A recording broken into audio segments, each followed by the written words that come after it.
Sir, you're charged with especially aggravated kidnapping. You're also charged with aggravated assault, and you're charged with theft of a firearm worth less than $2,500. You're talking about stuff that is not relevant. Hello and welcome to the Court of Public Opinion. I am the Recovery Addict, and boy do I have a case for you today. Why is the dog chewing on this guy? I think they have got the wrong guy there. Got the wrong guy. The dog was biting him. He roughened him up quite a bit. There's a lawsuit. 9 out of 10 judges prefer watching the Recovery Addict live stream in their courtroom. The fireworks are not done. Now we're getting commentary on the case. Oh, for Trump's sake. I didn't ask you to interrupt me. Scratch all that. Oh, that was terrible. I apologize.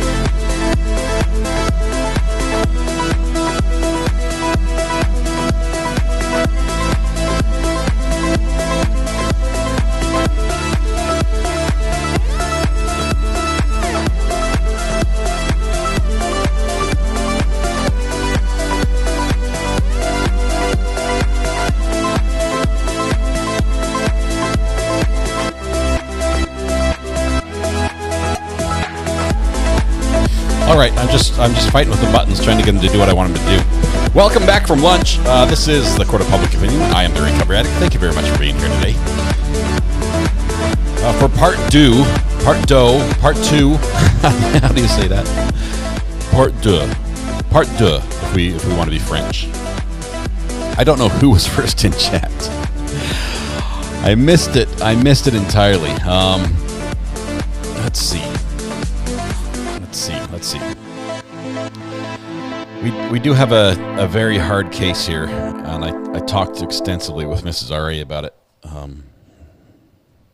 It's frustrating. I don't know. I'm a little frustrated. I think we need to do better than what we've done. I don't know how to get us there. I've never in all my time on YouTube, I've never used the ban hammer, but I'm basically to the point where I feel that you might have the most accurate take, the most pertinent experience, and the most personal knowledge on a topic, but if it's shared in the wrong way, it causes a wildfire that is almost impossible to put out. And I'm ready to say no more on that. So I would like to watch the rest of this trial with everybody, and I think we can do it, but we need everybody to be better. And if you think it's everyone but you, no, I'm talking to you. So I'm talking to mods, I'm talking to old OGs, I'm talking to everybody, I'm talking to the new person who just got here. We've got to be better if we want to be able to watch a trial together and learn from it and learn from each other and still be friends at the end. So this is my dad voice. I'm telling you. It's not what you're saying that's the problem. It's how it's being said. And it is. Have you ever? I played with fire as a kid. Okay, I'm not proud of it. I nearly burned my neighbor's house down, and I think the statute of limitations has expired, so I can share this. But fire spreads so quickly, and when it's out of control and has a little bit of a breeze behind it and a little bit of tinder, it's a little spark can ignite and can just spread and go all over. And so it's, for me, I'm trying to play firefighter and I can't. I literally, if there, by the time I see there's a fire in chat, it might be like six comments down in the conversation. I can't scroll back and determine who's at fault and where the blame lies, and I just have to ban everybody who's involved. I don't know what else to do. I have not banned anybody yet, so I have not banned anybody. But I would ask my mods if we can do this to not make any comments about this trial one way or the other, and then we'll ask everyone else to just be reserved and think twice and share your opinion in a way that in a way you would share it with somebody who you care about, who does not agree with you, but you want to sincerely share something with them and still be friends afterwards, even if they don't agree. So anyway, that's it. I did not. Hey, we're live. How are you doing? Sorry, comes in. She says, "I just wondered if we paid our taxes." No, we have not paid our taxes yet. The car passed the inspection, for those that are curious, which is exciting. So now we get to pay taxes. Yeah.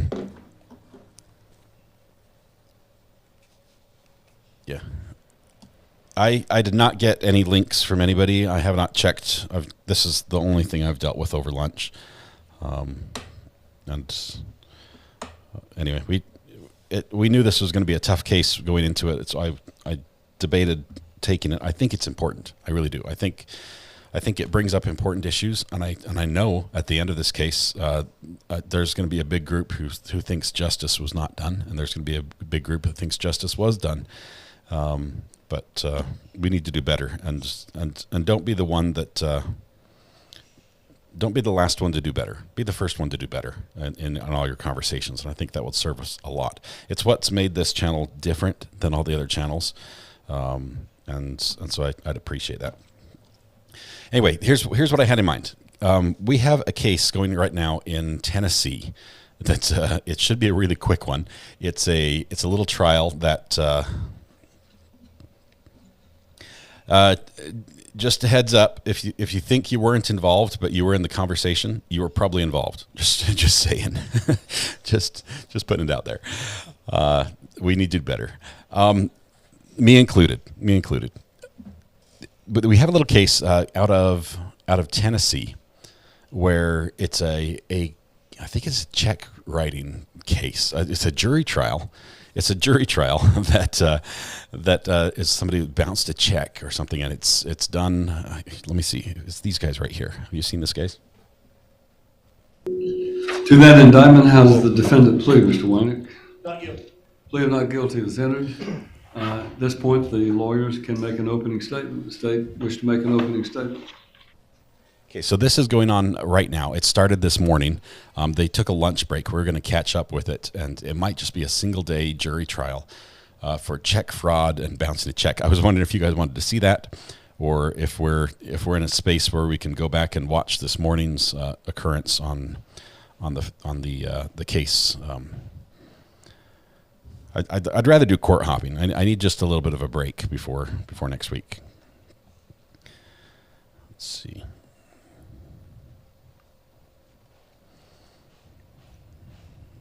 Okay, it was a southern accent. It's Tennessee. Linda says I've been cheating on you with Judge Boyd. Judge Boyd's flowers that you all got for her. I was just the person who clicked the button, but they should arrive on the 28th, and it should be a very purple display with a purple vase. So watch for that when those arrive. Let's see.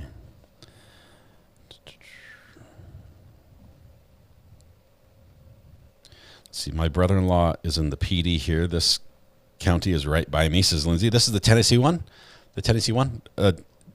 Do we want to court hop? The reason why we're not going back to the Maya trial right now is because they are taking Monday off, and we like to have a full week of video with that trial. We just barely picked up the opening statements. I'd like to have it all grouped together instead of having some argument and then a weekend and then one day and then a day off, and then I'd like to have it all grouped together, if that's all right. So we're gonna, if it's cool with you guys, we'll watch this. It's sort of court hopping. We've never been in Judge Wolf's court before, but what I can gather is the lady on the left in the top right hand picture is the defendant.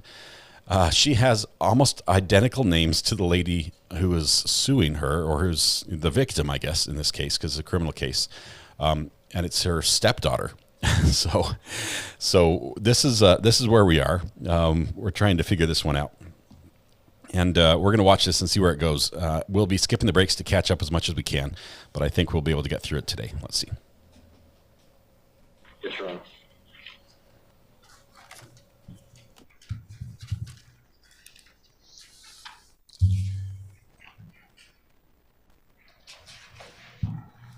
Our victim, Kimberly Faye Dawson, who's now becoming Kimberly Faye Krantz, is the stepdaughter of the defendant, Kimberly Corley Dawson. Our victim currently resides at 1045 Clay Lick Road here in White Bluff, Tennessee. She was residing in that residence in February 2022.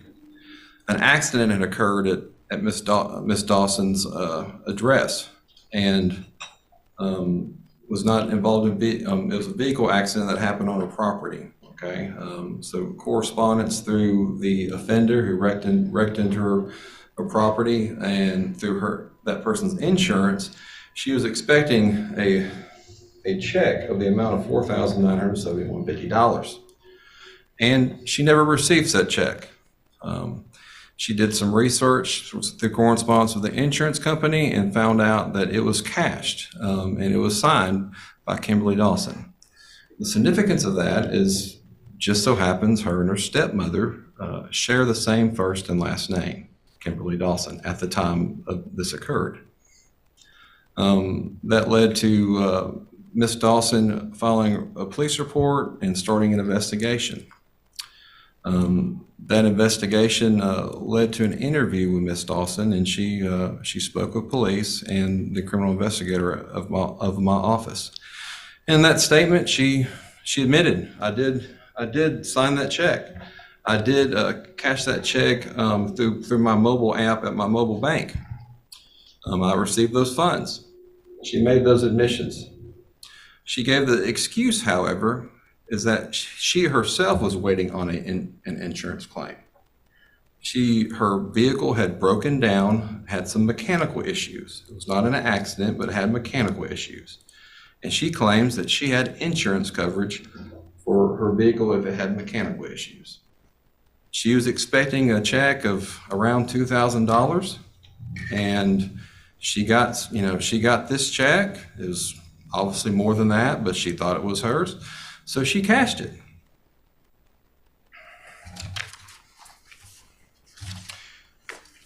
Investigator Josh Etheridge then pressed. It's like, well, I was like, do you have the paperwork for this claim? And she says, yes, I do.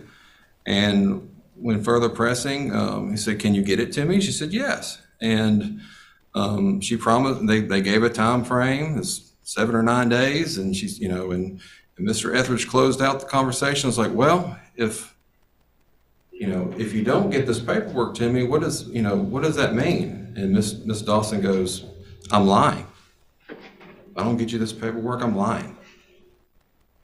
And after that interview was conducted, no follow-up was ever done. Mr. Etheridge didn't hear from Miss Dawson. He made a phone call to the number that was given to him, no answer. No effort of restitution has been made since this incident, even when confronted with the fact that she had the wrong check, the wrong money, that it wasn't her money. She still has not made an effort to make restitution to either the victim or through law enforcement. So by the end of this case, you're going to get to listen to the interview. Okay, you're going to get to judge Miss Dawson's demeanor through this interview. You're going to get to hear her excuse straight from her mouth. She may not take the stand, but you get to hear her speak, and you get to determine whether her excuse is reasonable or not. Is it reasonable that that's what happened? And the state will argue that it's not. That she had no such coverage. That she was just making an excuse, because in reality, she got a check for $4,900 and she ran straight to the bank with it because it was easy money, and she knew it wasn't hers. And by the end of the day, I'm confident that you will return a verdict for guilty on both counts. This is why you don't have any kids that share your name, because they can write a check. Oh, man. So they both expected insurance checks? It's interesting.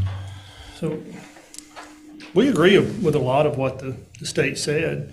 The proof will show that Kimberly Dawson lived at 1450 Clay Lake Road with her husband Rodney. They were together about 15 years. They lived at that address. He passed away in April of 2020. This is a jury trial.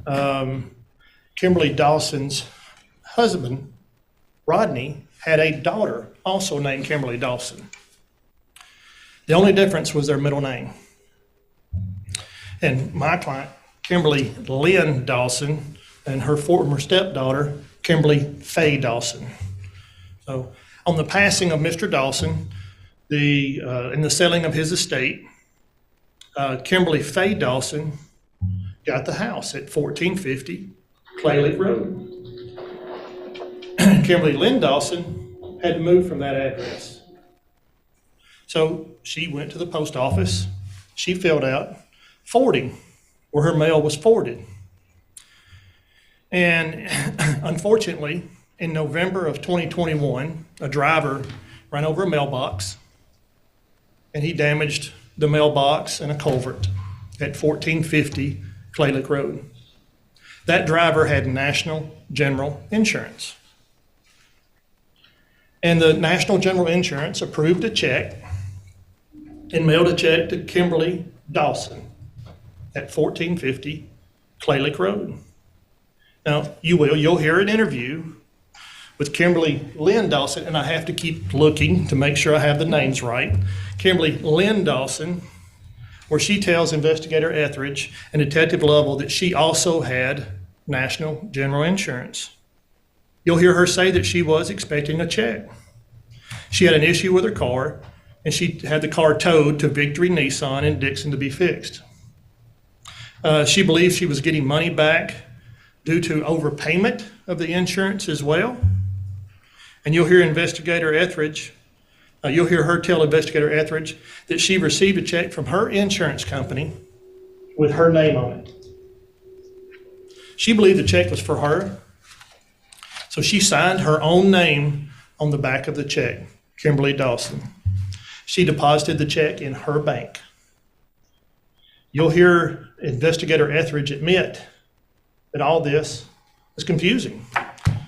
You'll also hear my client, Kimberly Faye Dawson, talk about in the 2 years prior to the interview, she had lost her husband.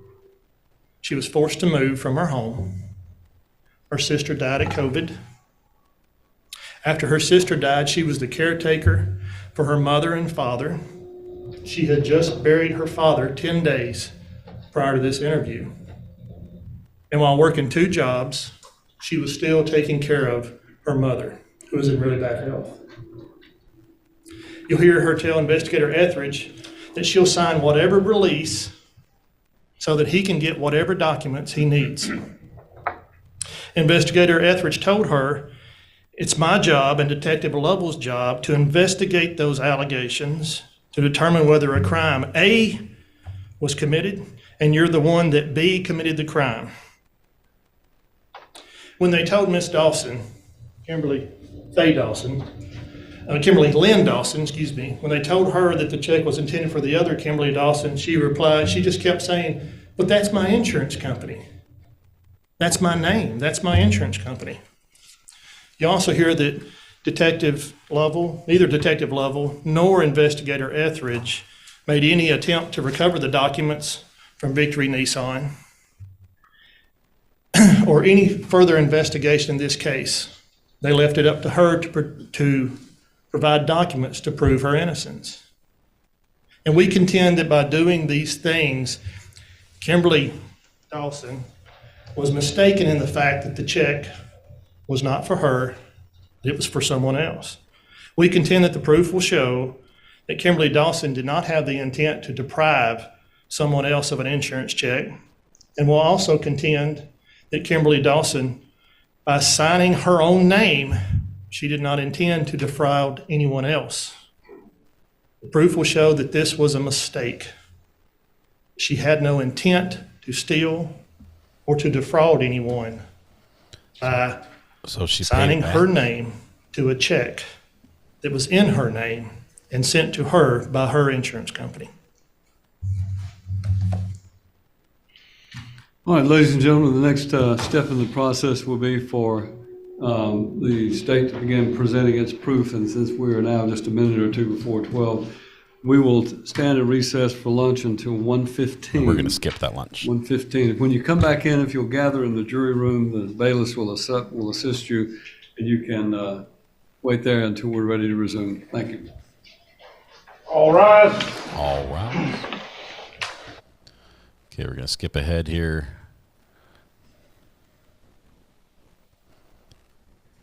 Need to see when they come back. When do they come back? Hang on. 1:15.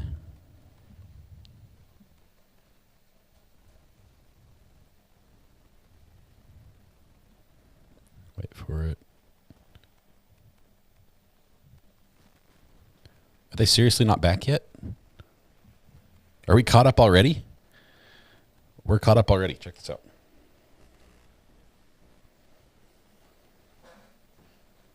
Okay, so we're now live. We're now live.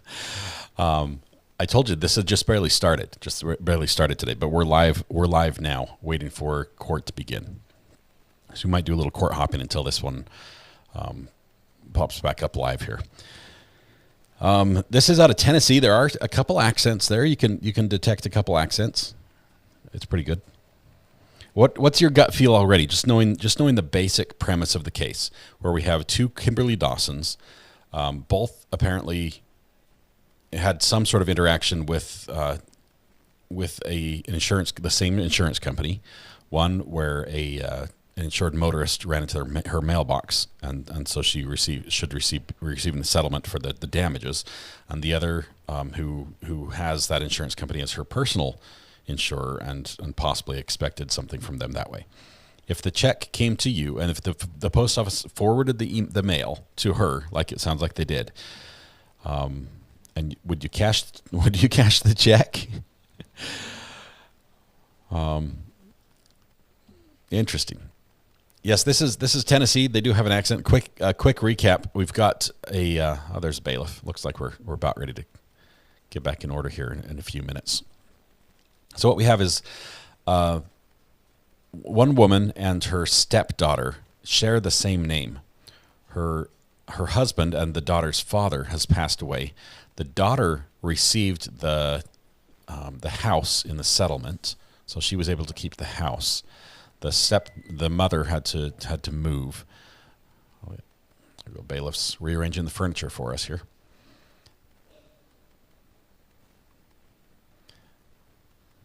And the daughter had someone, after she got the house, the daughter had somebody crash into the mailbox of the house.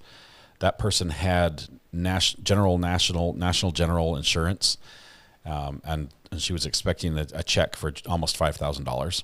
The check arrived, but the mother, who had moved out and had mail forwarding turned on at the post office, she received the check that was supposed to go to the daughter, and since they both share the same name, and the mother apparently was expecting a check from her insurance, which is the same company, National General, she just cashed it, even though it was more than double what she was expecting.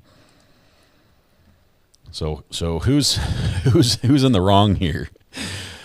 My question is, has she paid it back? $5,000 for a mailbox? That's pretty steep. That's going to be like a nice brick mailbox with gold lettering. Why didn't the mom just give the money to her daughter when she realized it wasn't her check? Why did it come to court? I'm guessing she probably spent it. That's my take. You're hearing in defense, the lawyers describing all the horrible things that happened to her. Bailiff's playing with a TV remote, checking things out. He is like loaded for bear. Look at that. He's got a belt full and then a whole waistband, or I guess you call that a belly band, with what? He's got spare. I've got to see what this is. What's he got in his waist? He's got looks like he's got OC spray. Possibly a taser in there. Extra handcuffs. 2 rounds. Yeah, taser for sure. 2 round mags. 2 rounds, maybe 3 rounds. Or is that a refill on the taser? Man, he is loaded. That guy has everything he needs for like a zombie apocalypse.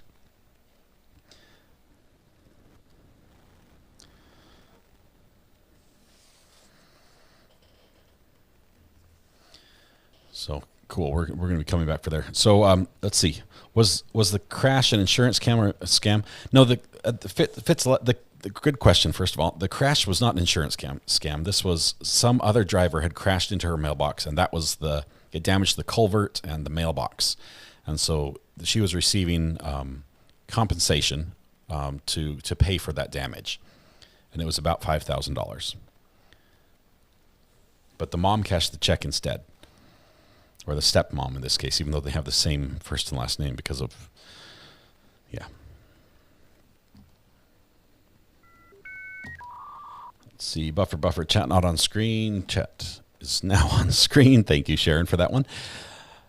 He's the courtroom bouncer. What mailbox costs $5,000? First of all, that's a very nice mailbox for starters. And second, it's probably more damage to the culvert. Having a culvert replaced and bringing in heavy machinery and things, that can be a little more expensive. But it's got to be a nice brick mailbox.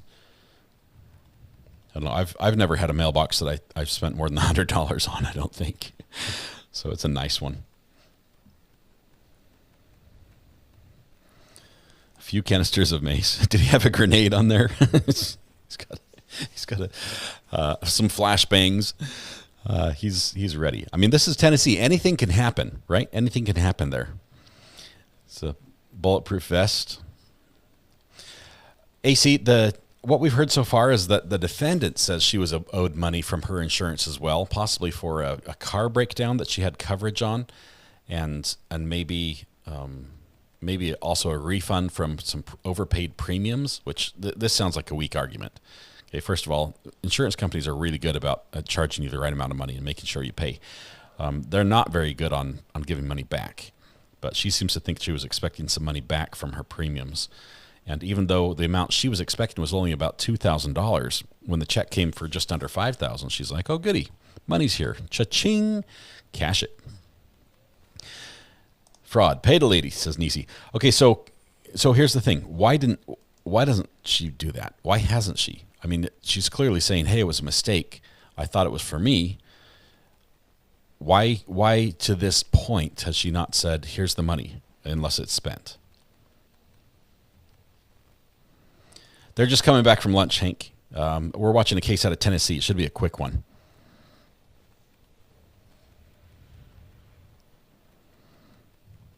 We're going to do before testimony and after testimony poll. Not a formal poll, but the court's at lunch right now. They should be coming back any minute now.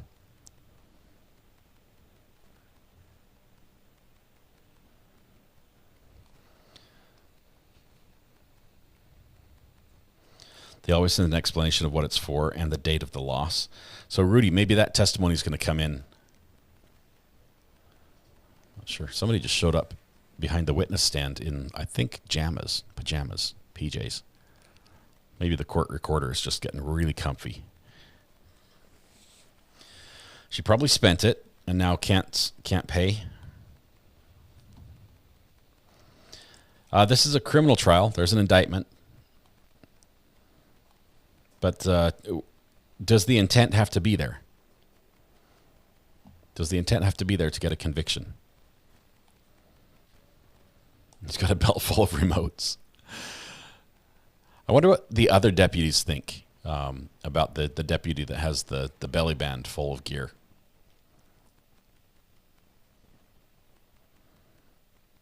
And she's ready to dance. She's got a song in her head, you can tell.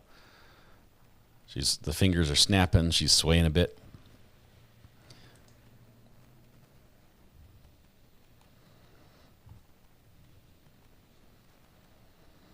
She was bitter about losing the house as well. That sounds like that might be a thing. She's upset that she had to move out of the house that she lived in with her husband, and the house went to the daughter-in-law. Don't miss the forest for the trees. We're voting that she spent the money.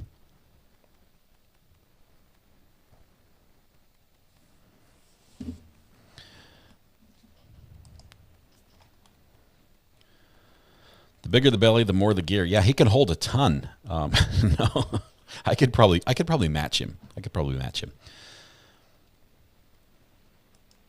Oh no, Michelle, Julie, Outer Banks already had a washover from this storm.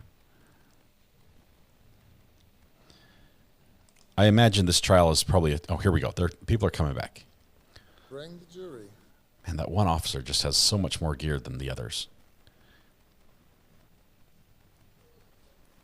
They all do that vest thing. That's for ventilation.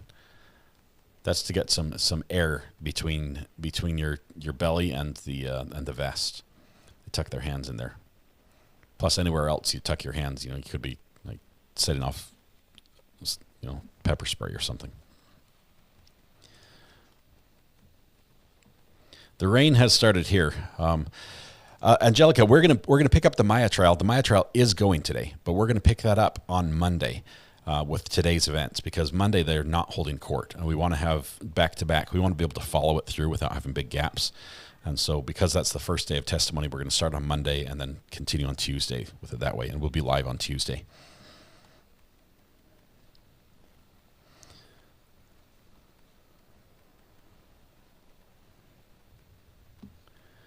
See, this judge does interesting quick trials and doesn't play if you make him mad. I hope we get to see that.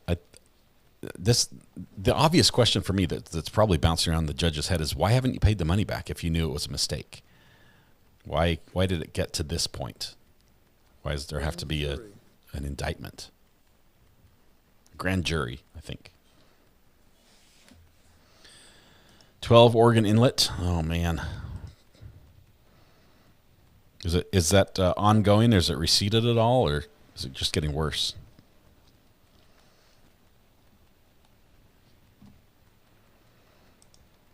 I haven't read anything on the burner.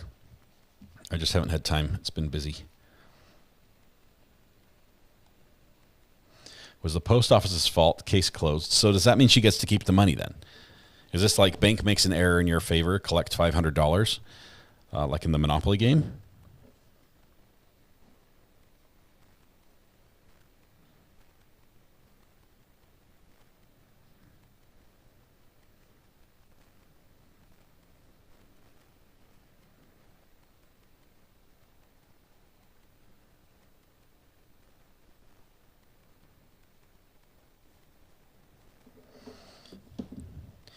Anna Sweden, hello, welcome. Good to have you here. We're waiting for court to begin here. We've just had a little bit of a break. They're coming back from lunch. This is live out of Tennessee, and this is a check fraud case. What can her sentence be if found guilty? There's probably going to be less than a year in prison, I'm guessing, based on the amount. Probably less than a year in jail and a financial fine. But more than likely, there won't be any jail time above what she's already served, and it will just be reserved. Is that the judge? No, there's the judge. Here we go. Still waiting on the defendant.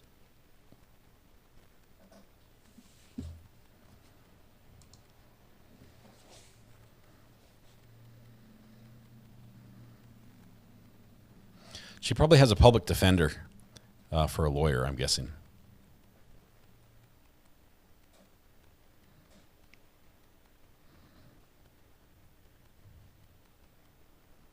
Okay, here comes our defendant right there. She's taking a seat next to her lawyer. The lawyer's in the blue suit, the big blue suit. I guess there are two blue suits.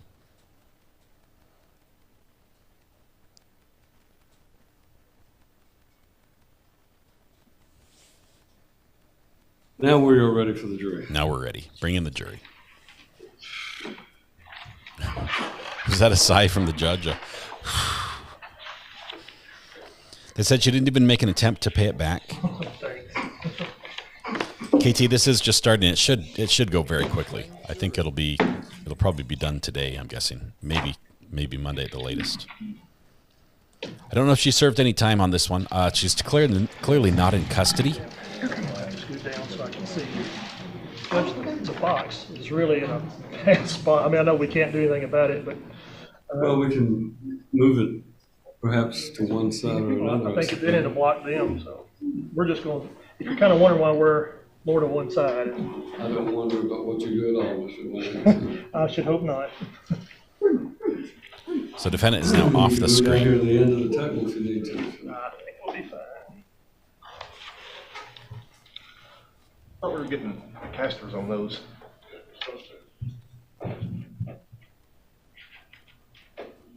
They want rollers on the bottom of the podium.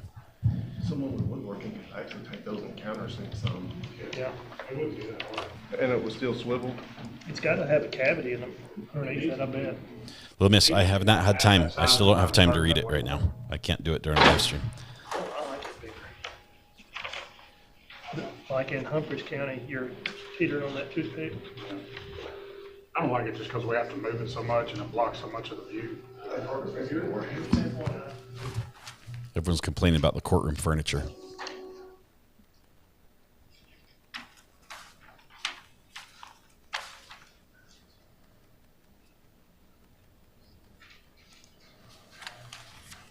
I'm willing to bet the judge had his tie off during lunch because of the way he was adjusting it. I think he just put it back on.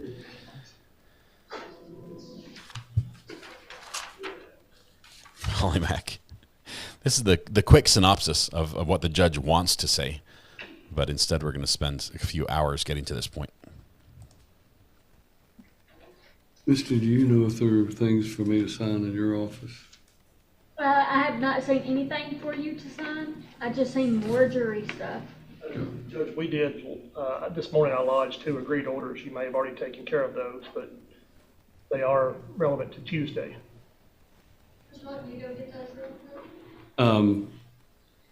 I guess. Just bring whatever there is that needs me to look at in the signature on this. Judge wants to get paperwork done. I assume the jurors are bathroom. Yes, sir.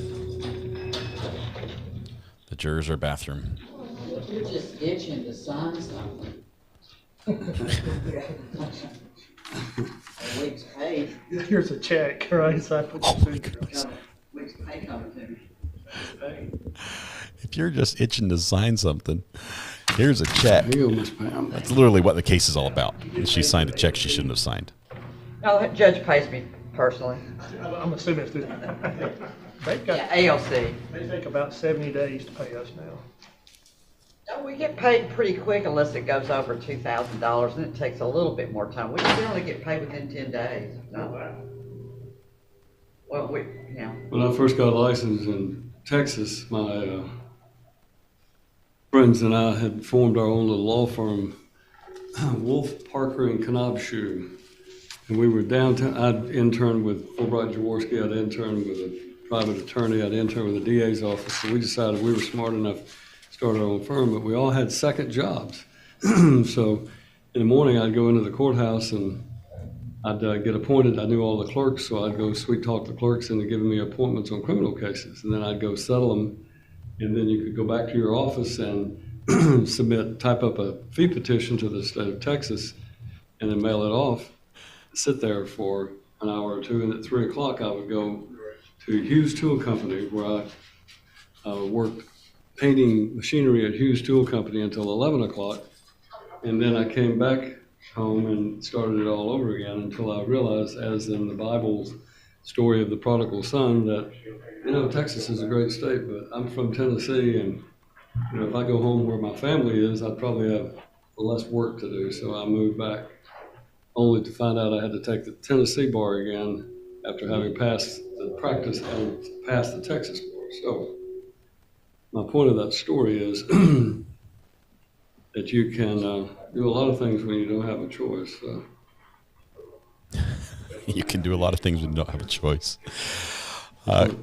Great little story from the judge there about how he was hustling the Texas courts. We have a juror that's apparently ill.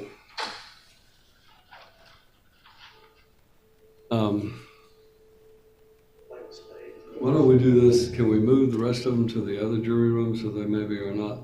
Is this person throwing up in the bathroom? Yes, sir. And we ought to move the rest of the jurors down to the other courtroom, to the other jury room. Let's bring those.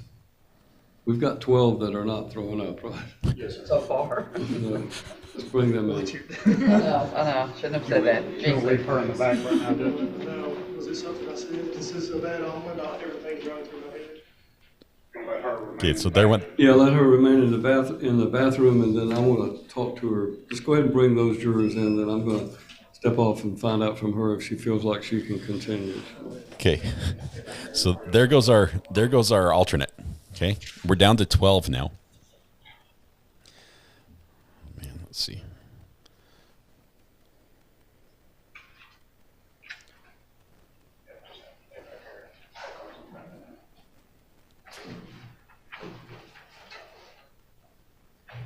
Thanks for the update from NC Dot about the roads.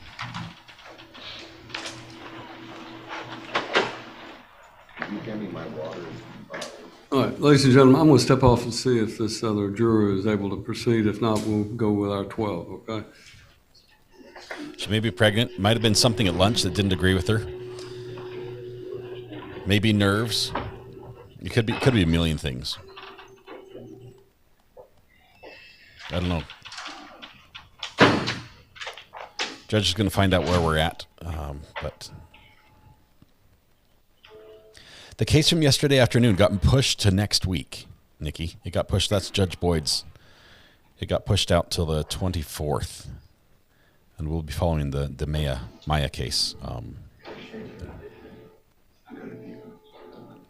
So I think what we heard from the defense attorney is that he is definitely a public defender. He says it takes like 70 days to get paid when he submits his receipts for his public defense work. That's what prompted the story from the judge where he was talking about how he would sweet talk, when he was down in Texas, he'd sweet talk the clerks into assigning him on criminal cases, which he would settle. That was his go-to, was to settle. And then he would turn in his billables, and then he'd go to work at another job as well.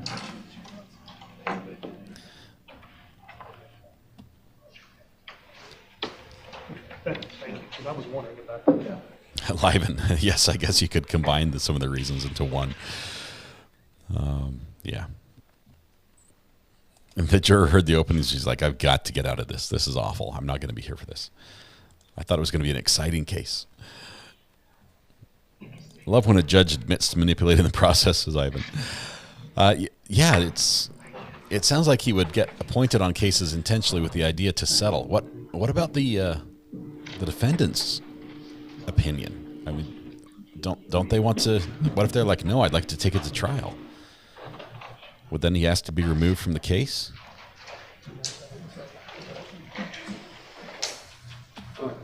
JLR ran into Brandy at CrimeCon. That's awesome. We're going to continue this case with the 12 jurors that we have in the box. I've excused our juror that ill, and it may just be something she ate, but I don't want to take any chances on exposing anybody else to anything else. And if it is something she ate, then she's not going to be able to really pay attention and give it her best. So we're going to proceed with 12. That's why we have alternates, for that very reason that things happen. If we'd only had 12, then we would not be able to proceed, and we would have had to declare a mistrial. So, all right, if you need to know the name of that juror, you need to know who it is. All right, I'm not going to state it for the records. All right, then we are ready to begin the state's proof. You may call your first witness.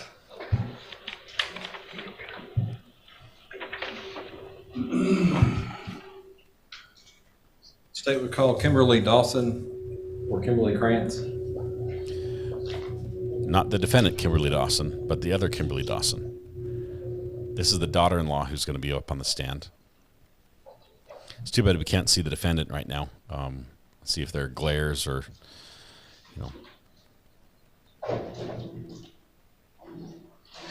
If you'll come up here, please. Do you solemnly swear or affirm that the testimony you're about to give in this case is the truth, the whole truth, nothing but the truth, so help you God?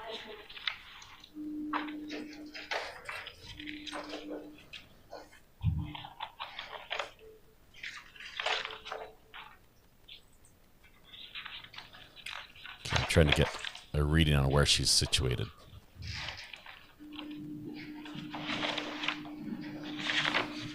I'm just going to go ahead and broach the subject. These microphones are pretty good, but if you will pull the base of that towards you a little bit, you don't have to speak directly. Loud. There you go. You can. I think it'll pick you up well. It's a stepdaughter.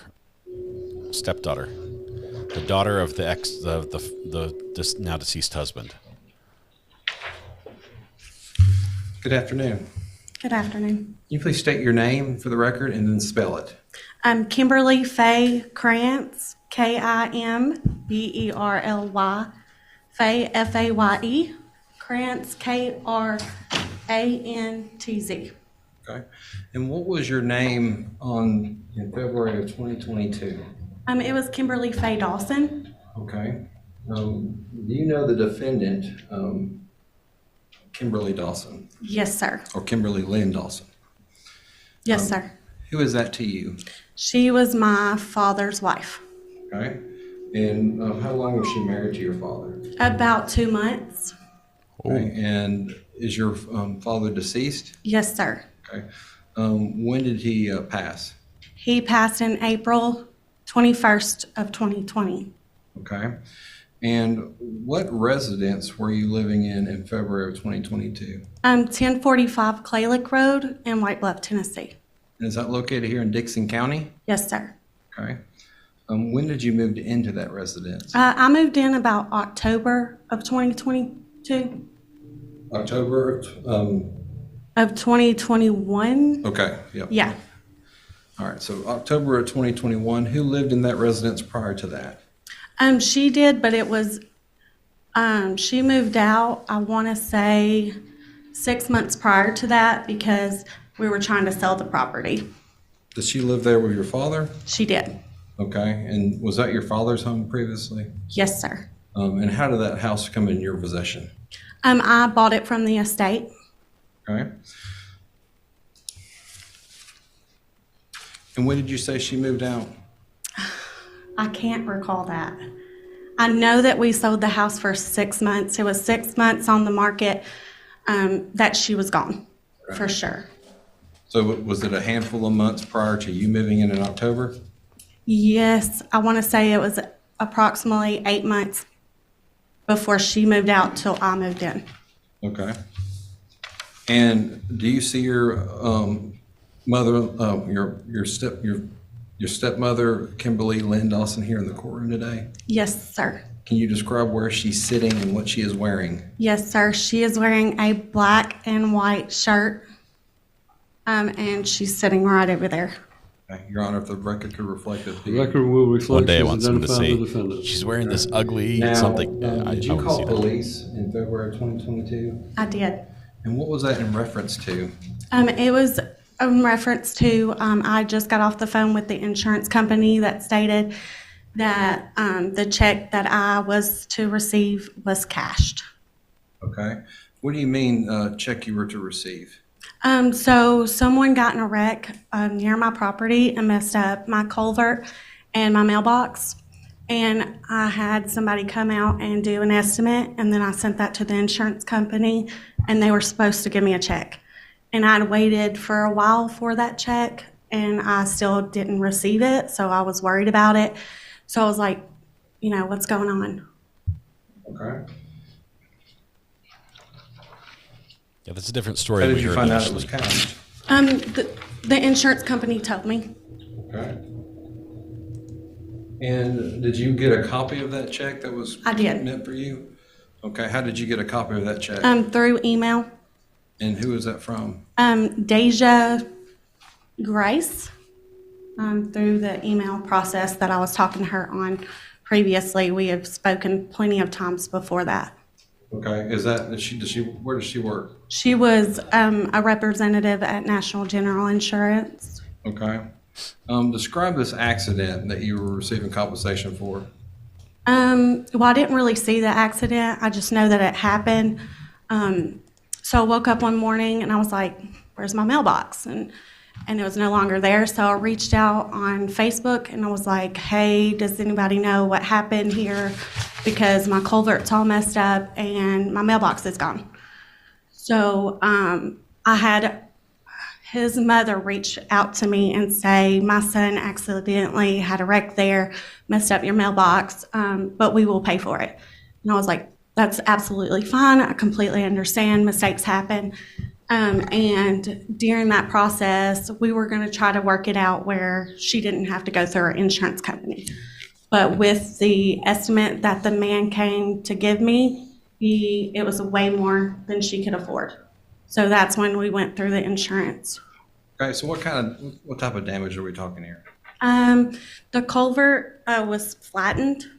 So I would have had to get a brand new culvert, and those are very expensive. It's a pipe for drainage that goes under the driveway. The check was like $4,971.50.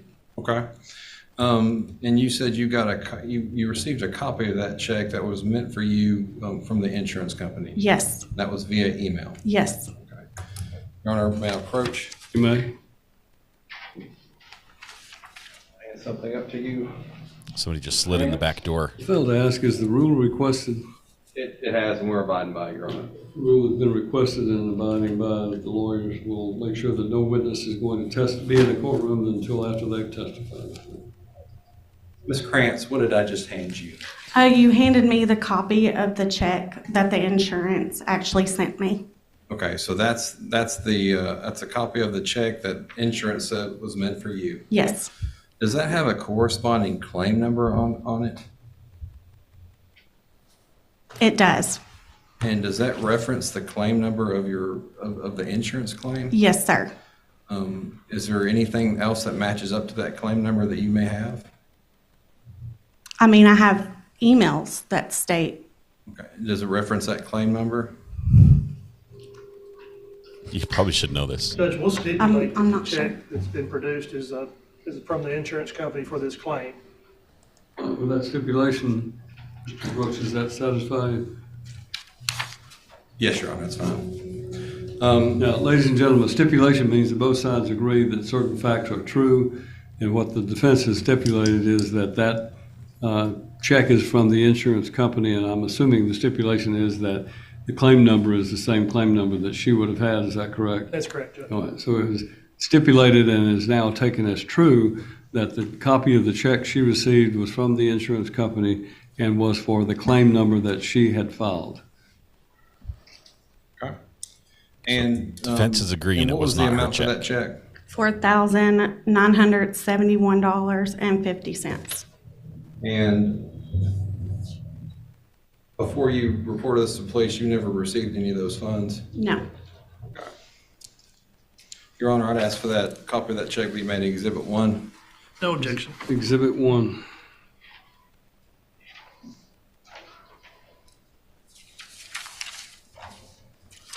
Now, at the time, your first and last name was Kimberly Dawson, Yes, sir. as you previously testified. What was the defendant's first and last name? I can't answer that honestly because I'm really not sure. Like I don't really know. I know that she was married to my father, but I don't know if legally she had her name changed at that time. Okay, but her first name is what? Kimberly. Okay. Could you pass the Exhibit 1 back to the witness? She's not sure if she really was a Dawson. Ms. Dawson or Ms. Krantz, can you check the signature line of the endorsement of that check? Do you see where I'm referring to? Yes, right here. Okay. Is that your signature? No, sir, it's not. And have you authorized any other person to sign your name to that check? No, sir. Pass that back to the clerk.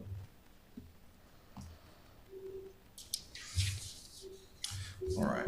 So it's possible, you don't know for sure legally, but because it's possible that y'all shared the same name, same first and last name at that time. Was your father's last name Dawson? Yes, sir. Okay. So now she had moved out. Did you have any problems getting mail at your address? I didn't notice that I was having problems getting mail up until the insurance allowed me to, notified me that I did not get the check. But after that, I noticed that that I was having problems, yes. Okay. But up until then, no, I did not notice. I noticed that I did receive some of her mail, and it came as Kimberly Lynn Corlew, not Kimberly Dawson. So it did not cross my mind that she was going by Dawson. Okay.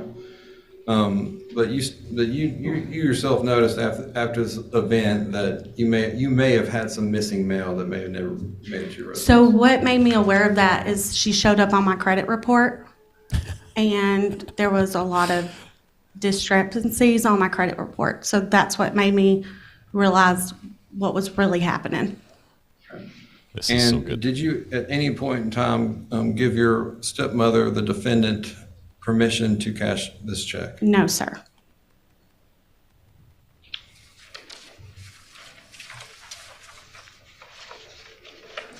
There's that informed delivery would have saved her.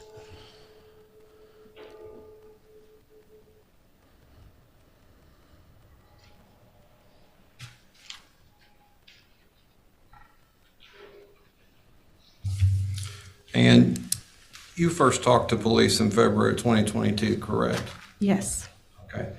Since that time, has your stepmother reached out to you to pay you back this $4,900? No, sir. Has any other party reached out for her to reimburse you with this $4,900? The insurance actually, after I had proved that I was going after her for the money, they actually reimbursed me. Okay. So she's made whole, but the insurance. But she never is not called to make interested. it right. No. One moment, Your Honor.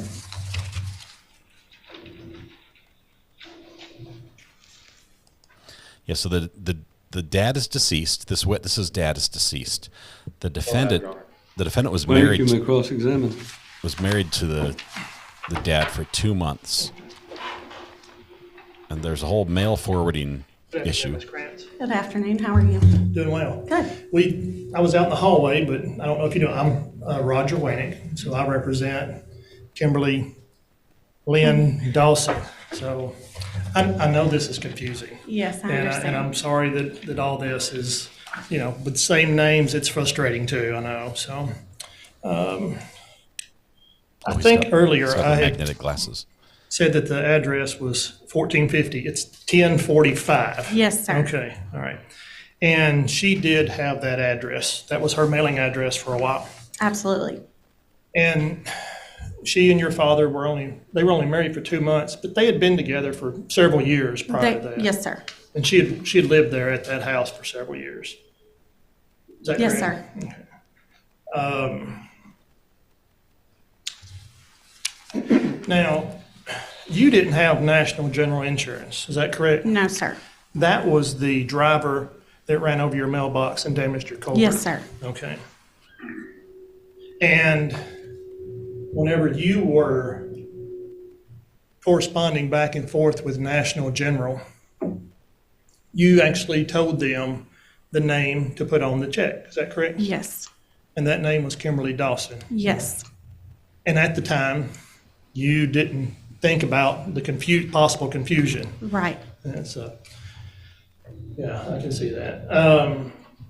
And you actually gave them the address too to send the check?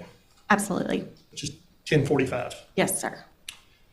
And you were getting some of her mail, is that right? Yes, sir. And I guess the post office was forwarding some of your mail to her? Is that, yes, sir. Okay. Now, y'all didn't talk much, did you? Not at all. Okay, I understand. And I think that's reasonable with the same names, being married to your dad. There's just some issues there, right? Is that fair to say? Yeah. Okay.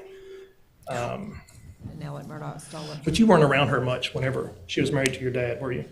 Not very much, no. Okay. Let's see.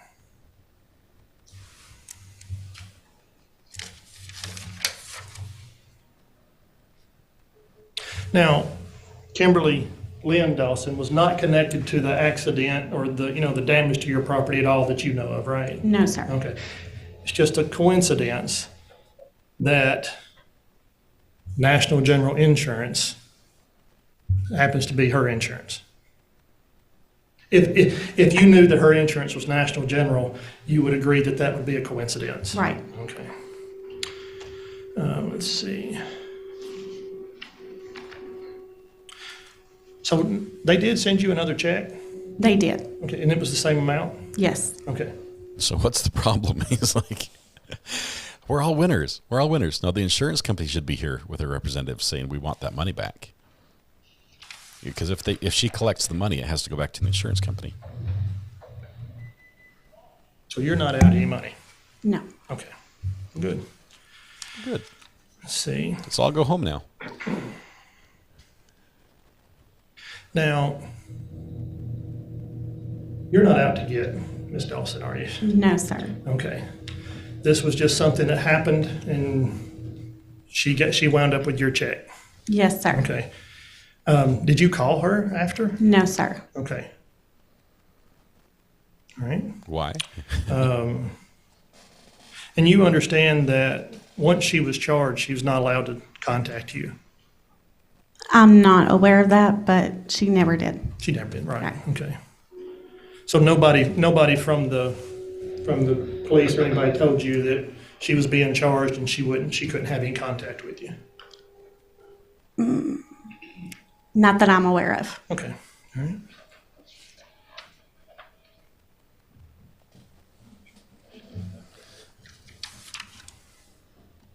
You say you moved in to 1045 in October? I want to say it was October 2021. Around Yes. there? Yes. Okay. Because the wreck happened on November the 3rd, I believe. Okay. So not long after you moved Right. in. And then they sent the first check to Kimberly Dawson Yes, at sir. 1045 Clay Lake Road in February. Yes. Okay. All right. That's all I have, Judge. Redirect. One follow-up. You stated that you had received some of her mail. Yes, sir. Did you ever make any attempts to return some of that to her? I returned all of it to return to sender. Okay. So you just essentially put it back in the mail? Yes, sir. Okay. Not even forwarded. She knows exactly where it goes. She's like, Anything further, Mr. Winnick? Thank you, ma'am. You may step down. You can Thank have a you. seat in the courtroom, or you may leave. have a Our seat in the next courtroom, witness. please. Please, please, please have a seat in the courtroom. Second call, Investigator Josh Etheridge. Etheridge, you'll step up. Please raise your right hand. You place on the road. Sitting by the boyfriend, I think, fiance.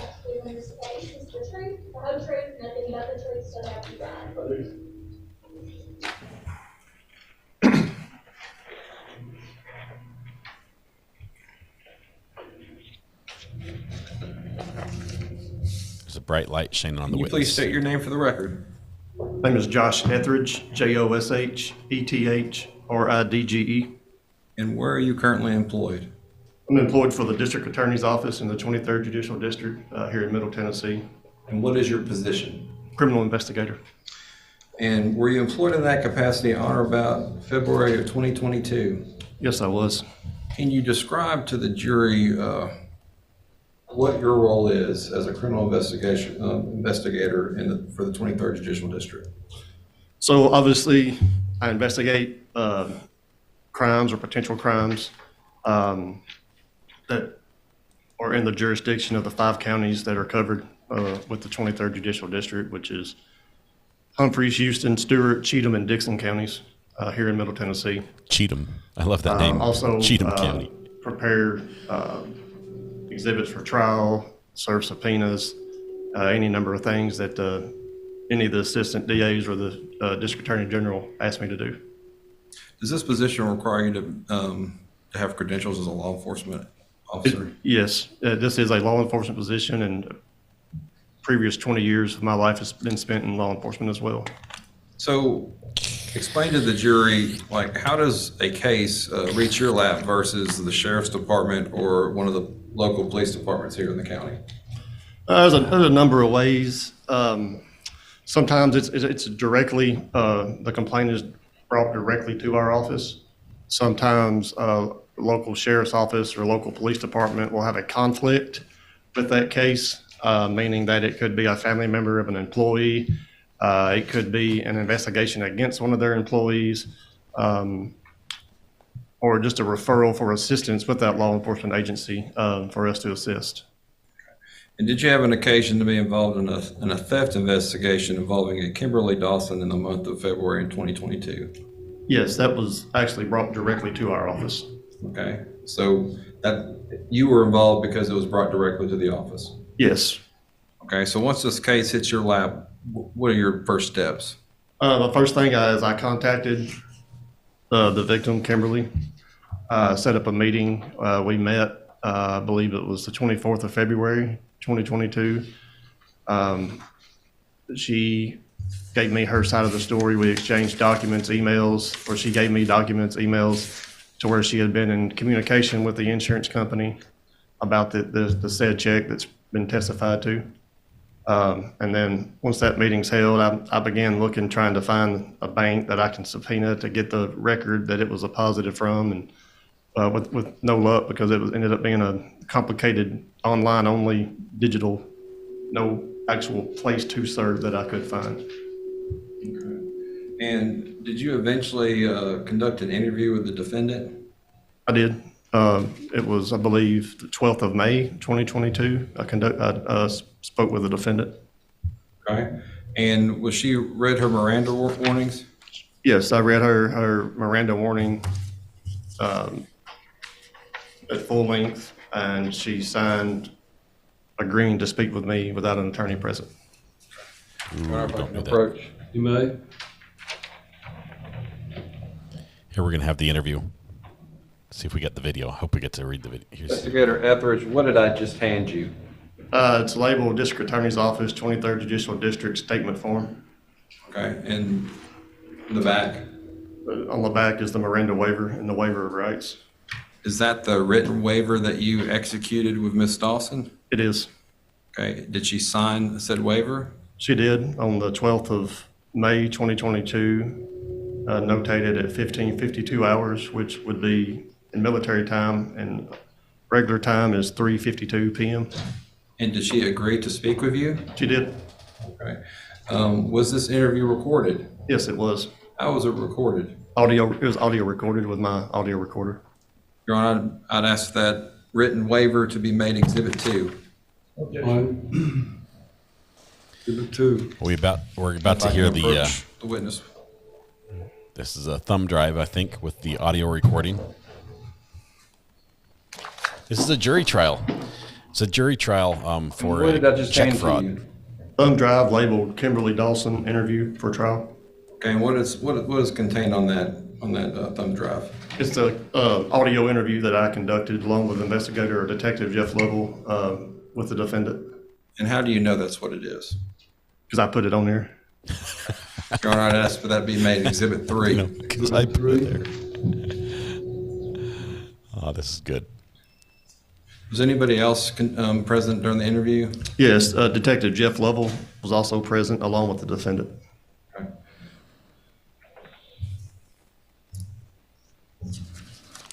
Did the defendant make any admissions during this interview? She did. She admitted to receiving the check. She admitted to depositing the check in a online bank that she took a picture and did a mobile deposit of this check. And so she acknowledged. Your Honor, if the witness can be handed Exhibit 1.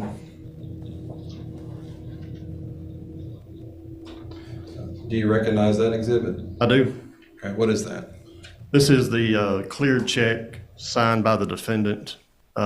Check issue date was February 2nd, 2022 for the amount of $4,971.50. And did you show this to the defendant? I did. And did the defendant authenticate that's what it was? She did. She acknowledged that was her signature, and this was the check that she deposited. All right. Did she receive the cash for this check? Well, I don't know if it was cash or if it was just available in her bank account, but she acknowledged to deposit it into her bank account. Okay.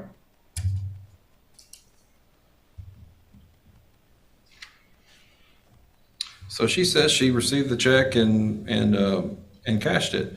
Did she give an explanation of why she did that? She did. She said that she had had some auto repairs done to her 2009 Nissan Murano. She said she had to have the vehicle towed from her residence in, I believe it's South Dixon County, to Victory Nissan out on Highway 46 in Dixon. And that she had to have a number of mechanical issues done. I believe she said water pump, starter, and a few other things had to be repaired on her vehicle. And she had a Was this vehicle from a warranty. vehicle accident? That she just said it had mechanical problems, it wouldn't run, it wouldn't start. Okay. Did she say she had coverage for such reasons? She said that she was insured through National General and that she was expecting let me go back. The repairs, according to her, were for around $2,000. She didn't know if it was a touch under, a touch above $2,000, so around about $2,000. And that she was expecting an insurance check for reimbursement for those repairs. And I asked her you got a $4,900 check, almost $5,000 check. You only had $2,000 in repairs done, number one. And number two, I don't know of any auto insurance company that, as we know, would cover auto collision comprehensive liability that would pay out to mechanical issues.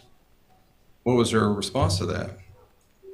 I believe she said she didn't know. She didn't know. And I'd asked her about it, I think, a couple of times. Okay. It's a weak story there.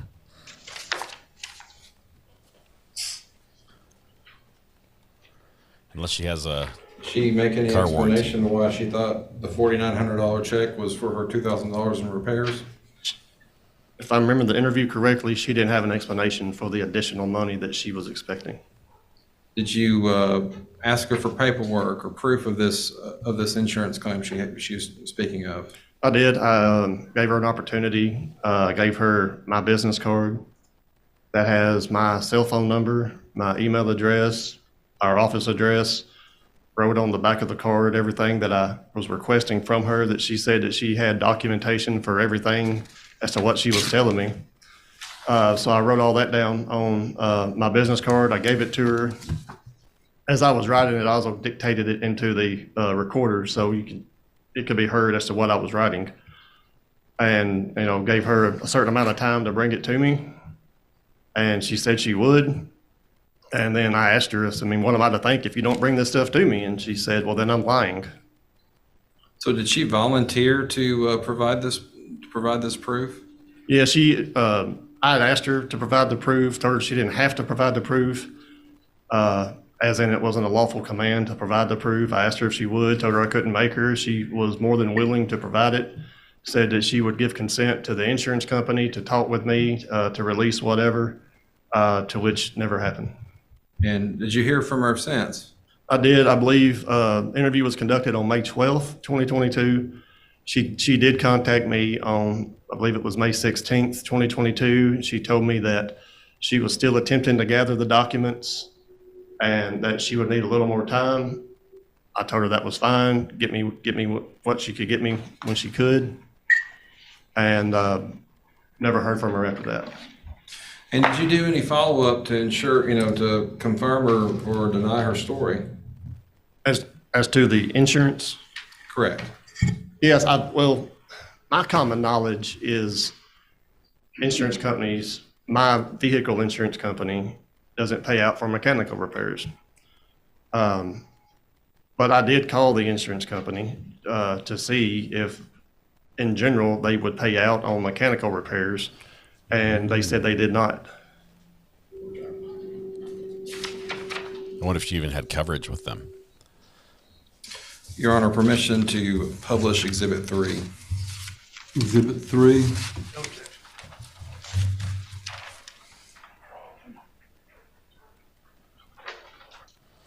Here's the thumb drive. Here we go. We get to listen to this audio recording of the interview.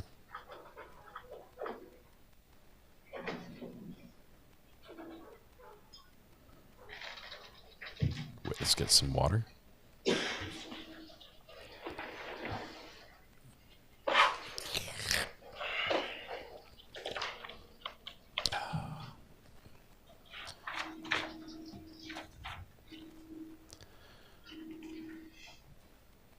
It's either going to be really quiet or really loud. You never get the right volume the first time.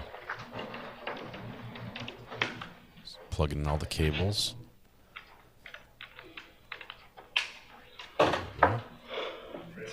It's in now. The judge is doing paperwork.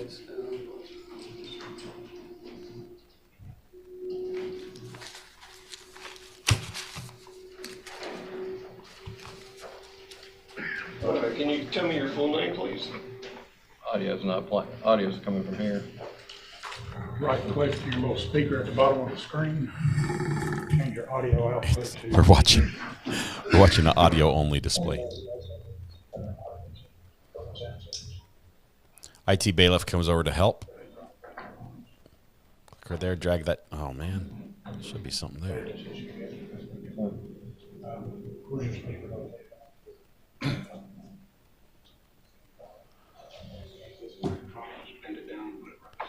Oh no! They say just take your microphone, bend it down in front of the computer, and play it. This is going to be so bad. This is going to be awful. And he's going to crank the volume all the way up. Kimberly Lynn Dawson. Kimberly Lynn Dawson.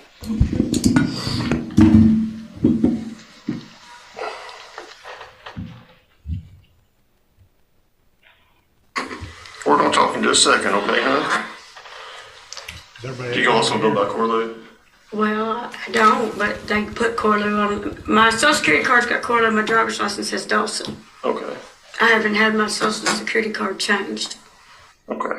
What's your date of birth, Ms. Dawson? July 30th, 1970. 30th, 1970.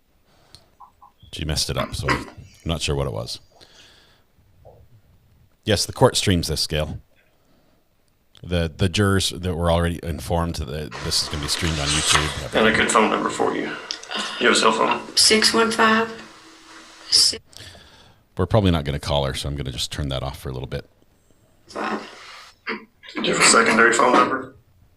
You have my mom's. That's all I got. I mean, Okay. 615. There we go. Then mom's number, we're not going to need that either. 849. 8675309. What's her name? Judy. Okay, there we go.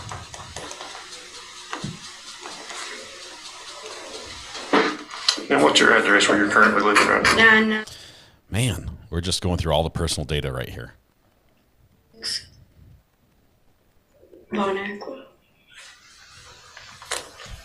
Hope he at least took her out to dinner before asking all these questions. 3702. Okay, there we go. Today is the 12th of May.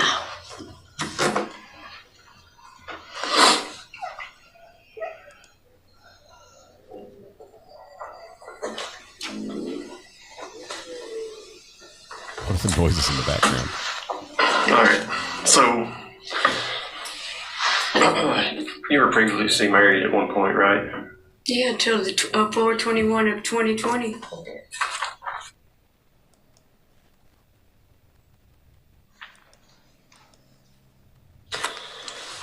Before we ask you any questions, you must understand your rights. You have the right to remain silent. Anything you say can be used against you in court. You have a right to talk to a lawyer for advice before we ask you any questions, and to have them present with you during any questioning. If you cannot afford to hire a lawyer, one will be appointed to represent you before any questioning, if you wish one. If you decide that to answer any questions now without a lawyer present, you will still have the right to stop talking, or right to stop answering at any time. You also have the right to stop answering at any time until you talk to a lawyer. Do you understand everything I just said to you? Yeah. Okay, yeah, you want to talk to us? I don't know what I'm talking to you about. Okay, well, I'll tell you what we're talking to you about, and just so you know, regardless of the outcome today, what happens, what's said, or anything, I have no intention of charging you today with anything, okay? I just want you to know that on the front end. The second thing is, I asked you if you were previously married because you have a former stepdaughter. That's the same name as mine. Right. Yeah. Okay. So. She's gave me nothing but grief. Okay, tell me about that. Here it comes. Why? Nobody else had an attorney that didn't listen to me. No one listened to me. I was with him for 15 years. We weren't married that long, but we lived together that long in that house. She has done nothing but give me grief. I mean, just, she'd sit across the road. She would just do nothing but give me grief. That's all. I get phone calls. All it amounts to is her daddy didn't have nothing to do with her, which was not my fault. And then she couldn't stay. He loved me and didn't love her. That's all that matters. Okay. That's all that matters. Understandable. As far as knowing anything about her, she never was in my life. She never even come in my house. She wasn't there. Okay. So I didn't have nothing to do with her. Well, that's what I want to talk to you about. Okay? And if you're willing to talk to me, if you'll sign right here. And then you have a right to stop answering at any time, like I said, okay?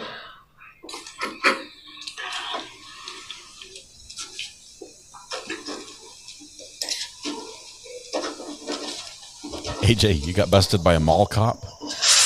Thank you. Is that on your permanent record? So she's obsessed with me. May 12th, 2022, at 15:52 hours. I'm going to witness it. I'm going to ask Detective Lovell here to witness it as well.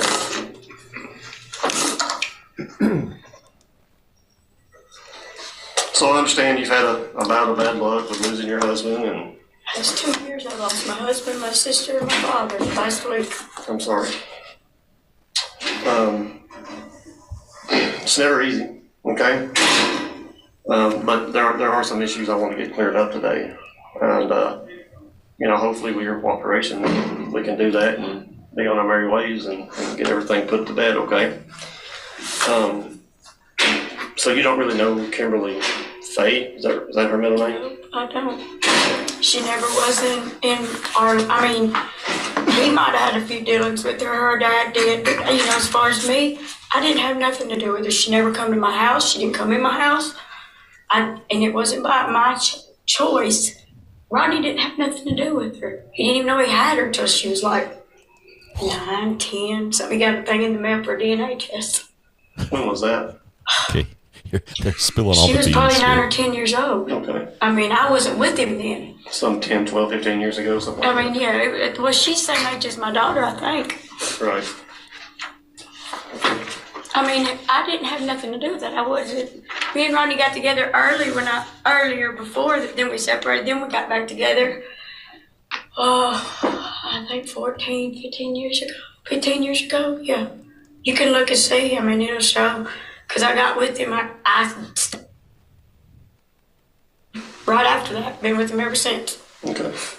All right. So, back in November last year, do you remember getting a check for $4,000?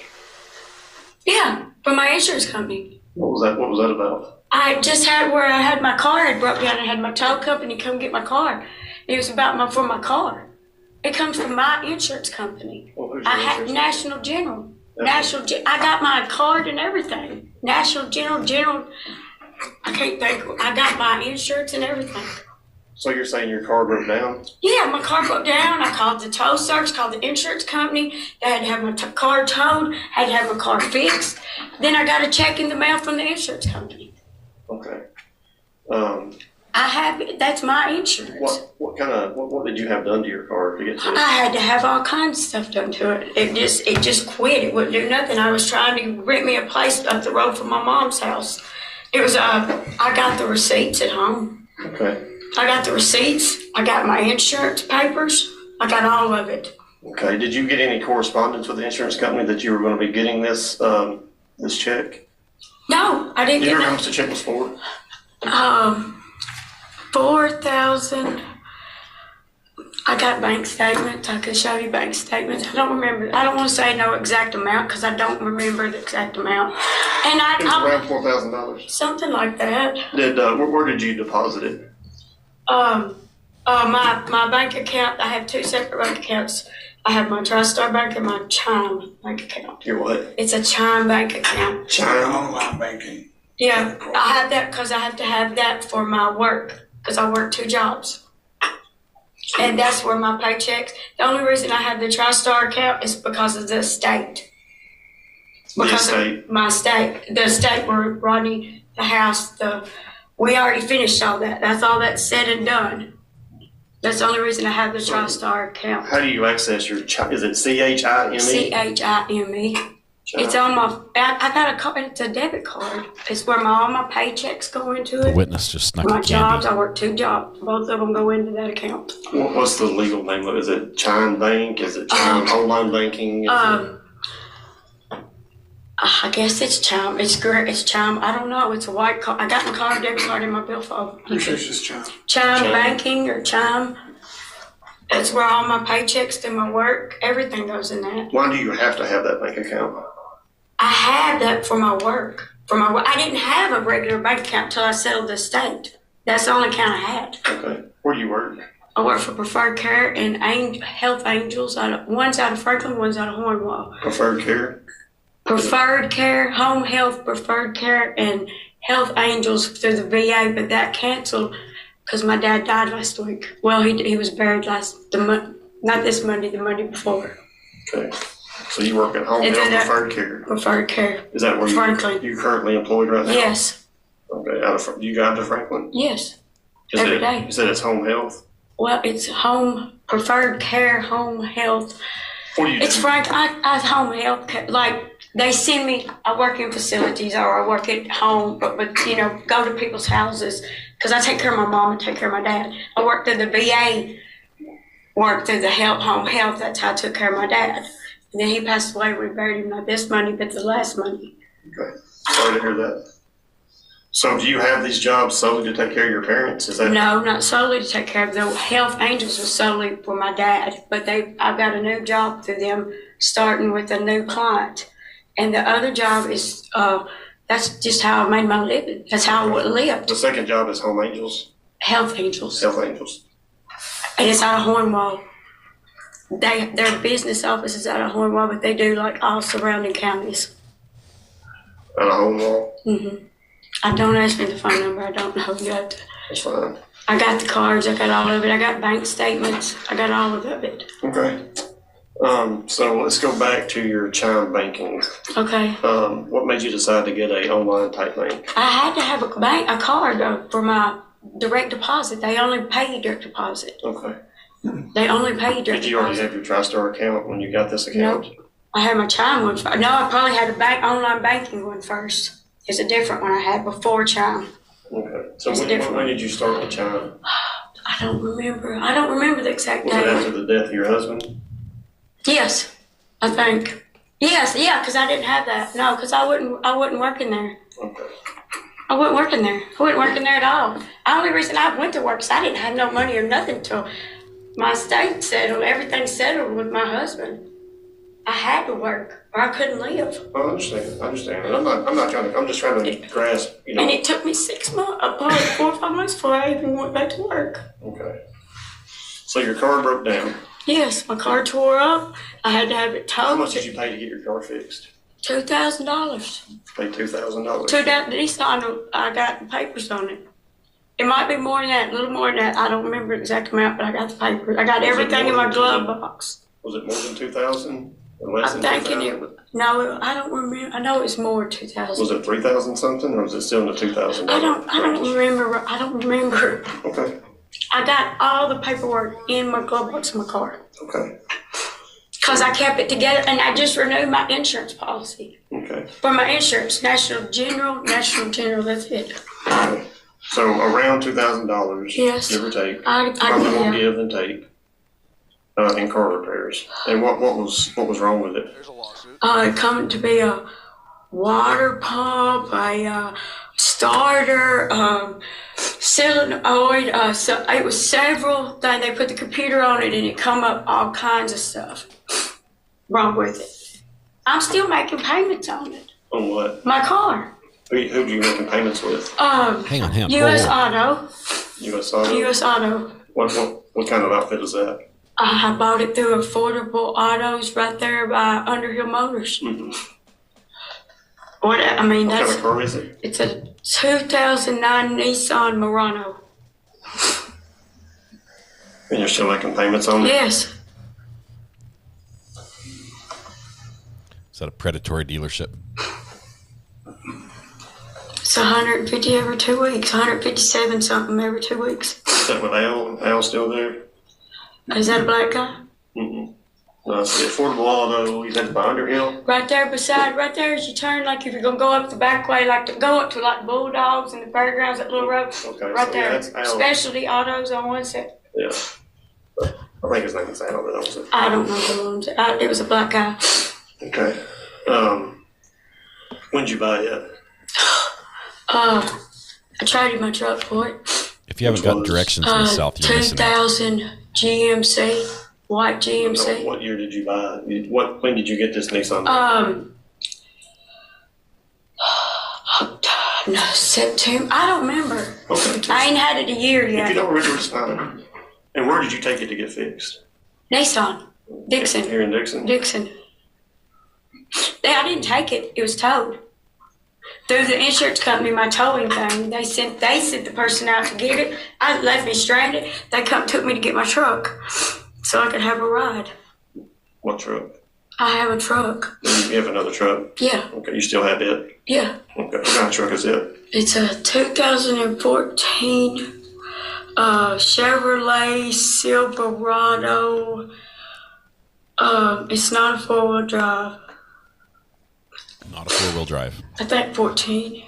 So the tow company took you to your house to get your truck? Yeah. And then they took your Murano to Nissan and Dixie? Yeah. When was that? I don't remember that. I don't remember exactly. I mean, I'm afraid to say anything. I don't remember. Listen. I don't remember the dates. Okay, but do you remember, was it hot outside? Was it cold outside? You know, was it around Halloween? Was it around 4th of July? Was it hot outside? I moved in with my mama. Maybe it's cool. It wasn't cold. I don't remember. It wasn't hot. I don't know. It wasn't hot. Do you remember what year it was? Was it last year? I'm thinking I had a jacket on. Yeah, it wasn't this year. It wasn't this year, I don't think. I don't remember. Okay. Hey, Kimberly, I think I understand what's going on. If you can't remember a date and you guess and you're off on a date, that's not going to get you in trouble. That's not lying. If you can't I just can't remember. And that's fine. You don't have to get upset about it, is what I'm saying. It's not, that's not going to be used to punish you or anything like that. I just don't really If you don't, that's fine. You've had a lot going on, honey, okay?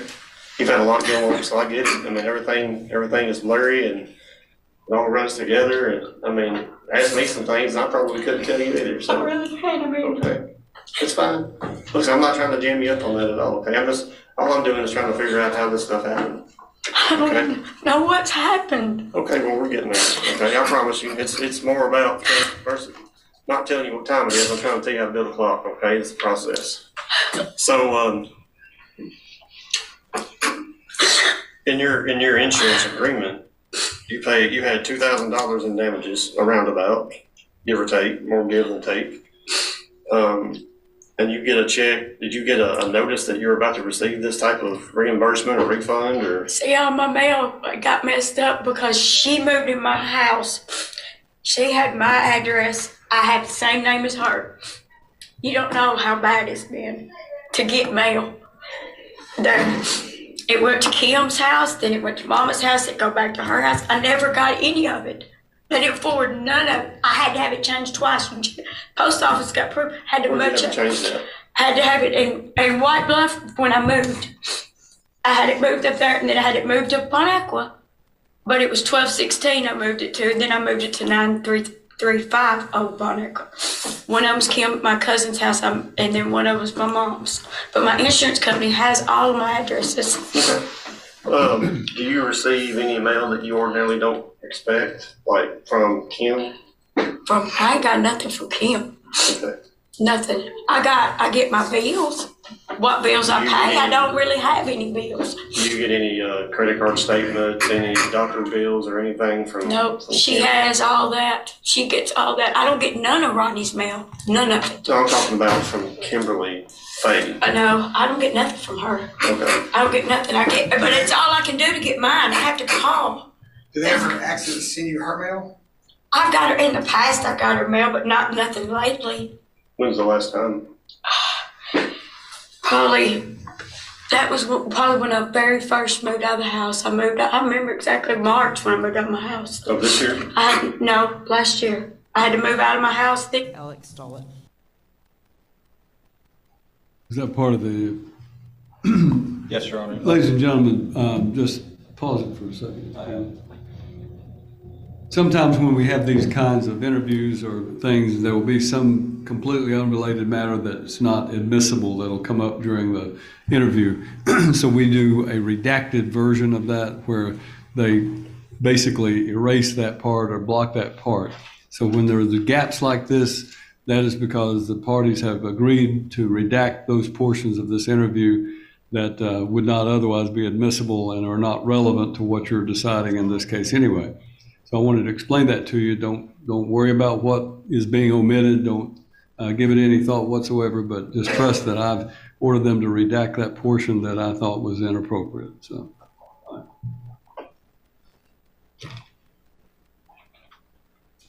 15, 20 years ago. I ain't done nothing. Nothing. Sounds like she has a record. I have to take care of my parents. I didn't have nowhere to move to. I got put out in 30 days. Okay. Where's the first place that you had your address changed? 1216 Lee Brown Road. And then that address there was Bexwood. And then this one here? Yep. And there's proof through the post office. Okay. And that's 9935 Ohio? Yep. That's where I live. That's my mom's. Okay. Because my sister died of COVID and they had to help take care of my mom and dad. And where'd you have it changed from? 1045 Clay Lick Road. White Bluff. Where I live forever. Okay. I'm not here saying that you've done anything wrong, okay? I'm simply conducting an investigation, okay? That's all I'm doing. I'm not accusing you of anything at this point. I went to Tractor Supply and they had her down instead of me. I understand. And it can get confusing, I promise you. Bingo on Tractor Supply. So, you didn't get any kind of notice that you were going to receive this reimbursement that you remember? I don't remember. Not that I don't remember. Not that I remember. I thought it was because of my insurance. I've been getting a thing, and I had got a thing in the mail. Something about my insurance owing me money, but that was, I don't need, I took that up as just junk. Okay. Because I get so much stuff about insurance all the time. I didn't, but I thought it was something to do with my car. That's what I'm thinking. Okay. Because I did. You could check with the insurance company. Check with them. Okay. I don't want to tell you nothing that I don't know. And you have proof of where you have insurance? Yes. And all that? Yes, I do. I just my question redid it. is, and I'm really kind of dumbfounded. Why, if it only cost you $2,000 plus $100, $200 to tow it, why would you think you would get a $4,000 check? I called the insurance company and I got my policy renewed, so nothing was wrong. That wasn't my question. My question. I don't know why. I don't know why. I kept getting the things. I kept telling you. A thing kept about your insurance, about overpaying because of my age for insurance. But I thought it could be a scam or anything. I didn't know. Why was I going to question it? Why should I question it? It's my insurance company. Okay. No problem. No problem. You don't question Just insurance tell me company. what's going on. All right, well, look, I don't mind doing that. Here's a check here that is made out to Kimberly Dawson for almost $5,000. Okay? I made it out? Well, I mean, is this your signature on that check? It's just like my signature. 4,871. It looks just like your signature? Yeah. Okay. And it was almost $549? Yeah, that's it. That's my insurance company. Okay. And what is the Bancorp Bank? That's the Chime Bank. That's Chime? Yeah. Okay. How do you deposit this into your Chime Bank? Take a picture of it, put it on, just put it out, my paychecks go in there, everything's in there. Okay, so it's like your digital deposit. Yeah, digital deposit, yeah. Take a picture of the front and back. On this date? No, this is when the check was issued, is in November of 21. You deposited in February of 22. Valentine's Day. I just got it when I did, because that's when I did my car. That's why. My car tore up. Your car tore up? That's when I got this. I didn't look where my mail always went to a different place, and then until I got it at Mama's house. Kim had to bring me my mail for 12/16. When it got to 12/16, Kim had to bring me my mail. And I didn't see Kim for a couple of months because we got into arguments, my first cousin. And then I got my mail. And she left it with my daughter. And I got my mail, but I just think it was my insurance company. What's going on about the check? That's my insurance company. I just paid $1,500 to renew my insurance. Okay. Hey, just listen, you gotta calm down, okay? You don't understand. Okay, well, I'm trying to get there, so. No, you're not getting there quick enough. Just tell me. Okay, well, You're not getting there quick enough. Back to my other question is, if you had $2,000 in car insurance, why would you think I you'd don't get know. almost a $5,000 check? I don't know. Well, I don't know what to do. I don't know. Okay. Just tell me what's going on. Well, will you do this for me? Will you bring me all your insurance Sure information? will. Sure will. I got it in the car. So Well, that'd be good. I don't know if I have a card with me or not. Yeah, there. I sure can. I'll even give you sign something, let you call the insurance company. I have all of it. Okay. That's the best way to get a hold of me, my cell number right there. I have. Or my email. So I don't do email. Okay, bring it to me. I just don't know how to, I don't do email. Okay, bring it to me. Well, let me ask you this, just to be clear. Is there anything that you've done that you know you shouldn't have done pertaining to Kim, okay, your ex-husband or your husband's daughter, Kim? Have you used her name? Have you used, listen to me, hear me out, don't answer yet, please. Have you used her name, her social security number? Have you done anything that you know is wrong, okay? I swear to God, I have not done nothing to that girl. Okay, I didn't say you did anything to her. I ain't done nothing about, you think I'm stupid? That girl's out to get me from day one. Okay, well, I can't speak to that because I don't know your whole story. Nobody's believed me from day when I paid an attorney all this money, and to come to find out he didn't do anything for me. I could have been the executor, I could have done everything. And that man, and he didn't do anything for me. Anything. Nothing. Okay. She got to come and walk in my house, never walked in my house before. Okay, but my question to you, and no, I haven't done nothing. I swear. You haven't used a credit card in her name? I don't. You haven't gotten a credit card in her name? No. You haven't done anything that you know she by law or by moral you shouldn't be doing? No, but you're asking me this. What makes her not being able to do something like that to me? It's so funny because Kevin just said that. She can't do that. She cannot take something that belongs to you and use it for her benefit. I don't know nothing about her. Okay. But she knows everything about me. My answer to your question is how can she get by with this? And I'm saying if she's doing it illegally, then she can't get by with it. I don't know. I didn't say she could get by with anything. I just don't know what she's doing, what's going on about her. Every time I turn around, it's something to do with her. The son has never bothered me or done nothing, but she has come after me with everything she has. And no, I don't want, I can't. Fully believe this belongs to you? Yes, I believe that's my check. Even though it was for more than your car repairs before? Yes. I thought I was getting my money back. And then I just renewed my insurance. Okay. So how would I think it wouldn't? Listen, all I want you to do is work with me, okay? I just want you to bring me your documents. I want you to bring me everything that you have pertaining to your insurance company, okay? Can I call someone and get them to bring it up here? Yeah, I'll work tomorrow. You can bring This is, I'll write the address on the back. Because it's in my glove box on my car. Well, I want all the documentation to where you got your car fixed. Okay, I got it all. I got to keep it together. You want me to write down all this, what I need? Write it down. Okay. But I got all of it. I keep all my papers together.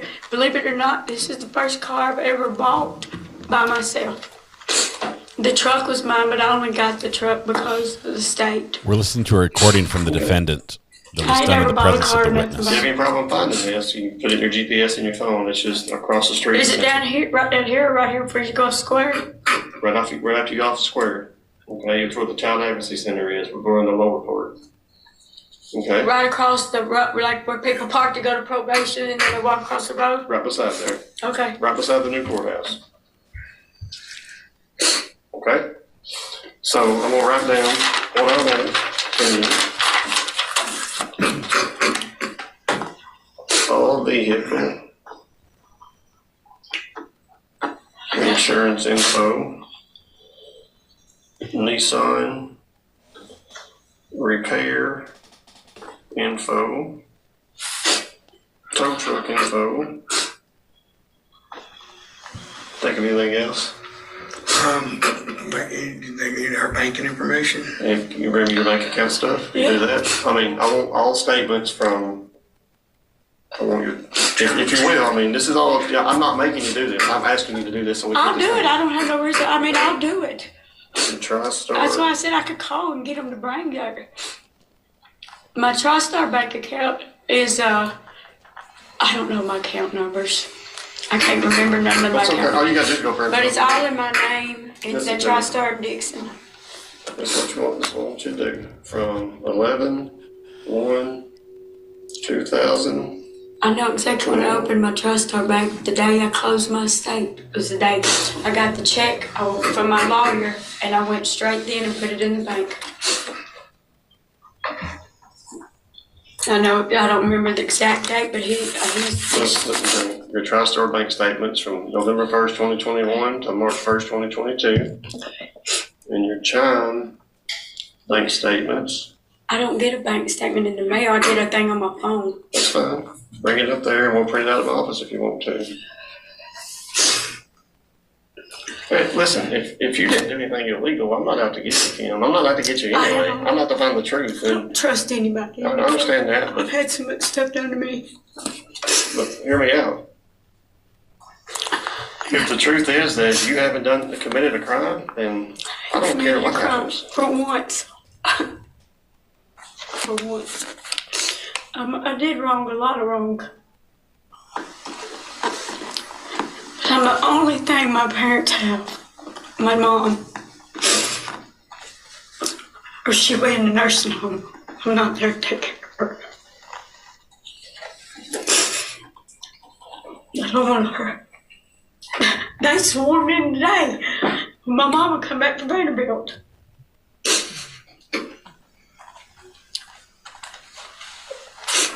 This is an interview we're listening to. The witness in the top left-hand corner interrogated the defendant, who was just off screen. The guy called said. I wrote it all down right here.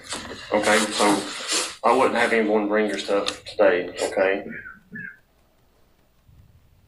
Will, again, you don't have to. I'm just asking you to do it. That way we can, be easier to get this thing done with, okay? Your vehicle insurance info, your Nissan repair info, where you took it to Nissan, your tow truck info, where it was towed, the TriStar bank statements from November 1st, 21 to March 1st, 22, the same date range for your Chime bank, and you bring it to me, Josh Jeffries, 23rd DA's office. Here's my cell phone number, and it's in Charlotte, Tennessee, okay? This is over insurance. It's over a check that was cashed. The allegation is that you never deserved the check. The check wasn't meant for you, it was meant for Kim. Okay? That's the allegation. But listen to me. Allegations are exactly what they are. They're alleging something happened. Plenty of money. Okay, but hear me out. It's my job and Detective Lovell's job to investigate those allegations to determine whether a crime was A, committed, and you're the one that B, committed the crime. Okay? I'm not a person that's just going to drum something up. The evidence is going to fall where it falls. Okay? And that's why if you did something you shouldn't do, just tell me now and we'll be done with it. But if you fully believe that check was meant for you, then bring me the stuff and we'll put it to bed. Okay? I mean, I got plenty of money. I don't need. Okay. Let me say this. We've worked together for a long time. Our job isn't to put you in jail, or we don't get a penny more for arresting somebody or not. We've worked the cases. Our job is to find the truth.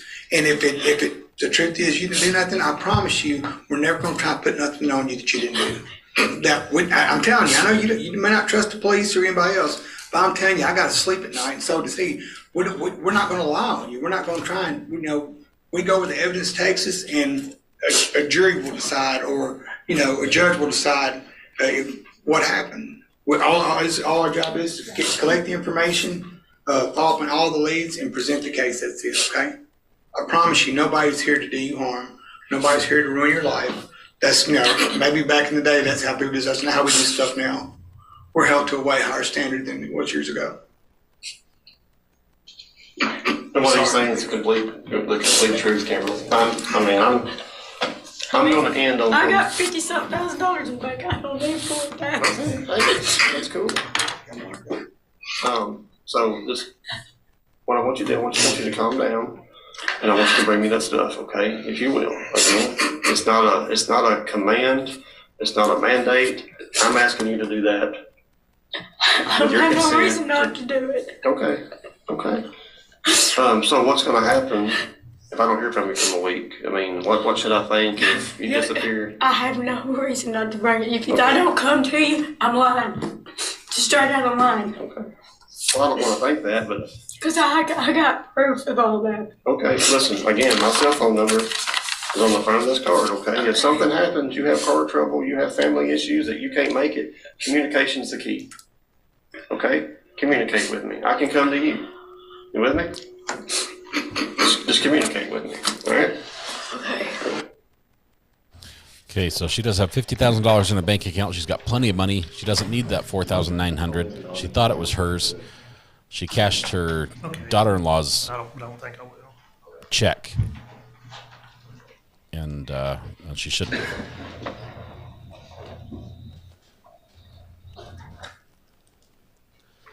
That's what I heard. She's got $50K in the bank. She's paying $150 a month on car, not on the repairs, on the car itself. Did she mention anything about receiving the victim's mail in the past? Yes, she said that she had received some in the past. But she had not recently? Correct. Okay.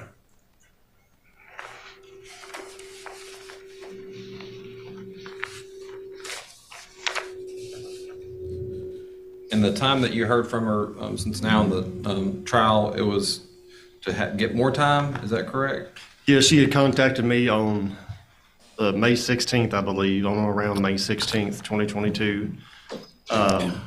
Told me she needed more time to gather some documents, the requested documents that I requested, and that's the last I'd heard from her.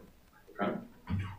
I did try to reach back out to her once or twice, I believe, and with no success, and that was the end of it. And do you remember when formal charges were brought on her?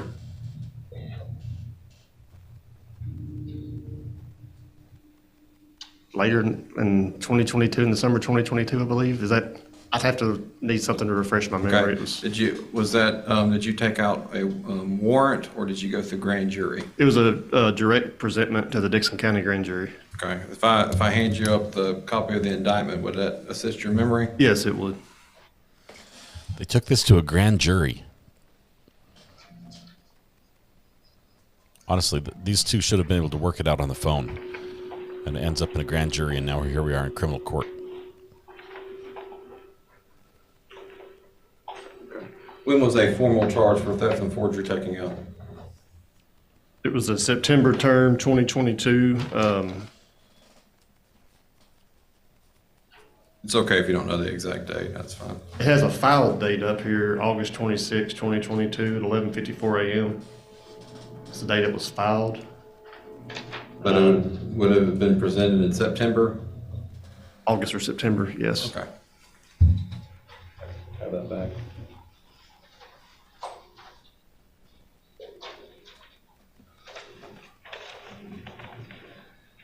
Now, she had this story that she had this special insurance coverage that she had coverage for mechanical repairs. Did you do anything else to check to see if there's any accidents reported? I did. I looked at her reported motor vehicle history. Anytime there's a vehicle accident and the damage is over $400 estimated value, it has to be reported to the police and insurance, and which would have been on her motor vehicle activity report, and I did check that. Approach? Yes.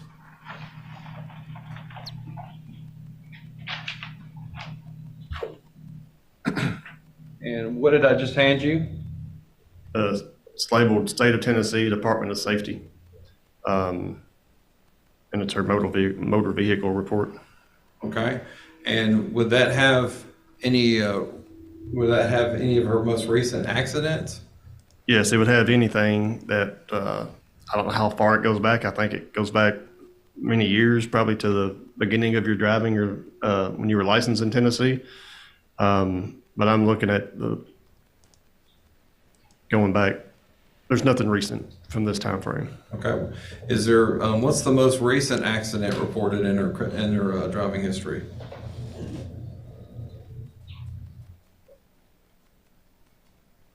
The most recent activity on her motor vehicle report is October 29th, 2019. Your Honor, I'd ask for that to be made an exhibit. No objection. Mark, is the next exhibit in order, is that 3? Number 4. 4, sorry.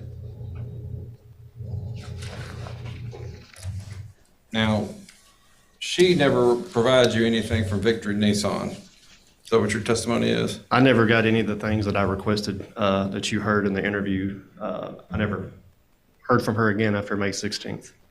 Did you eventually come to view an invoice from Victory Nissan? Yes. And was there an issue with that invoice that was provided? Yes. What was that issue? The issue date was some 9 days after, the invoice date at Nissan was some 9 days after the check was originally issued. So I believe the Nissan invoice, trying to remember correctly here, I know there was a 9 days difference and the Nissan invoice was issued later than the actual check was issued. I'm listening. I got to step away for a second. I've got the sound on. Which that tells me that the check was in her hands before the car ever broke down.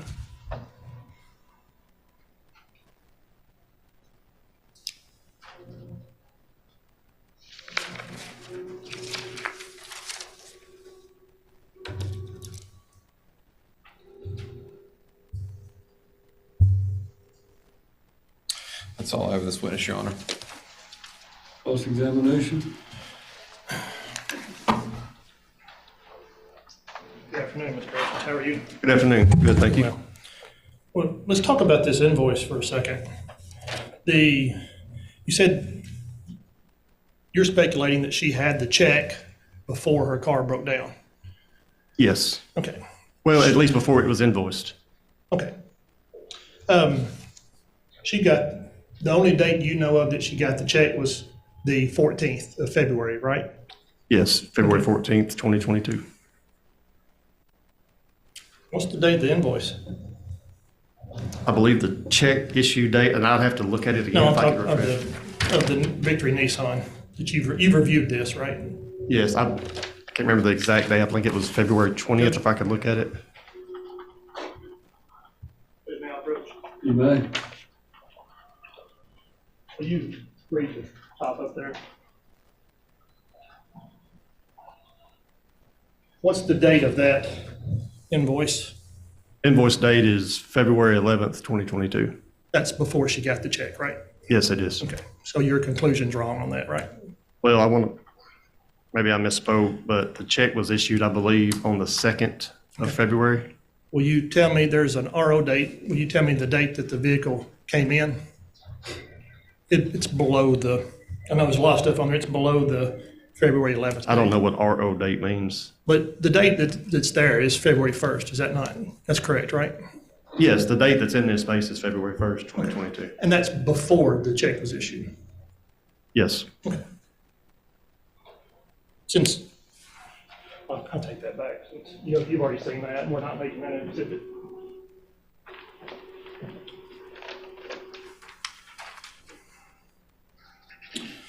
All right.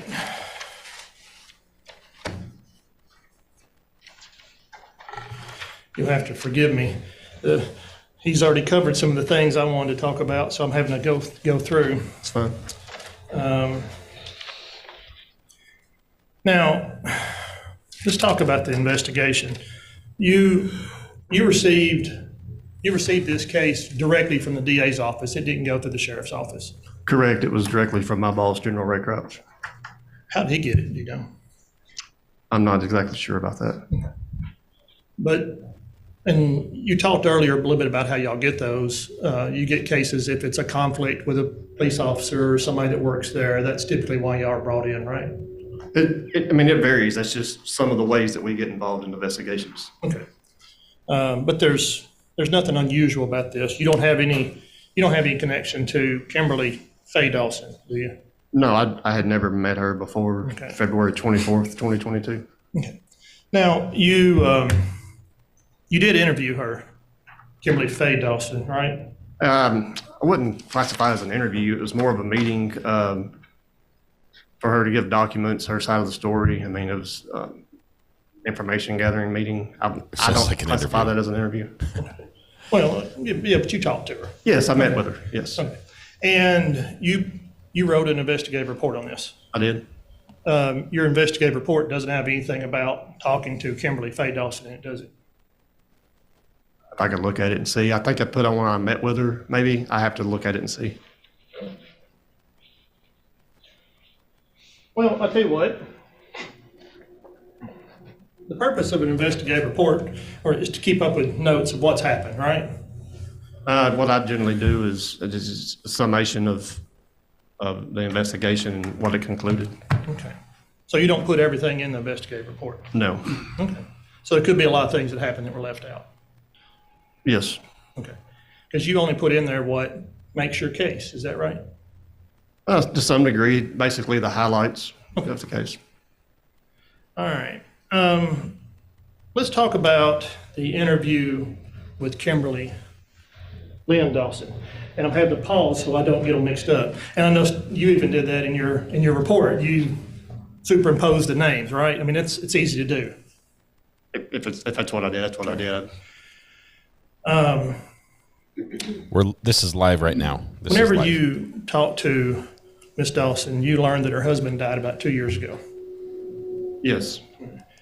And you knew that she had moved from 1045 Clay Lake Road, right?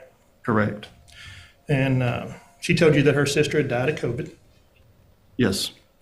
And after her sister died, she was the caretaker for her mother and father. That's correct.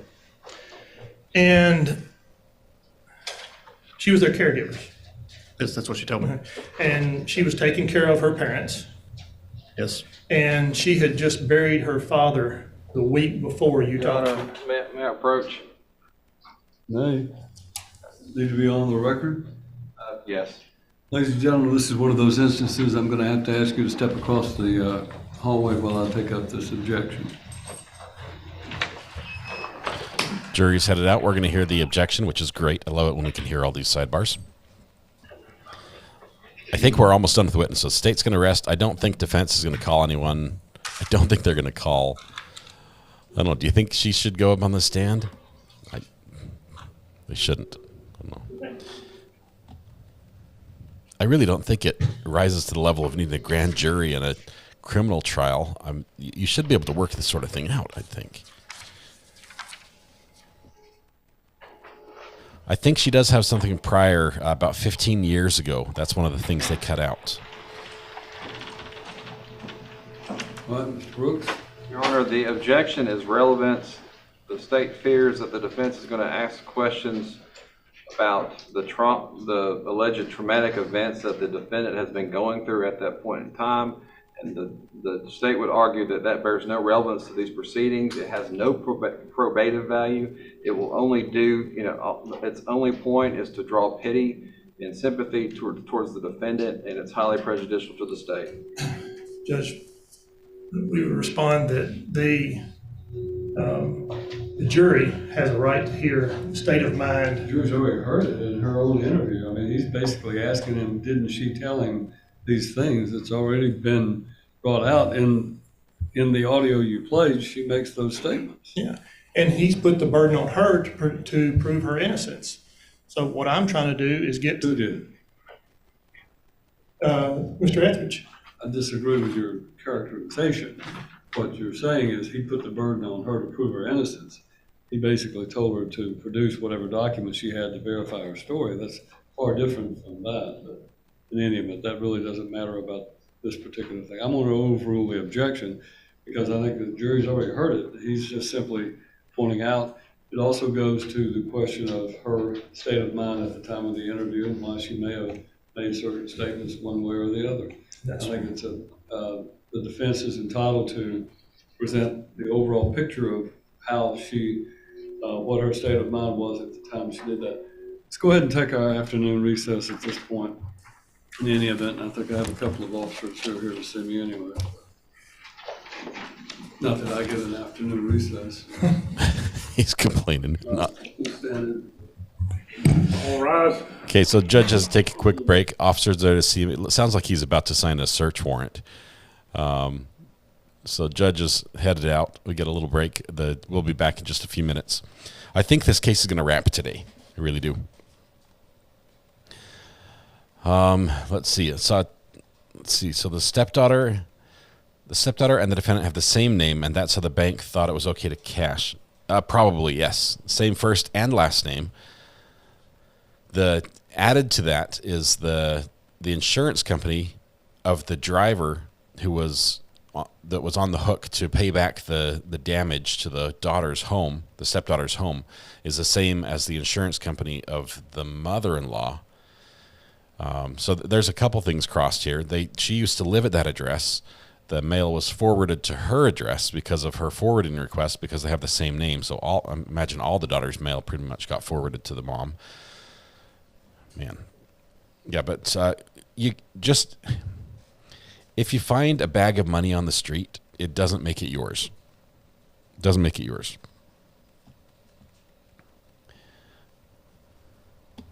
Okay, did they bank at the same bank? No, she has a couple banks, 2 banks. It sounds like one bank was just recently, the Chime Bank, she just barely signed up for, and that's where she cashed this online. Hugh, welcome. Good to have you here. Thanks for connecting all the way from the UK. Let's see, I wonder if Brandy will talk to Creighton at CrimeCon. Maybe she can offer her charts to him. Kelly, I know not only Creighton, but the defense team is at CrimeCon as well. So you've got the prosecution and defense, although prosecution is there as a cover band playing music, and the defense, I think, is there as like a guest speaker. So we'll see.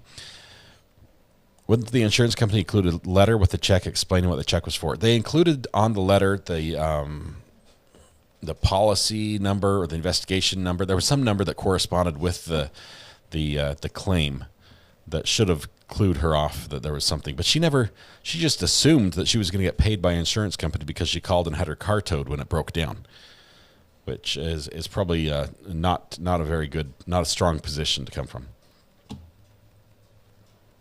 If you cash a check you know isn't yours, it's a crime.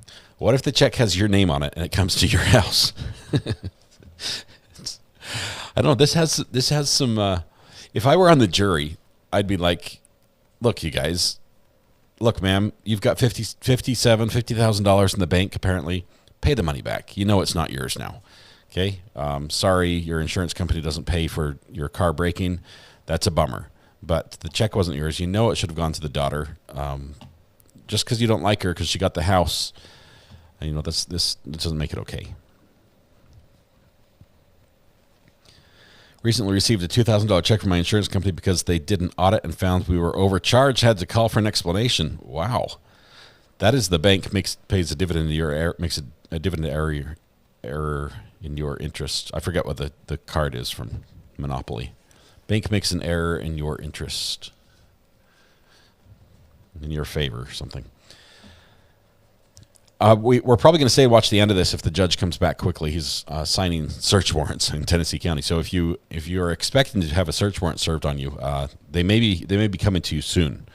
Judge is rubber stamping all those paperwork. You saw how many he signed, how much paperwork he signed during this trial already. John Supple says, no, if you find a bag of money, take it straight to Walmart and buy lots of pickles. It's law. John, I will tell you, I think for the first time ever, my wife today actually purchased spicy maple bourbon pickles for me. In addition to regular dill pickles, but spicy maple bourbon pickles. Usually I have to be there to sort of coerce her into letting us, drop a few jars in the cart. But she did purchase 1 jar on her own, which I think I'm making progress with her. Did anyone else see Brandy on JRL's live stream at CrimeCon today? I haven't. I've tried to poke in a few times just to see as JRL was streaming a little bit. She cashed at an online bank. They would see her name and cash it right away. Yeah, there's zero reason for the bank to say, hang on a minute on this check. They wouldn't bat an eyelid on this. It's an insurance company check. It's written to the person whose name's on the account. It's a no-brainer for them. 2-page letter. It costs more to write the letter than it was worth for the checks they sent you, but I'm glad they sent you the money. That's the right thing to do. While we're on the topic of getting a refund, if you're here in the United States, there are laws that have to do with lost money. Okay, believe it or not, money gets lost in this day and age. So you can go to your check and you can go to your state and look for lost money, and there are different websites. Every state has a different one, but basically you can search by your name and see if there's a company that you may have done business with for years ago. It may have been a deposit for an apartment, or an insurance, some sort of holding, or it can be a million things. It could be a refund. It could be your last check from a job you had when you were a teenager that they didn't ever send to you. Anyway, this money is sitting out there, and it amounts to millions and millions and millions of dollars in every single state. And you can do a quick search and by your name and see what's out there. And then if you find something in your name, you can click the button and say, I'd like to claim it. And then you have to, provide a little bit of information to claim that, to prove that this is you and this is my money. And then the state's like, oh, goody, we can finally send you the money we've been sitting on. And they send you a check. So it's, I will warn you. I'll warn you that if you go online and search for unclaimed funds, there are intermediate companies that will say, you give us your information, we'll go search for your check, and then if we find one, we'll handle all the paperwork and the go-between for a fee. This is a scam. It's legitimate. I mean, it's a legitimate business. It's not against the law, but it's a scam because you could do everything you do with that company, you could do straight with the state just as easily and cut out the middleman and save the 30%, 50%, whatever it is they want to take of your money. So always make sure you're going straight to the state's unclaimed property funds website. Okay. Yes, this was a live stream. We're still watching live out of Tennessee right now. Waiting for the judge to come back. He's signing some search warrants right now. Used to post them in the paper all the time. I periodically I'll go through and I'll look up my friends' names and just be like, let me just search for some of the people I've met and see if they have some property out there that they don't know about, because it's like a good friend would do that, right?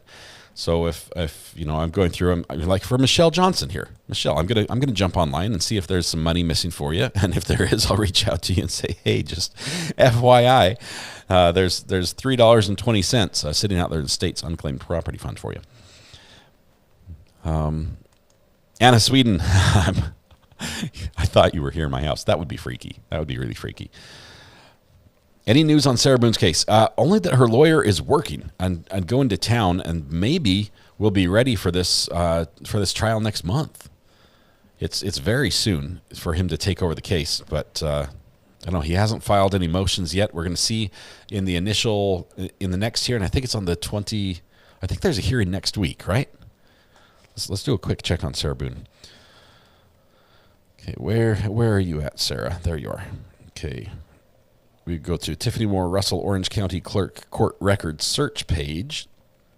Put in Sarah's name. Boone with a B. My B button doesn't work on my keyboard. One day I'm going to get that fixed, but it's just not in the budget yet. Let's see. We have a hearing on this. We've got a hearing on the 20th. Let's see. That's the one we just had. I think it got pushed. If I remember correctly, Sarah Boone, I think it pushed out, but there was not a date set yet. So I'm not sure if it's going to be this year or not, but the date's still showing of 10/2 for a hearing for next month, October 2nd, for trial. And that's not going to happen, I don't think. Because they canceled. We've got the written plea of not guilty, waiver of arraignment. Yeah, I think that's not going to happen. Cheryl Crawford said, I used the state one and got $432. It was fantastic. Hey, it's free money, and it's yours, Cheryl. That's the best thing. Through the states, search for, what you need to do is you need to go whatever state, and hey, here's pro tip. Ready? Pro tip. Every state you've lived in or worked in, search that state's unclaimed property. And so you want to go through the website, make sure it's legitimate through the state unclaimed property. It should have a .gov on the end or something like that. But check every state you've done business in and make sure you don't have some money sitting out there that's just collecting interest for the state. It's not in the budget. It's not in the budget. This is true. The B key is not working very well. Let's see. Samantha Terry says, please take this opportunity to tap the subscriber button on Weather Watch's YouTube channel. He's almost at 1,000K. It would be so awesome that before our podcast tonight with Weather Watch if we could get him up to 1,000 subscribers. Let me do a quick check and see where he's at. Where are you at, Weather Watch?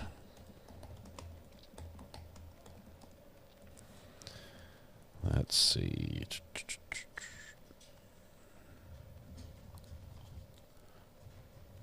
Let me see if I can open it on this page. Let's go full screen on this one, shall we? There we go. Okay. WeatherWatch has 968 subscribers. 968. Awesome. So he's very, very close. If we could get the last 32 subscribers to click on this little button right over here, and maybe even ring the bell. Hey, look, I did that. I just rang the bell as well. Don't tell him I didn't have the bell rung before, but now I do. That would be awesome, and we'll get him up to what he needs. Okay, now I need to bring my chat. Where did my chat go? Did anyone see? Hide chat, show chat, pop out chat, and bring it back here. This live stream's the best. It's the best message. We'll clear that one out. All right, so now where are we at? Are we still on 3? Oh, we're on 2. Oh no. Did the stream stop?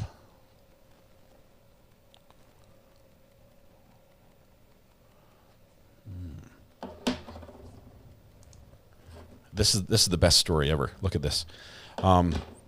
I found about $15K worth of stock for my parents had been sitting for 20 years when they forgot to leave a forwarding address for their broker.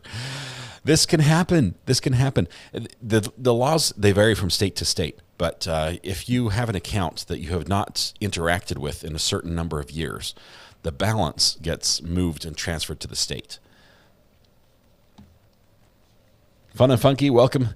Good to have you here. Creative B, good to have you. Creative B, I was just thinking, next time we send something fun to somebody who's really cool, like we just sent some flowers to Judge Boyd, or at least they're going to arrive next week. But next time we do that, I think we should probably use your services, because I'd love to send something personalized to somebody, and you have done an amazing job with this amazing plaque that you sent to me, and I'd love to maybe see if we can find a plaque that would work for somebody who we think is just amazing when we send something. So we'd like to patronize you for that as well. All right. Hey, I'm not sure. Is Weather Watch here? It would be fun if it's just a surprise. Judge Boyd has not live streamed since yesterday morning when that attorney called her out for being on YouTube. But Jamie, the thing is, she had her docket all cleared out for a jury trial, and the jury trial pushed. So it's not that that she hasn't that she's like not live streaming anymore. It's because she has nothing to live stream. You can't just immediately just call up and put some things on the schedule. So it's frustrating when she clears out her docket for something like that, and then at the last minute it moves. That's why she's so frustrated with it. But it does happen, and so she basically gets a couple days off. Brandy is close to 10K. Hopefully after CrimeCon, she spreads the word down there and meets and greets and networks that she can get to that 10K, because she's going to have a huge party. Huge party. We sent her some stickers to give away as well. Some very, very custom. I call them stickers, but they're almost bumper stickers. They're huge bumper stickers. That celebrate just the friendship, the partnership between 13th Jurors and Recovery Addict channels. All right. Let's see. Who else do we have? Wait, I was subbed and it said I wasn't. Well, now you can sub again, Katrina. It's awesome.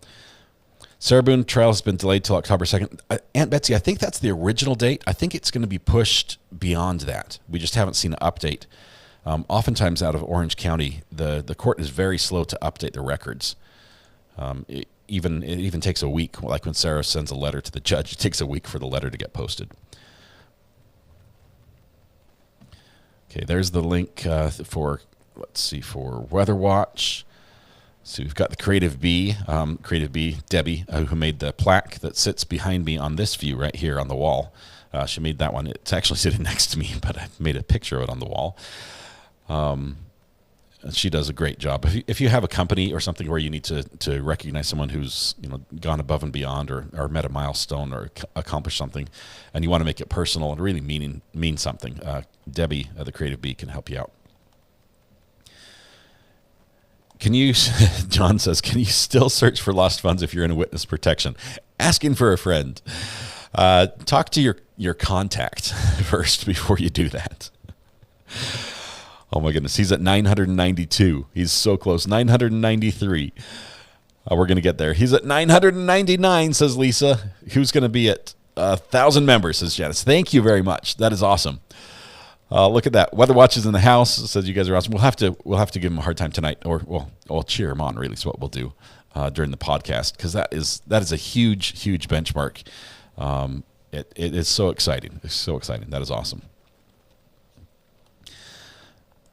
So we all got in on the ground floor before it was huge. We got in on the ground floor. That's what you need to remember.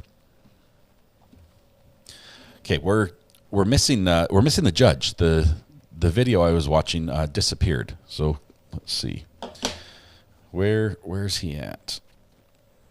Let's go over one.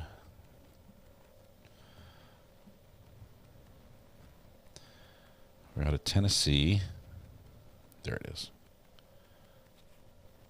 He's not back yet, so we're going to drag this over. Let's see. Let's do this one. Oh, it's down here. It's down there. Okay. I had it from the wrong window. We never lost it. It's okay, folks. We never lost it. It's still here. Turn on the horn for Weather Watch. I'll click the button a few times. Is that all right? But the horn gets really annoying really fast. I wish we had a different sort of party sound that we could use to celebrate. If you guys have some suggestions, what's a typical a party sound other than applause? We've got some cheering as well.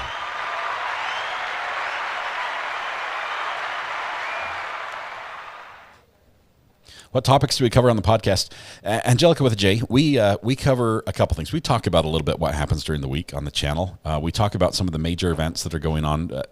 We try to steer away from politics and some of the other firebrand topics. But usually we talk about some funny things that are in the news. We talk about just some interesting things that are going on in the lives of people in our community. And just really, we just have fun is all. Mary Murphy says 40,000 subscribers, 515 videos in less than 1 year goes to show that you're amazing. Mary, really the community is amazing, and this is credit to you. I did go live many times, but this community has really been incredibly gracious and kind to me. I will say that we had a huge increase. We had like 17,000 subscribers come in during the manhunt. And since then, the subscribers have plummeted. Like people who like to watch the manhunt but don't like to watch true crime, they're like, "Oops, why am I seeing this guy on my feed? Unsubscribe." And it just went like this. And I'm almost to the point where I'm under 40,000 again. Right? Let's see where I'm at. And I sort of think it's funny. My wife says it's sad, but it's funny. We're gonna because it flips around. Let's see, studio. We are at right now. We're at 40,087, and we were at 40,000. I think we went down to 40,040, which is down like 250 from our peak. And we were just in the downward slope. And then Dr. G on his live last night, as he was. Those of you who were on with Dr. G Explains, we were talking. Everyone was asking questions. I tried to sit back and just listen a lot because I don't want to hog the time there. But all of you were asking some great questions about some of the different cases that are going on around the United States. And somebody mentioned me, and he went on this. Hey, everybody, if you're not subscribed to Recovery Addict, you really should. He had this great coverage here and this, and I watched my subscribers suddenly went zoop back up. It was like a little ski jump. We went down a big hill and then back up. So that was really kind of Dr. G for throwing our channel out there and sending a few people over. Oh my goodness, Kelly, I have heard so many good things on this, and I need to catch up with. I think she's got 2 episodes out on the Karen Reed podcast, she's going to do such a good job. And once that finally, I mean, if it goes to court, it's going to be awesome. People unsubscribe because they don't like cluttered timelines, I think, and that happens. Yes, we picked up a ton. I'm still like 16,000 subscribers above where I was 2 weeks ago, which is amazing. There is another inmate on the loose. Wink, wink, nod, nod. There are. It takes a special one to raise to that level of interest, and I think it almost has to be in a more rural setting as well, because it's so hard to track people in a non-rural setting. We've got somebody calling in on the burner phone. Let's see who it is. Call from a friend of the program. Friend of the program, Mr. Anonymous. What thoughts do you have to share today? Hi, Scott. This is your friendly neighborhood cruiser, Chris. Yes. How are you doing, Chris? I'm doing well. I'm thinking that maybe we should have the person that does the plaques do one for Judge Schroeder. Judge Schroeder. Yes. Has he retired yet? I'm not sure. I was going to have you look that up because you're connected with everything. And really, he's probably watching right now, so I can just say, hey, Judge, shoot me a line, text me on the burner phone, and we'll see what your schedule's like. Okay, we can do that. Yeah, I will. That sounds good. Yeah, I will say Brandy did. Sorry, I'm reading Brandy. I would say Debbie did such a good job on this plaque. I want to show you. Yep. Let me turn the manual focus off. We'll go full screen. Oh, okay. Here. Hang on. Okay, I'm in another room because I don't want my TV to echo. So hang on just a minute. Yeah. So this plaque. It says Recovery Addict. Congratulations Anything for before we surpassing bring the jury back? 5,000. Oh, Chris, let's bring the jury in. Jury's back. We need to go back. I'm going to let you go. Thank you so much for the call.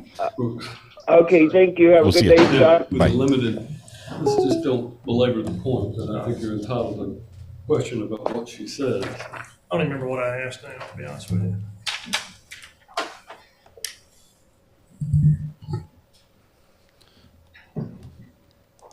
Yes, there is a burner phone. We have a burner phone. If you need the number, !burner, right here in chat. This is it. People are surprised that I actually answer it. When I'm not on the air, I'll answer the phone, and they're like, I was expecting a voicemail or a reception or something. No, it's just me, and that is my burner phone. I carry it with me. If you need to get a hold of me, that's the way to do it. As long as you don't need a response right away, because I have about 100 messages, and I'm way behind. Sending gifts to judges isn't a good plan, especially if you're involved with them. I would say, if you have any business. Ladies and gentlemen, as I explained to you in my initial instructions, there are sometimes I'll have to make these decisions outside of your presence. Just don't worry about my ruling. I've made a ruling on it, and the parties are aware of it, so you may proceed. Look at that layout with all the desks. It's like a little maze. Just cut to it. Her life was turned upside down with the deaths that had been going on in her family.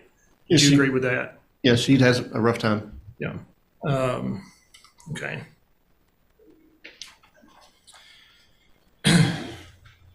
She told you that the check was sent to her.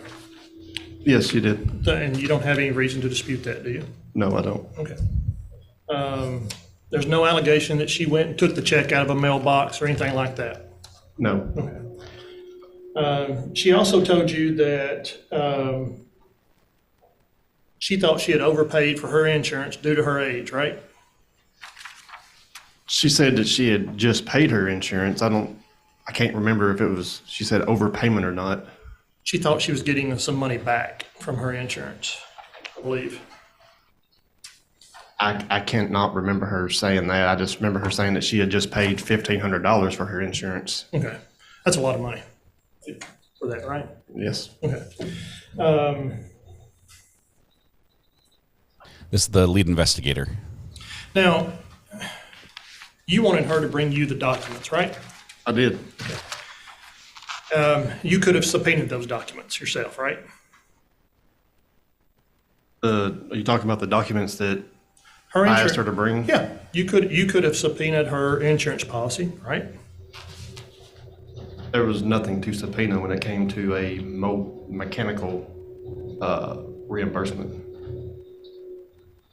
You didn't submit a subpoena to National General Insurance to get a copy of Kimberly Dawson's insurance policy, did you? No, she said she was going to bring it to me. And you gave her a limited time to do this? Yes.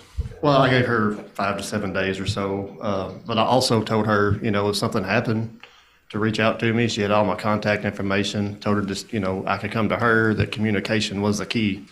I just, in my mind, I wanted to get this put to bed in a timely manner and either get the victim her money back or proceed with legal proceedings.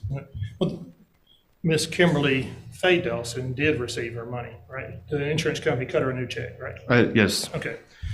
And you never went to Kimberly Lynn Dawson's house to visit her or to see her or anything, did you? No, I tried to contact her at least 2 times on the. Okay, just yes or no, you never went to her house, did you? Well, I need to explain my answer. Well, then you can do that with the general. Yes or no, did you go to her house? No. Okay. We're spicy. You knew her address, though. She gave it to you. Yes. Okay. And let me go back to the insurance. I buy them from Sam's Club. You did call the insurance, Mark. You just asked a general question. You didn't ask a question specifically about her policy. Correct, but none of the insurance, their policy didn't cover mechanical issues. That insurance company as a whole did not cover mechanical issues. But there are rider policies that do that. There's supplemental insurances that do that, but not through National General.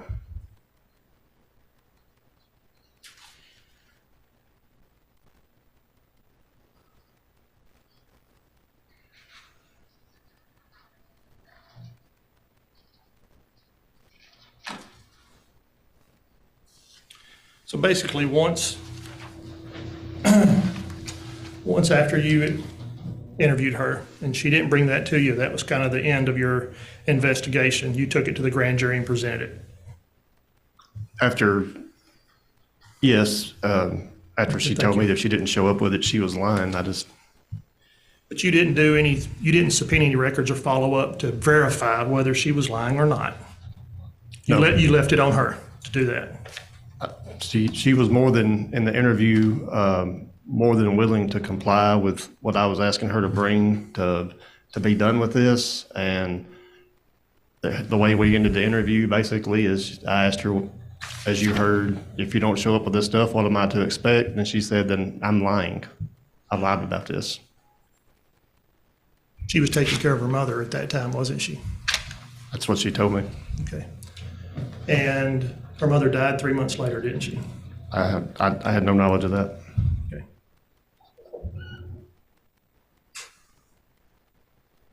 One thing about, there was another Kim that was mentioned in the recording.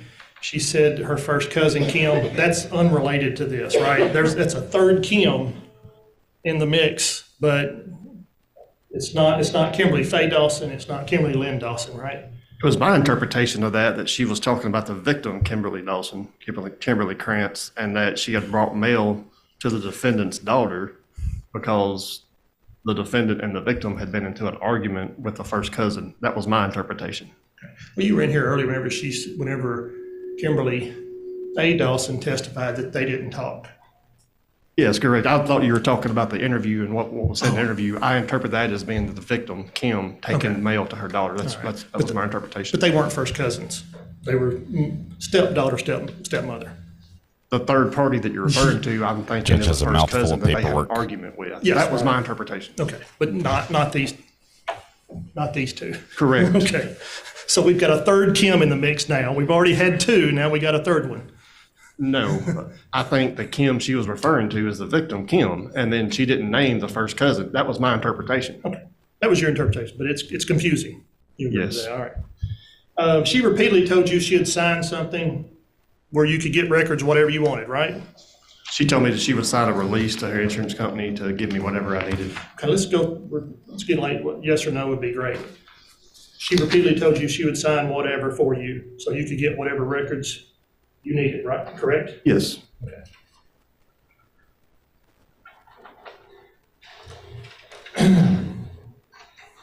And you indicted her 3 months later, or you presented the case to the grand jury for indictment 3 months later. Yes, I did. Okay.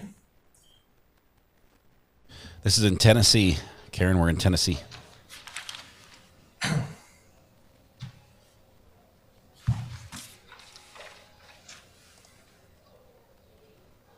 She didn't sign someone else's name to the check, did she? She signed her name? Correct, Kimberly Dawson. And that's the name that was on the front of the check? It was. The check that was sent to her? Correct? Yes. Okay. And that was from National General Insurance? It was. Where she has a policy? Where she told me she had a policy. I think You this is didn't going to get verify thrown that, out. I have since, yes, she had told me at the time, since I had seen where she does have insurance. So she told you the truth there? Yes. Okay, thank you. That's all. I wonder what the jury's thinking here. Oh. Brooks and redirect.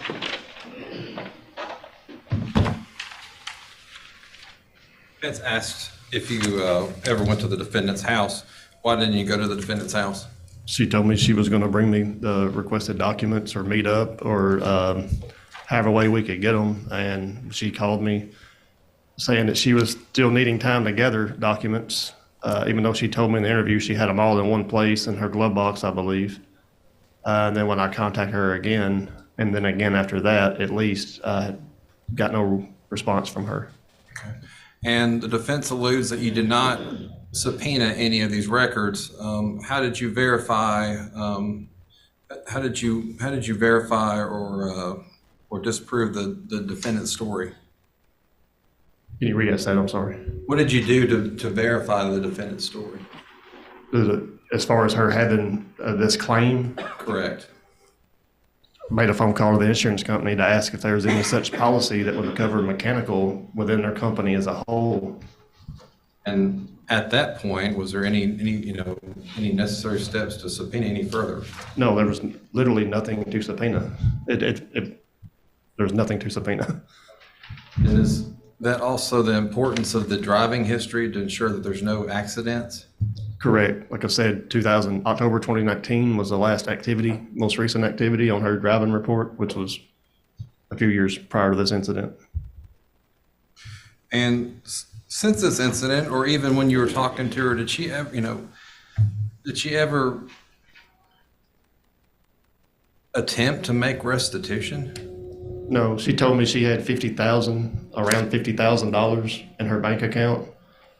But no communication about just paying this money back. And the defense handed up to you the invoice from Victory Nissan. I'm going to try to enter this. It's fine. Whatever you want. Yeah, whichever one. I'm going to take the defense's original copy. May I approach? They're sharing evidence. I'm going to take the defense's copy and enter that as evidence. And is that the invoice that the defense had you review? It is. Okay, Your Honor, I'd ask for that to be made an exhibit. Then I would ask that the check be handed to him. Mark that as the next exhibit, which would be Exhibit 5. So the insurance has made the victim whole. I'm missing that. The motor vehicle accident. Thank you. Record that that it was obtained on your client, I think. That is correct. Got quiet there for a minute, sorry. So the victim has received a check. She's got her $4,900. With a copy of the check. The insurance company's the victim. Date? The check issue date.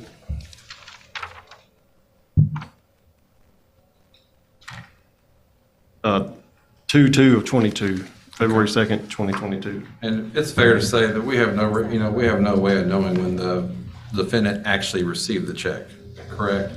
I know it was deposited on February 14th. Okay. I don't know when she received it. So February 14th is the latest that she could have received the check. Correct. Okay. And what is the invoice date listed on the Victory Nissan West? February 11th, 2022. So it's 9 days after the issuance date of this check. It is. And 3 days before the check comes out. Or 3 days before the latest she could have received it. That's all over this witness, Your Honor. Just briefly. This is We're in the courtroom kind of nitpicking dates, aren't we? Yes. Whenever you've got everything going on that Miss Dawson had going on, you're probably not going to sit there and do forensic analysis of dates, are you? I couldn't speculate to what her mindset was. Be reasonable to say that most people in that situation would. You're a reasonable guy, right? Sure. I'd like to think so. Sure. I've known you a while. Sure. I consider you on. But I mean, we're sitting here doing something that you get a check from your insurance company. It's got your name on it. It's reasonable to, okay, you sign it and put it in the bank, right? I guess if I was expecting a check, it would be reasonable. I have no knowledge that she was expecting a check. She told you she was expecting a check, right? No, she did not. She told me she thought it was from her mechanical repairs. She never said anything about filing a claim. She never said anything about that. She was like, what's this? Oh, it's my insurance company, so I deposited it. Okay. She never said anything about expecting it, though, no. The defendant is just off screen on the big You picture. knew what else she had gallery. going on, and you never went and asked her or try to offer to help her look for these documents, did you? I didn't have to. She said they were all in her glove box. So I assumed whenever she was taking care of the affairs at her home that she would bring them to me as she said she would. There's been some reference about the restitution. She wasn't asked to pay restitution, was she? Talking about the defendant, your client? Yes, Miss Kimberly Lynn Dawson. You never asked her to pay restitution, did you? If an officer come to speak with me and regarding this, no one seeing proof that it wasn't. You never asked her to pay restitution, did you? No. Okay. And once she was charged, she's prohibited from contacting Kimberly Faye Dawson, isn't she? No. She didn't have bond conditions? No. Ooh. You're telling me that it would be okay for a criminal defendant to contact the alleged victim in a case? Could object. It's been asked and answered. It's very easy to. Sustained, it would be inappropriate. As a law enforcement officer, you can look up to see if somebody has insurance or not, right? It's been many years since I've been a patrol officer. That database wasn't available then. I understand it's available now. I don't access that. You didn't try to access that?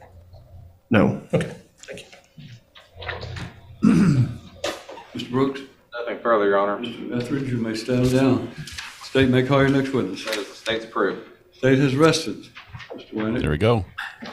Defense. Getting the wide view of the courtroom here. The zombie apocalypse bailiff is right there on the outside right Ladies edge. and gentlemen, I'll need to take up something outside of your presence. So again, and this should only be a moment if you'll step across the hallway.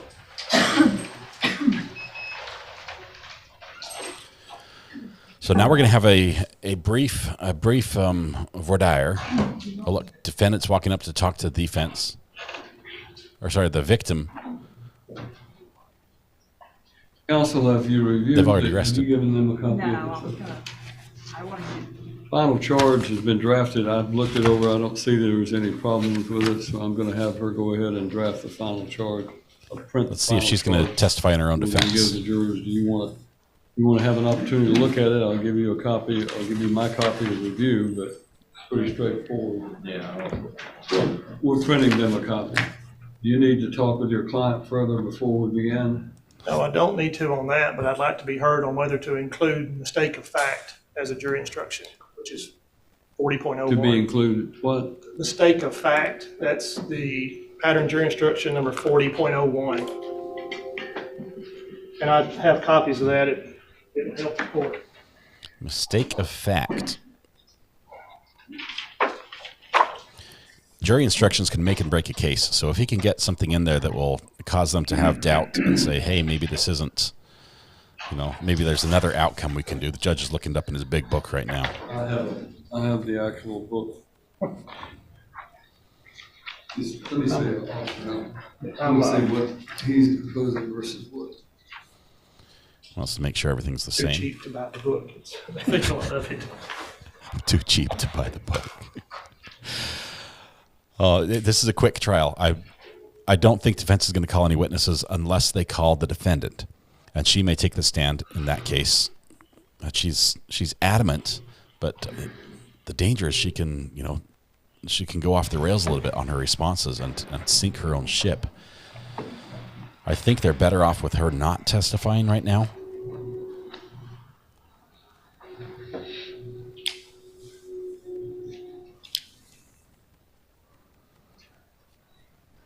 I think they're going to talk about whether or not she testifies. They've got some jury instruction stuff they're dealing with just to prepare for when the jury is going to be charged, which will be in just a minute, I think.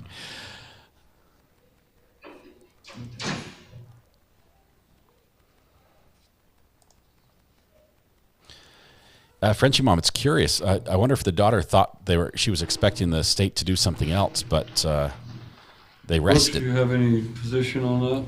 I was reading the comments.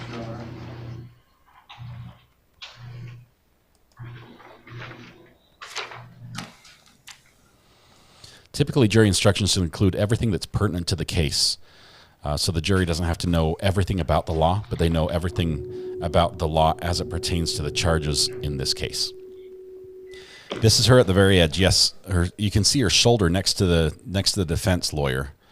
She scooted over a bit because the podium is blocking the defense lawyer's view, and he sort of said, "Move down, I can't see."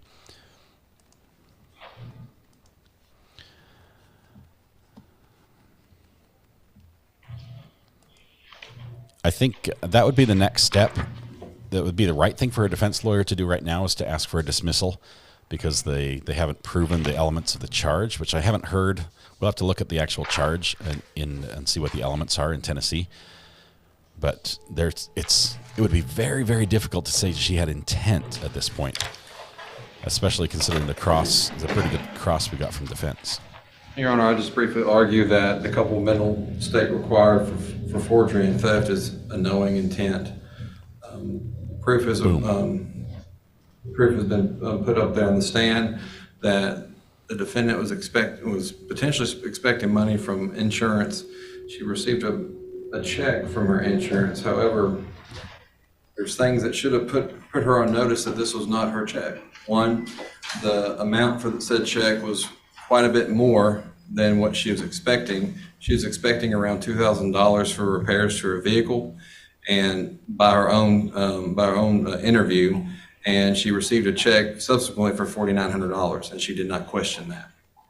Two, the conflicting dates. The check was issued 9 days before the actual invoice that was created from Victory Nissan, where she says that these repairs happened. So we have a date discrepancy.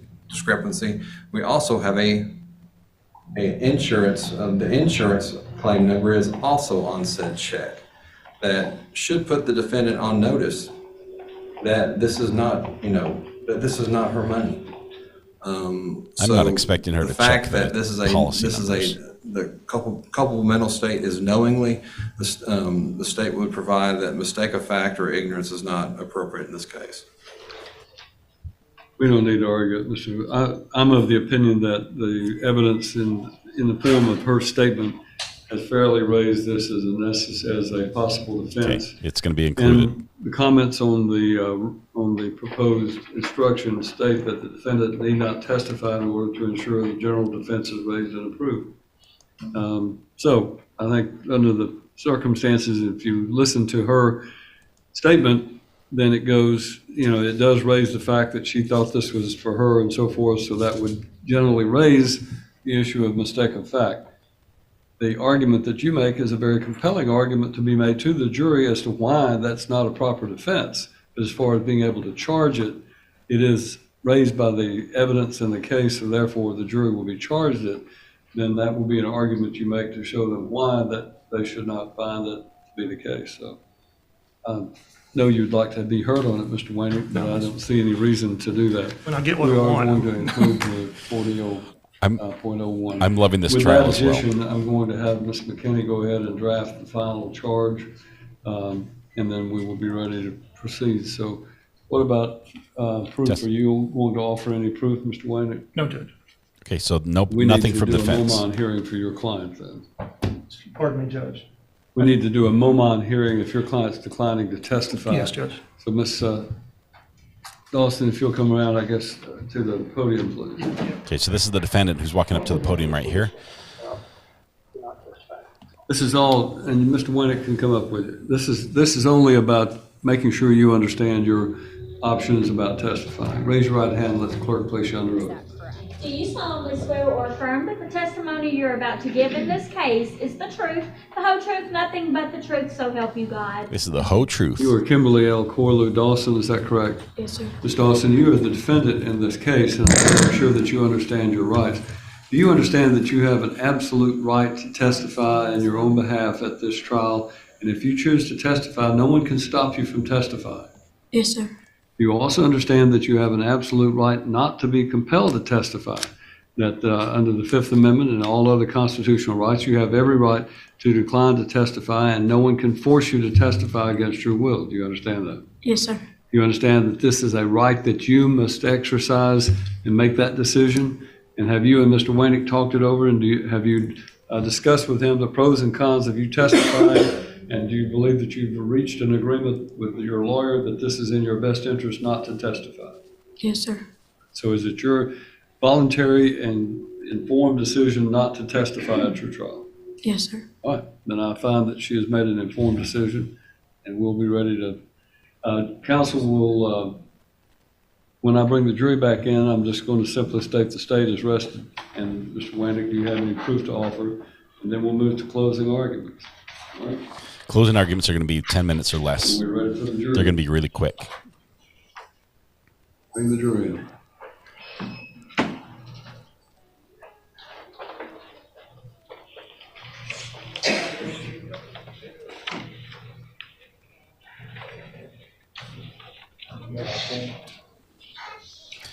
This is one of the judges we'll keep on our radar for court hopping. This is Judge David D. Wolf out of Tennessee. And I believe he travels around to a couple different counties, so we might see him in a different courtroom settings depending on where he's at. I'm not sure if all of them are on Zoom or not, but I do like it. It's quick. It's got good quality. And you got the bailiff that's armed ready for the zombie apocalypse. So, I mean, what more can you ask? Got all the jurors back. The state is rested, Mr. We're in Tennessee. Waynick, do you wish to put on any proof? No, Your Honor. Well, the defense's way of putting on any proof, as I've explained to you, the burden's on the state. It's not required that the defendant put on any proof. Next step then, ladies and gentlemen, would be the closing arguments of the attorneys. And the state will always be able to open and close on its closing arguments. Mr. Brooks, you may address the jury. Okay, so state goes first, state goes last. In the middle, we're going to have the defense. I'm not sure if they're going to take 10 minutes each time on the state, but they've turned the podium because he's now going to be facing the jury. So the direction that the lawyer is facing at the podium is looking at the 12 remaining jurors, because we already had one dismissed for being sick. Did not ask for a dismissal. Thank you for dedicating your day to this. I know both sides greatly appreciate having 12 people out of the community come and take time to, give this case its due shot. Okay, we greatly appreciate your time. The facts are very simple. The defendant used to live at the house of her stepdaughter. She has a mail forwarded to her new home. She is already made aware that she's had issues. She's already aware that she's had issues in the past of receiving her stepdaughter's mail. She receives a check that's meant for her stepdaughter. She then cashes said check. And ladies and gentlemen, I submit to you that if that's all we had, then it would not be enough. Okay? proof is beyond a reasonable doubt. Guess what? Law enforcement talked to the defendant, and the defendant opened her mouth. And that's when the trouble started pouring down on her.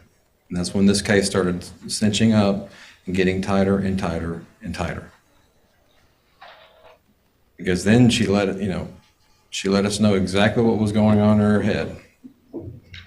You listen to the interview, and you can apply the factors of credibility just that the judge will give you in just a short moment to that interview, just like you can to anybody that took that stand. I would like for you to take note of her demeanor during that interview, how frantic she was over questioning over what the defense will have you believe was a mistake of cashing somebody else's check.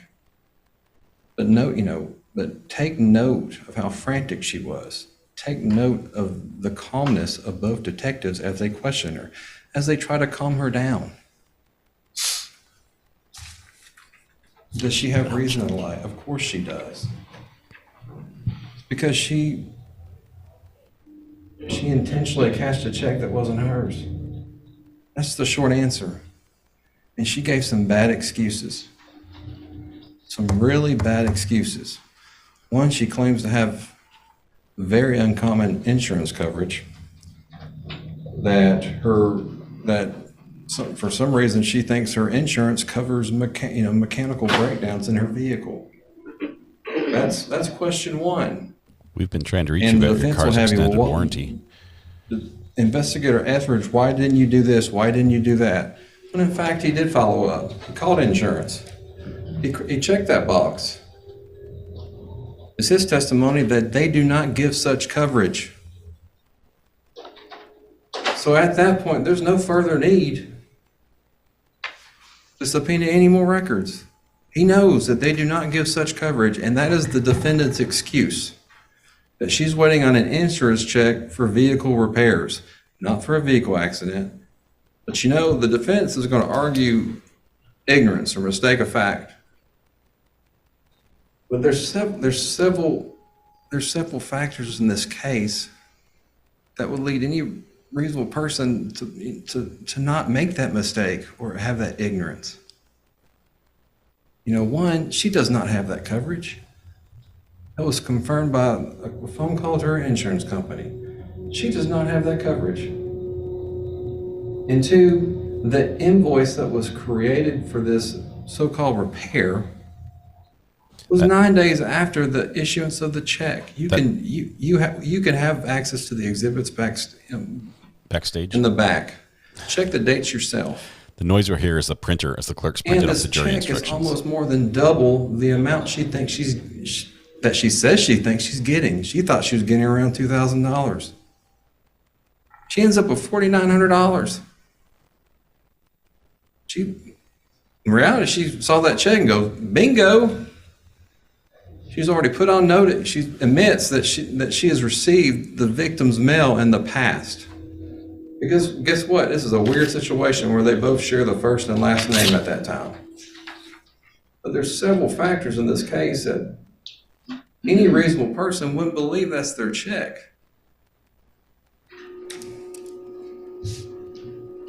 To go to mistake of fact, Investigator Etheridge goes the extra mile and go, maybe she just doesn't understand what she was getting covered for. Maybe it was a wreck. Well, we have her driving history. If there's an accident that's been reported, then it would be in that driving history. And the last date that anything was reported was back in 2019. So we know it wasn't a wreck. So we have to rely on this story that the victim has coverage for mechanical breakdowns in her vehicle. She doesn't say she has a warranty with Nissan, and that's what was covering. She was expecting a check from a warranty. No, she said, this was my insurance, and I was expecting a check from them. Her story. That was a lot of fun, Jennifer. That was a lot of fun last night. Dr. G's This was amazing. not a mistake. It was not ignorance. She saw an easy out. She used mobile deposit. She didn't have to physically go to a bank to do this. That makes it much easier to commit this crime. But she can just do it by her phone.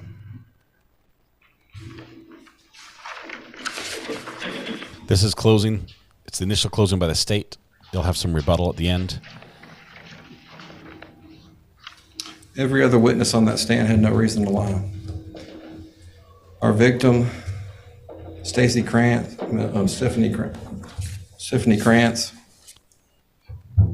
she has no reason to implicate her stepmother.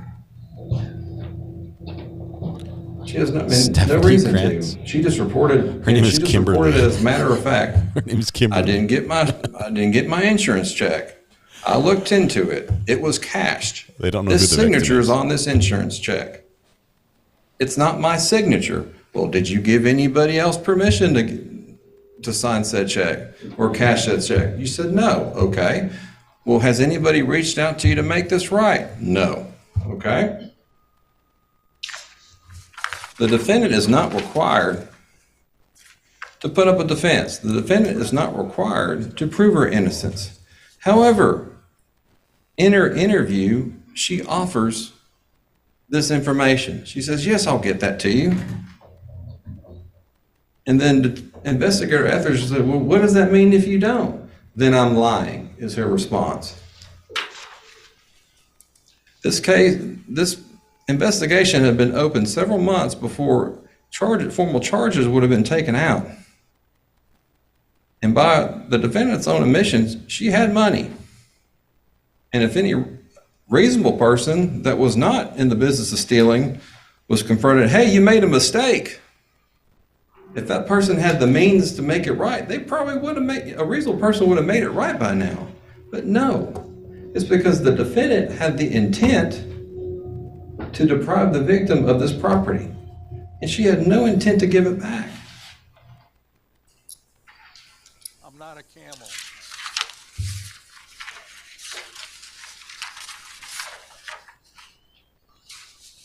Shuffling the notes. I think he's covered it all. The forgery. The count of forgery. There's a forgery charge. The defense is going to try to confuse you with the fact that they have the same name. They do. And I just ask you to carefully read the jury charge for forgery, okay? Because I understand that if we just used our pre-recollections of what we think forgery might be, there might be an issue with the fact that they have the same name, but it's not, okay? Because a forgery means to alter, to make, complete, or execute or authenticate any writing so that it purports to be an act of another who did not authorize that act. But she didn't sign her stepdaughter's name. Her signing her name to cash her stepdaughter's check is forgery. She doesn't have, it does not matter that they had the same name. It is a potential defense that she may have mistaken it, but I've already laid out the other factors why any reasonable person would not have made that mistake. It's because in reality, she wasn't expecting any money from her insurance company. She just cashed a check that wasn't hers.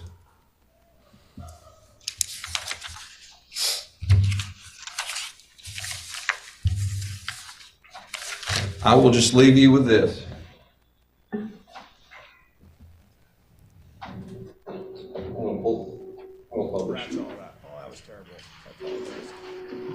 Oh, we get some audio to end here. OG Sean White, thanks for gifting a membership. That one went to Dreamscape. Congratulations, Dreamscape. Here's the big finish from the state. I'm asking you to do that, Bruce Kimberly. I'm going to end on. I got $50,000 in the bank. I don't need $4,000. That's cool. So this, what I want you to do, I want you to calm down, and I want you to bring me that stuff, okay? If you will. Again, it's not a command. It's not a mandate. I'm asking you to do that. I don't have no reason not to do it. Okay. So what's going to happen if I don't hear from you for a week? I mean, what should I think if you disappeared? I have no reason not to bring it. If I don't come to you, I'm lying. Just straight out of lying. Okay. Well, I don't want to think that, but... Because I got proof of all that. Okay, listen, again, my cell phone number I'm gonna find this card, okay? If something happens, you have car trouble, you have family issues that you can't make it, communication's the key. Okay? Communicate with me. I can come to you. You with me? Just communicate with me, all right? Okay. Remember, this is nothing that law enforcement forced her to do. This is something she offered. And in response, she said, I'm lying if this doesn't happen.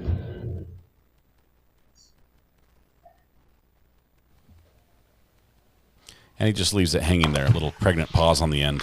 When? Here comes defense. See if they can present a little bit better. State was not very convincing there, honestly. Mr. Brooks said it for me. Thank you for your time on this.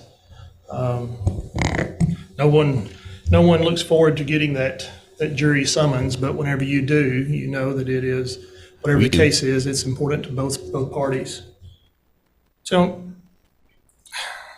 the government here, they want to get in some technical analysis, and I kind of did it too, and I shouldn't have, but they want to get in a technical analysis of dates and times on different documents and comparing things.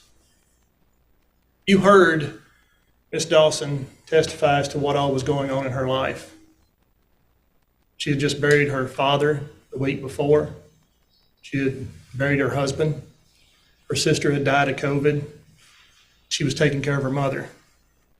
And right after this interview, she said, she was still taking care of her mother. And that was the last person that she had. So I think anybody in that situation would understand that their mind is not thinking logical. Mr. Etheridge even said it. You've got a lot going on. It's hard. But you can't put yourself there until you really think about it. So, as I'm listening to the interview, I hear Ms. Dawson say, I'll sign whatever releases so you can go get it. Mr. Etheridge didn't take her up on that. He didn't go and get the documents himself. He put it on her to go do it. And he told her, you don't have to. And they didn't conduct a full and thorough investigation on this. Again, they just put it on her. They have the resources and the manpower. He even said, yes, we could.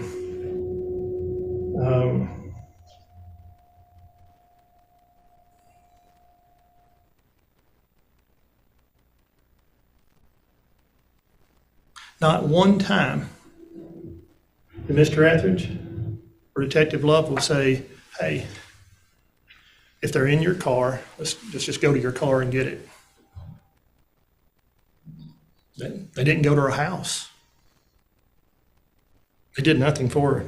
And she told you she thought she was getting money. And that was her insurance company. She got a check. She didn't go steal it. She got a check sent to her, had her name on it, from her insurance company. And yes, that the amount of the check was more than what she thought she was getting. But insurance is confusing. She didn't know what all she was covered, what all is not. I know I certainly don't. And I think a lot of people, that's why they have all that fine print and several pages of things. But it's reasonable to think that she was getting a check. She got a check. She signed her name. She didn't sign anyone else's name. She signed her name. And they want to make a big deal about the online banking and saying that that's some way that she used to cover this up. It was just convenient for her. That's the account she had. That's the times that we live in. People have online banking. I actually made my first deposit the other day by taking a check, picture of it, and I'm still nervous because I haven't seen it go through yet, so I don't know about that. But a lot of people do. That's what she was using. Technology has made it all the way to Tennessee. There we go. Intent to do. She didn't intend to defraud anybody. She didn't intend to steal anything.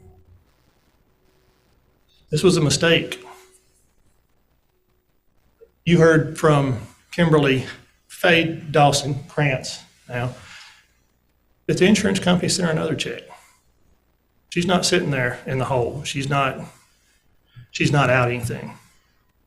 They're saying it's And they make a big deal about mistake.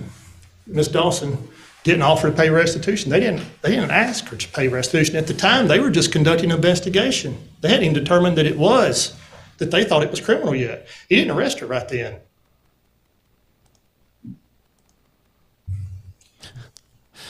OG Sean, thanks for the gifts.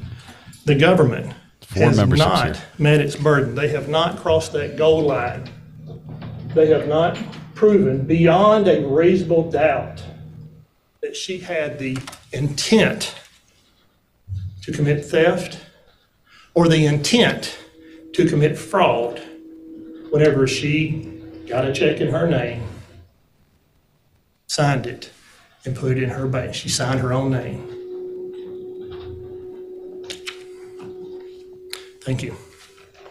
Okay, defense is done. States can come up one more time, put a bow on it, and then off it goes to the jury. Very briefly, the defense mentions that the defendant did not have the intent to deprive the owner of her property. However, that is not the mental state that's required for the offense of theft. Okay, you do not have to intend to do it, all right? And you will read in your jury instructions that the culpable mental state, or what has to be going on in your mind, is a knowing intent, okay? It's different than premeditation, that what we might consider in first-degree murder. It's a completely different analysis, okay? And what the jury charge will say is that to act knowingly on something means that a person acts knowingly with respect to the conduct or to circumstances surrounding the conduct when the person is aware of the nature of the conduct or that the circumstances exist. The jury's not going to be late for dinner tonight. Acts knowingly It'll be quick. with respect to a result of the person's conduct when the person is aware that the conduct is reasonably certain to cause the result. She knew that check wasn't hers. There were several red flags. Aside from her ridiculous story that she was waiting on an insurance check for vehicle repairs, aside from that, there's numerous factors, the claim number on the check, the date of the check, the fact that it's almost double the amount she says that she's expecting. So the state would submit to you that she was more than acting knowingly in depriving the victim of her property. It is irrelevant that the insurance cut her a check. The defendant still has that money. So that it's irrelevant civilly what happens between an insurance company and a victim. The defendant should still be held accountable for stealing this money. And the state has more than met its burden beyond a reasonable doubt. Thank you for your time. Ladies and gentlemen, the final charge, we were preparing it. We had to make some additions to it, so it's going to take just about 5 minutes before we have all the copies printed. So if you want to step across the way, the restroom or whatever, and then we'll bring you back in and I'll give you the final charge and then you can begin your deliberation. So we're almost on verdict watch here. Okay, the poll is up right now. We're going to take it down here in just a minute, whether or not you think she's guilty. It was theft. I think I said fraud and forgery. I thought it was forgery and fraud. I don't know. Well, anyway, is she guilty or not?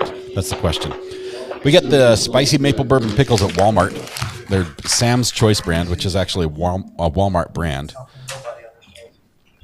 But good stuff. State did not meet the burden of proof, says Stephen. Chad Dorman's next motion hearing is November 30th and trial date July 8th. Interesting. Keep an eye on that. Yeah, where's the insurance company in all this? They should be on here saying, hey, we would like our $5,000 back. What would be interesting is if the court orders restitution to be paid back to the victim, and then the insurance company sues the victim for the money. And I didn't argue any of this. And why didn't something left out, always. They're joking. The verdict's not even in. They're joking about what they forgot to do. shocking. This is crazy. Mr. Spratt has filed 8 motions in the B.J. Brown case. I thought he was gonna file 12. Oh my God. He's not even doing 12, only 8.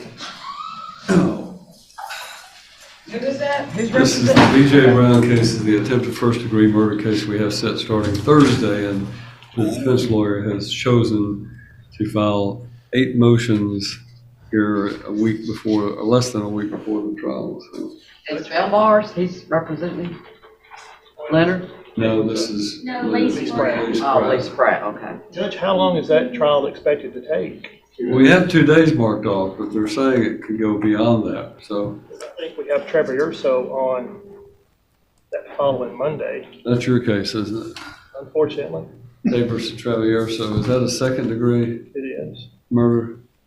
Well, Monday the 25th, we have Dixon Chancery.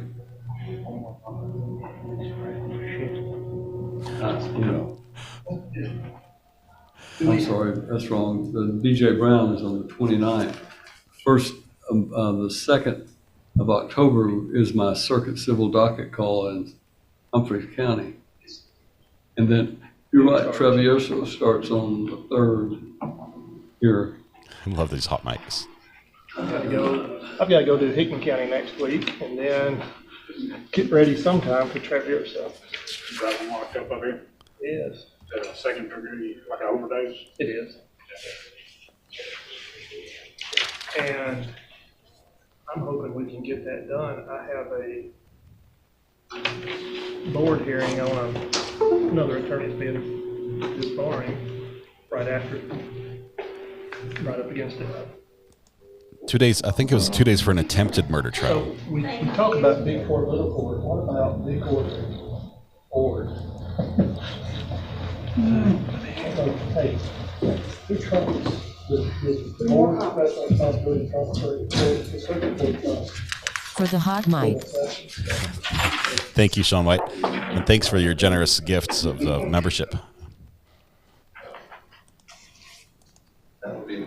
I do not find this rises to the level of an order of protection.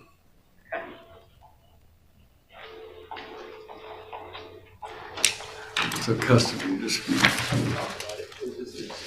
Or you need to send back a page that I didn't sign, and there you go.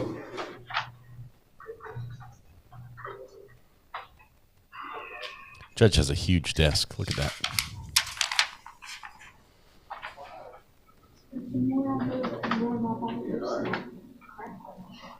Every piece of my body.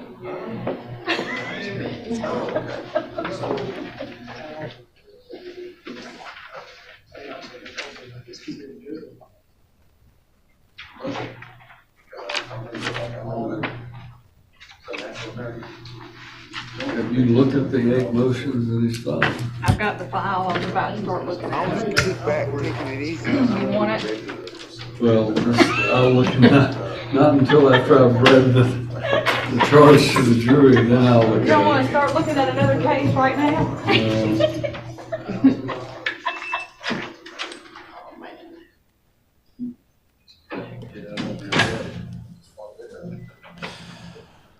We're waiting here. Leave it for me to pop that up on you.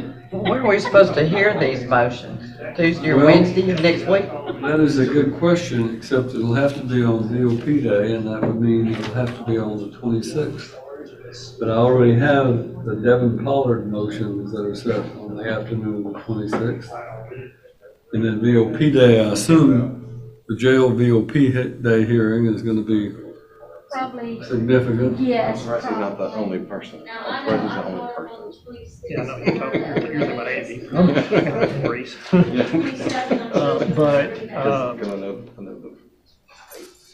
All right, so we're ready for them? And, yeah, because that's where. Bring the jury in. I think the. Gentlemen, we're ready for the jury to come back. I think if she does any jail time, it's going to be like 30 to 60 days on the top end. I can't imagine a lengthy jail sentence, and it'll probably be restitution and fines.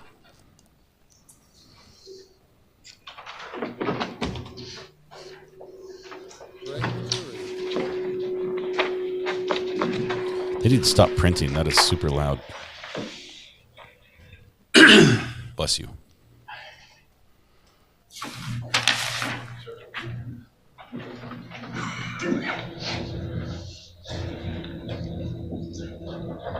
That last stolen as well.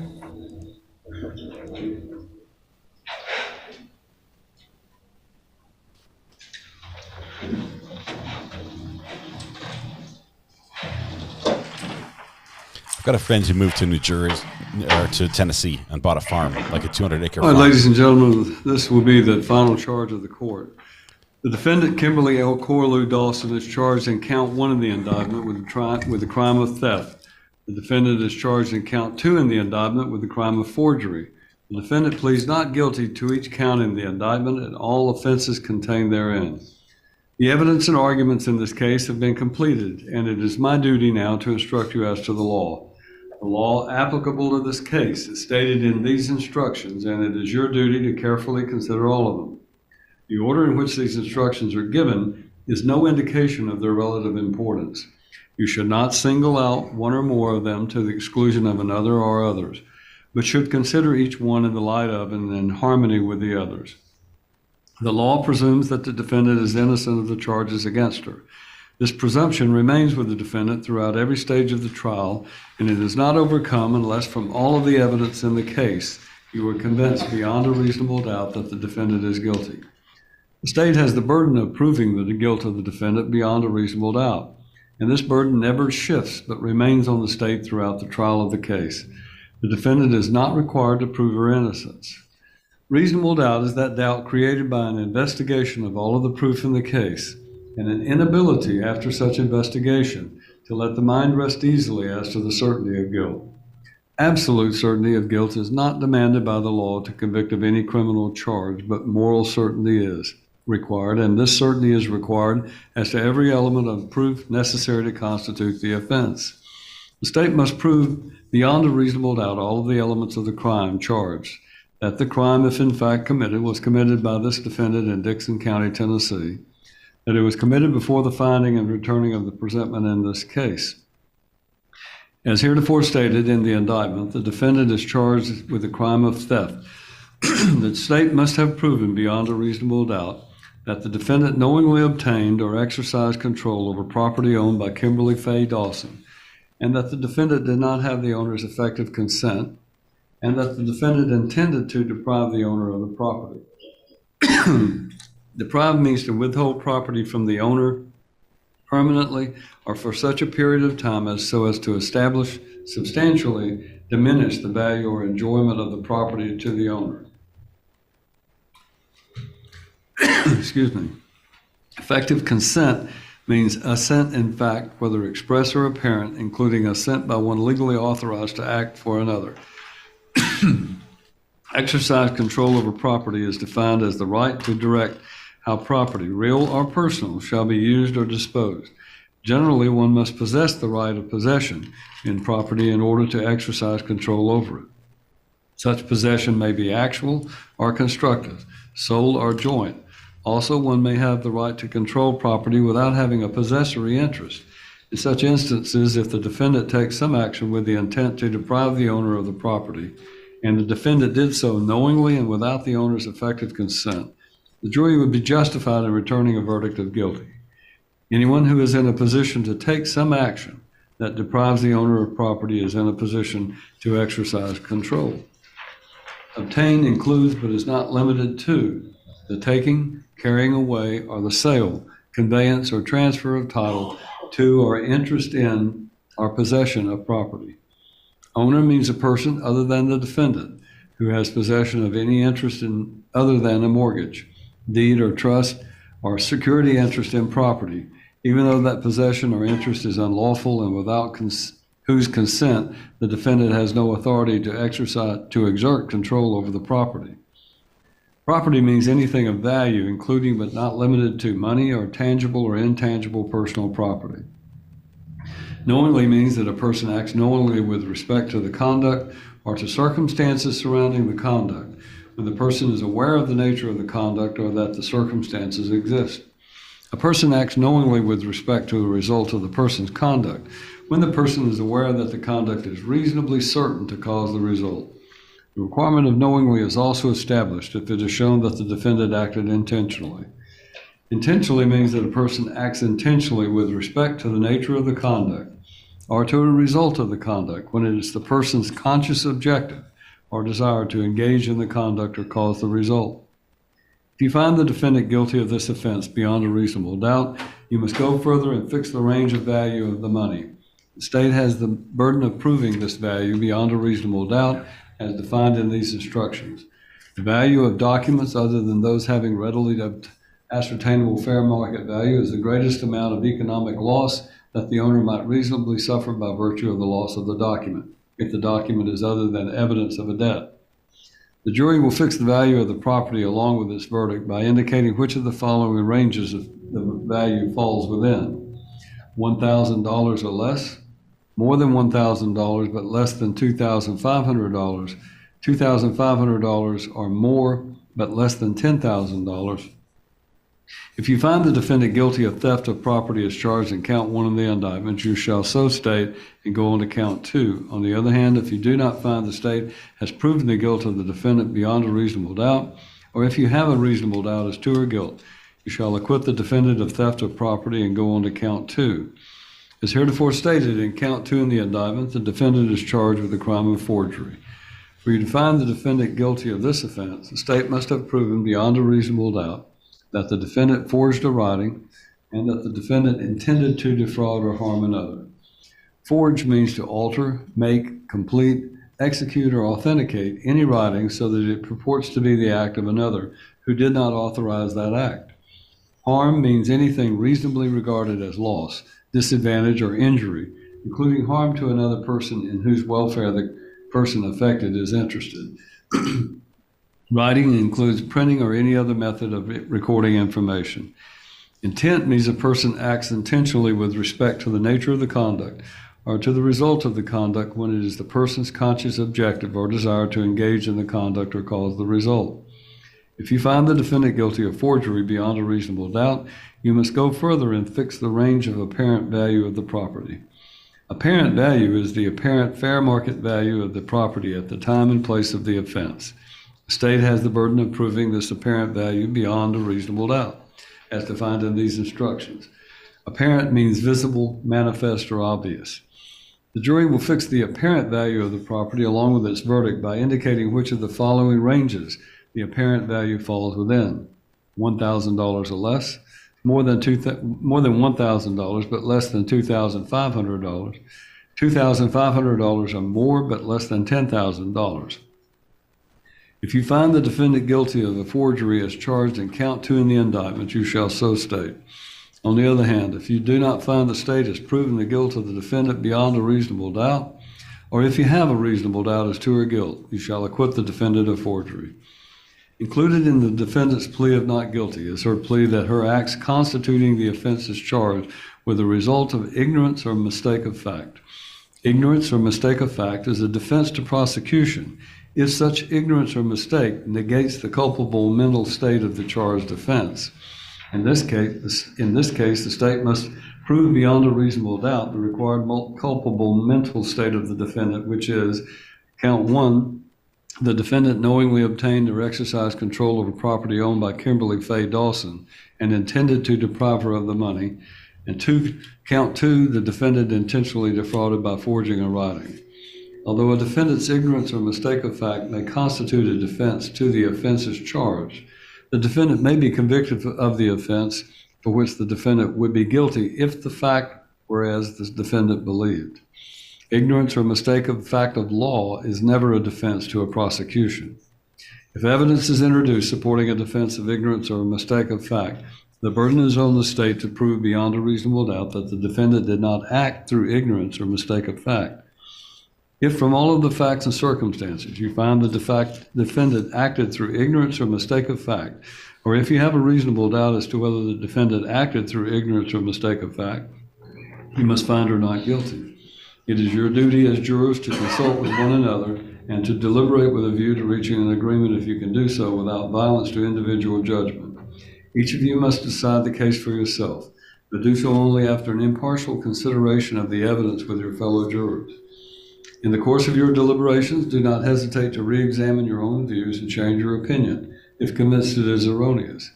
But do not surrender your honest conviction as to the weight or effect of the evidence solely because of the opinion of your fellow jurors or for the mere purpose of returning a verdict. The verdict must represent the considered judgment of each juror. In order to return a verdict, it is necessary that each juror agree thereto. Your verdict must be unanimous. You can have no prejudice or sympathy, nor allow anything but the law and the evidence to have any influence upon your verdict. You must render your verdict with absolute fairness and impartiality as you think justice and truth dictate. When you retire to the jury room, you will first select one of your members as foreman or forelady who will preside over your deliberations. When you have reached a verdict, you will return with it to this courtroom and your foreman or forelady will announce it. If you have a reasonable doubt as to the guilt of the defendant as to the offense charged in the indictment, you shall return a verdict of not guilty. If you find that the state has proven the defendant guilty beyond a reasonable doubt, then you should find her guilty. In that event, your foreperson will report that you find the defendant guilty. On the other hand, if you find the state has not proven beyond a reasonable doubt the defendant's guilt, or if you have a reasonable doubt as to her guilt, then you must find her not guilty. In that event, your foreperson will report that you find the defendant not guilty. Crime charged in each count of the indictment is a separate and distinct offense. You must decide each charge separately on the evidence and the law applicable to it. The defendant may be found guilty or not guilty of any or all of the offenses charged. Your finding as to each crime charge must be stated in your verdict. You are reminded that you are required to report a verdict or a failure to agree on all counts in the indictment.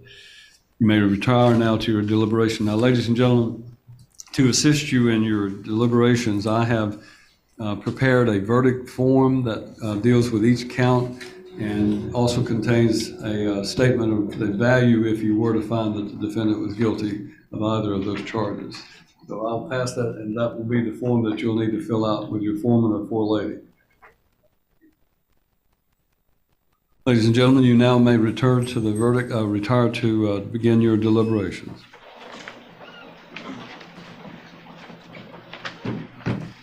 Okay, so hold on, because I have to start the timer.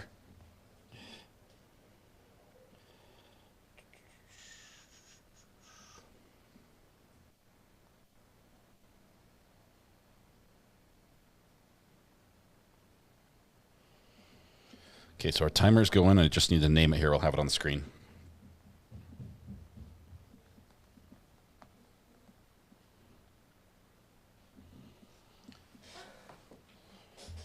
It's like on the 26th, because I'm thinking that's when I'm going to have to set these motions and BJ around.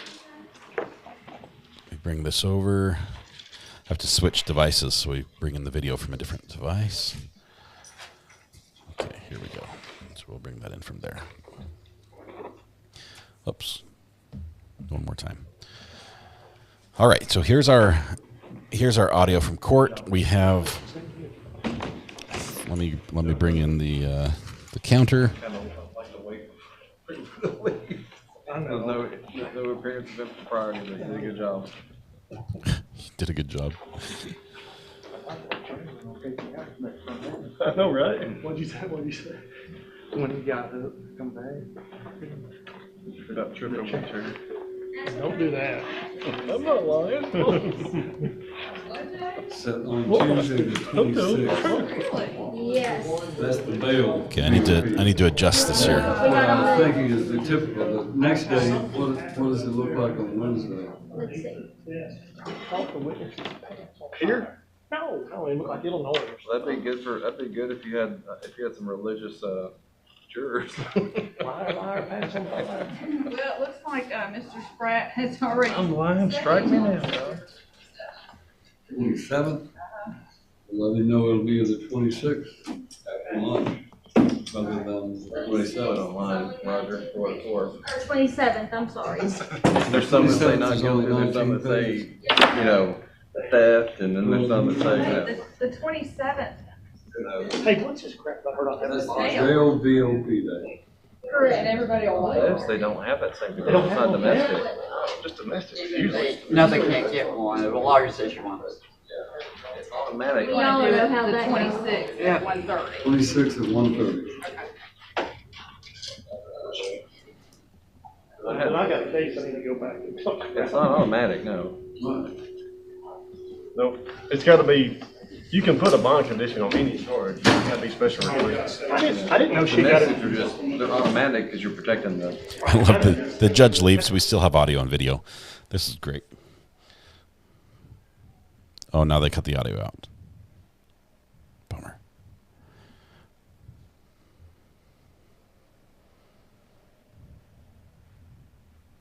Okay, here's our verdict watch. We've just got a couple minutes out there. I think they're about done. They've probably selected a foreman already, and they're probably all on the same page. Can we have a deliberation length poll? No, because they only have one option. They have less than an hour. that's their option. It's supper time in Tennessee, and we can't be late for dinner. Lisa says 22 minutes, 37 and a half seconds is my guess. Awfully precise, Lisa. Almost like you have inside information there. 45 minutes. The audio did cut. Yes, I think the court clerk took care of that. Ugly Betty says, "Man, you got all the toys." I do have quite a few toys here on my desk that make the magic happen. This is my recent acquisition. This guy right here. It's made by Blackmagic Design. Actually, the camera that's filming it is my most recent acquisition as well. Blackmagic Design, bidirectional. HDMI goes in and SDI comes out, or SDI comes in and HDMI comes out. It can do either, which is extremely, extremely useful, especially with the newer equipment that I'm looking at upgrading to, especially with my switcher. All right, I'm not sure if I'm liking the blue colors on the background right now, but I'm not ready for purple yet. Jury's going to be 30 minutes or less. I think you're right. 47 minutes is Samantha.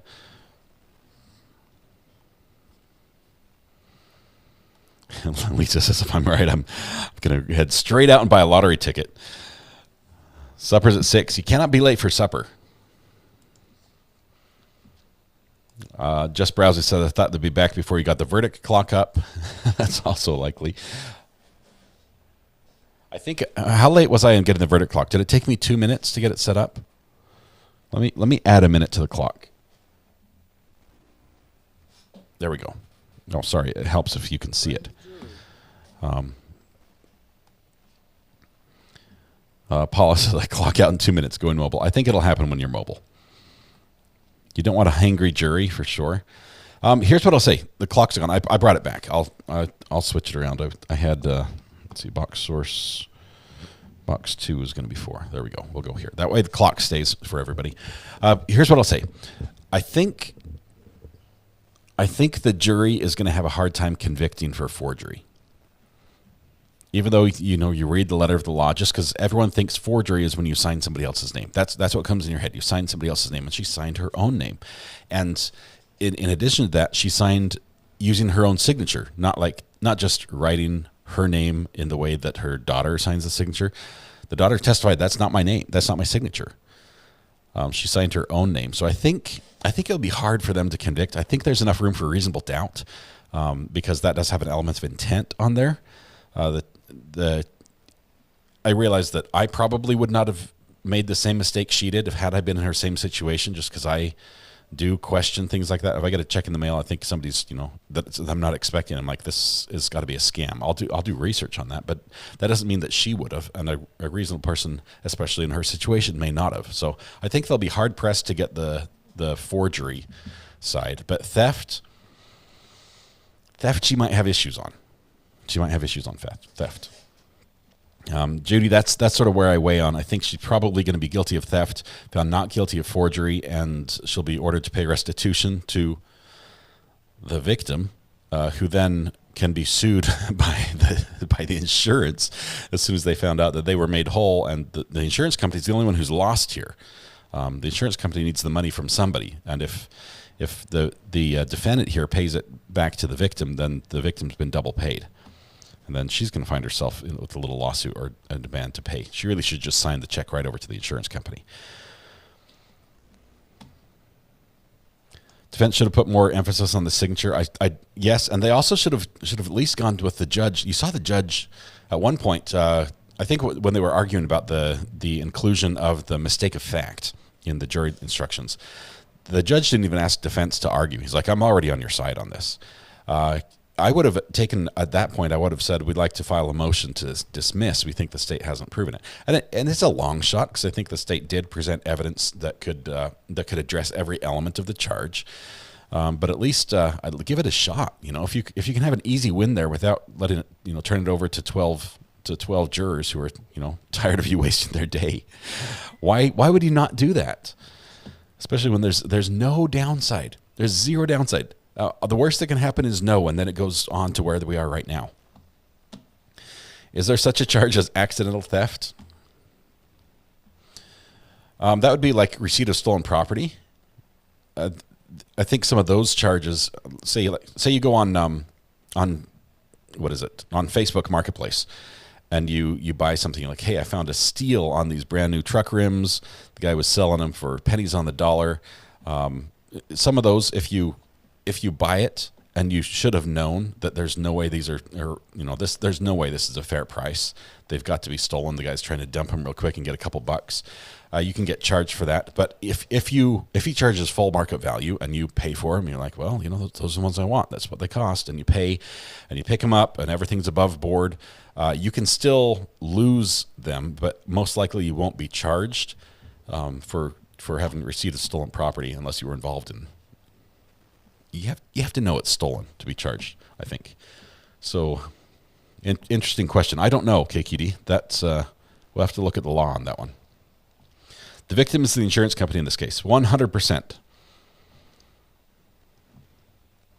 And honestly, the two parties, man, communication is key, right? We heard that from from a couple people. We've heard that from from Judge Boyd yesterday. Communication is key, right? If you're in a setup where you've got bond conditions, you're supposed to report. Communication is key. Just talk, even if there's a problem. Talk about it. Don't just let it go. Talk about it. And these two individuals, both Kimberlys, I guess, and Stephanie, whoever Stephanie is, the state came in with Stephanie out of nowhere. But these two Kimberlys don't have the ability to talk, and I'm sure the relationship soured long before this event happened. But they aren't able to discuss anything to each other, and so they won't give an inch in any area. So the younger Kimberly, when she gets the older Kimberly's mail, instead of saying, here's the new address, I know where she lives because she moved out of this house, she used to live here, she's my mother-in-law, she should have every possible way to forward the mail, or just say, hey, we got a bunch of mail, do you want to come pick it up? No, she says return to sender. We don't know who that is. Wrong address. And then it goes back, and so the mom's not getting the mail. And then it sounds like the mom, the same, probably never called the daughter and said, hey, I've got some of your mail here that I shouldn't. Definitely didn't do it when the check arrived. Okay, we are watching. Let's go to a 2-box so we can see where are we at. 2-box right here. Nope, not that one. Box source 1 is going to be camera 3. There we go. Let's go here. So there we go. So we're watching court to see what happens, and we'll see in just a minute. That's an ugly one. Let's find a better one. Is that better? Diet Coke Mama, welcome. Good to have you here. They should have asked for the dismissal. That's like lawyering 101. You should do that. She needed a different lawyer. I think everybody, counsel on both sides, they just weren't vested in the case. Neither one of them could remember their client's name and had to check their notes constantly to try to get it right. It was just, yeah. She did not do the right thing, Lori. I agree. She did the wrong thing, and I think that's why she's going to be found guilty of at least theft. I don't think they'll get her on the forgery charge.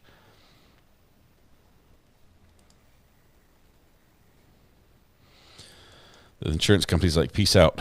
We'll get you by raising your rates. They will get paid. Well, then that's not fair for all their other clients, the ones who haven't stolen from them. They'll get their money, I'm sure. The insurance company's not in the business of giving away money.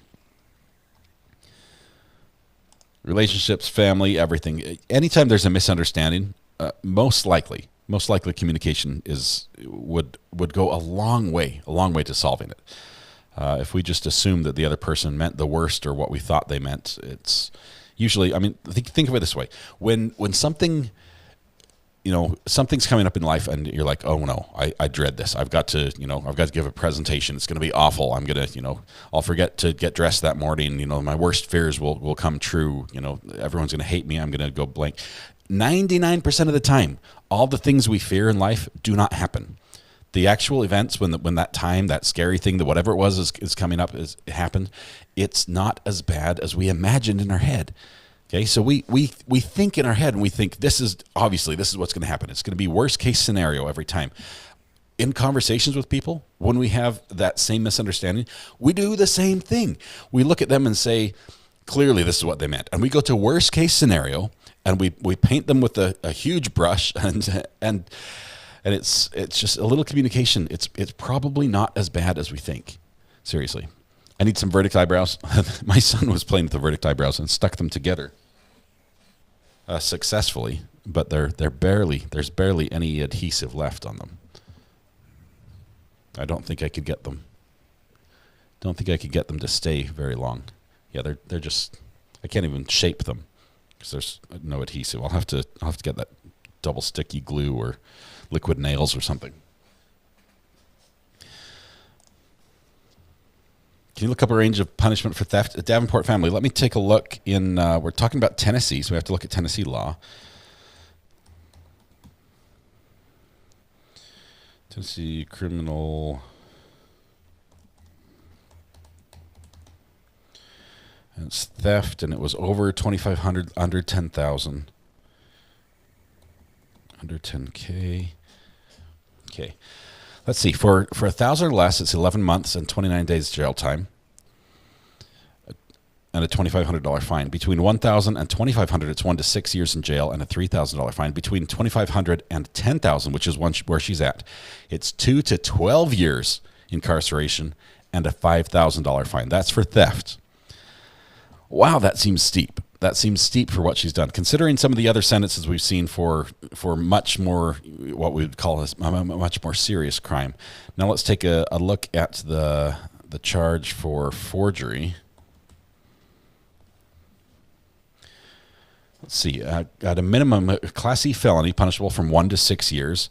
Anything for 500 or less is considered misdemeanor, but there are no misdemeanor forgery charges in Tennessee. Even if the amount is under 500, all forgery cases are felonies. So 1 to 6. 1 to 6 on the forgery, and 2 to 12 on the theft. Wow. That's a lot. Adam says firing squad. Capital punishment, first offense. The brown bar, and I was joking about the liquid nails. I've had that on my skin. It's not fun. Let's see. Could the insurance company have the pending case against her too, or does that even make sense? Holly Mack, insurance company would be a civil case, and so when if or when they decide to pursue that money, which I think they will, they have people on their side that are looking out for their interest. But when they pursue that, it will be a civil case, a civil suit against whoever has the money still. So if in this case the defendant wins this court case, like jury comes back and says, we found you not guilty across the board, she still can get sued by an insurance company saying, hey, we want our money back. And the insurance company will most likely win that without any question. If she loses and she has to pay restitution, wherever it goes, wherever that money goes, if she has to pay the restitution to the insurance company, then that will take care of it. If she pays it to the victim, her stepdaughter, then the insurance company will go to the stepdaughter and say, we already paid you. We already made you whole once. And now you've got a double ding. You've got twice the money you should have. So they'll sue her for that, and they'll win that. The lady may get a 3-year sentence, and that's on the low end unless probation's an option. Cali girl, I don't know. We'll have to see if they require pre-sentence investigations, assuming she's found guilty. She definitely needed a lawyer before talking to the police. So much of what she said is being used against her. I mean, they played her own statements in the closing. That's never a good sign. If your own voice is what's being used against you, just ask Sarah Boone. Would you feel different if she'd stolen $5,000 from the younger Kim directly without insurance involved? Red Pen, I was surprised. I mean, $5,000 is a lot of money. First of all, $5,000 is a lot of money. But I was surprised because you look at, I guess I look at crimes against people where you harm them physically. Those to me seem very serious. Whereas money, even though it's a lot of money, it's not the money can be replaced, right? Things can be replaced, but people can't. And sometimes when we have crimes against people that they're going to be, suffer with the effects for however long in life that, that sticks around, you would think that would have a bigger penalty in my mind. Hang on, somebody's calling on the burner phone. 1 second. Okay. I've sent the colored voicemail. No. Goodbye. Well, I sent him the voicemail. I answered too slowly. Sorry about that. To me, stealing is stealing, says Debbie. Yeah, it's not right. She's wrong. I think if she had at least called the insurance company, okay, say she hates her daughter and she, can't bear the sight of her and doesn't want to give her the money back. Send the money back to the insurance company. Why? Why could you not do this? If she has $50,000 in the bank, why could you not say, hey, it was a mistake, honest mistake, whatever it was, for whatever reason, I thought I would have money coming to me. It looks like it didn't. I've learned now that it wasn't my money. I'm going to send it back. Just like the daughter sends back all the mail that was supposed to go to the mom. Why not send it back to the insurance company? Then when it goes to trial, okay, you can say, yeah, as soon as I realized, paid it back. There's no charge. The judge is going to say dismissed. Okay, it was a mistake. She saw the mistake. She fixed it. That clearly there was no intent there. But and even if there was intent, as soon as she got caught, she should have paid it back, and it would have at least gone a huge way to to eliminate the way this looks.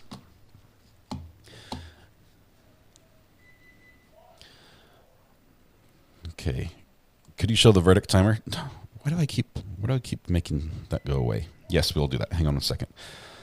We need 3 boxes.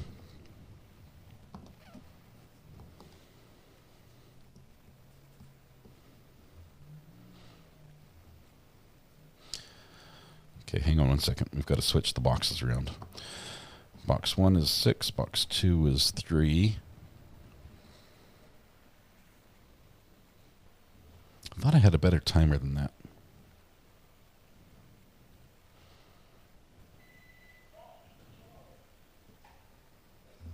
How about this one? Okay, so here we have. Okay, here we have YouTube down there, so I'll put me in that box. Give me a second, we'll get this fixed.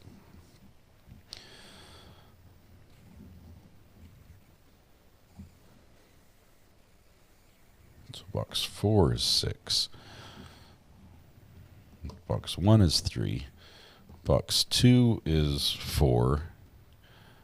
And box 3 is 1. And then I can turn this off. How about that? Is that better? Does that work? Everybody happy with the layout?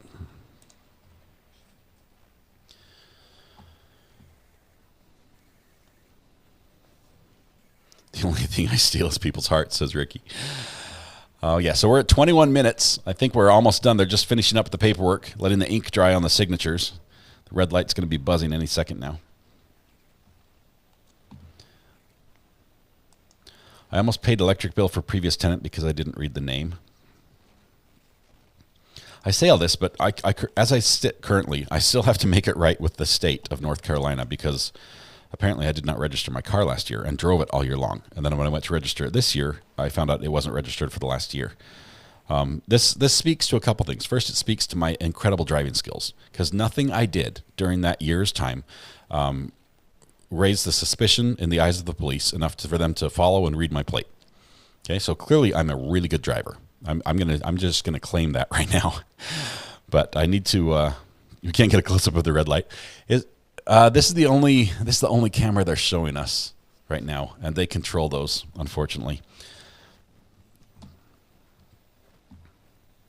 Even going through that stop sign, Cindy's crazy. Everyone makes one mistake, and I'm counting that the running the stop sign is my one mistake. It was a red light. Yes, it wasn't a stop sign. It was worse.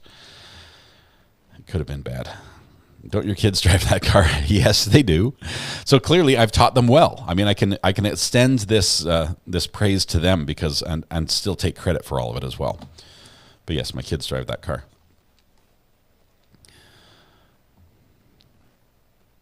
And why all the boo-hooing if it was a simple mistake, as she said? Yeah, I don't know. It seems like her lack of ability to communicate or have any sort of relationship with her stepdaughter is driving this. Like that's why she wouldn't pay back. That's why she wouldn't, why she's digging in her heels, and that might bite her in the butt, honestly. Because now one of them is going to walk out of court today with a big old "I told you so" grin and a glare at the other person. Karen, yesterday we got the inspection done. Actually, it happened the first thing this morning because the shop was a little busy. So it passed inspection. Second year in a row, passed inspection. And Lisa just lost her lottery dream. Well, look how much money you saved on lottery tickets today, Lisa. Look at the bright side.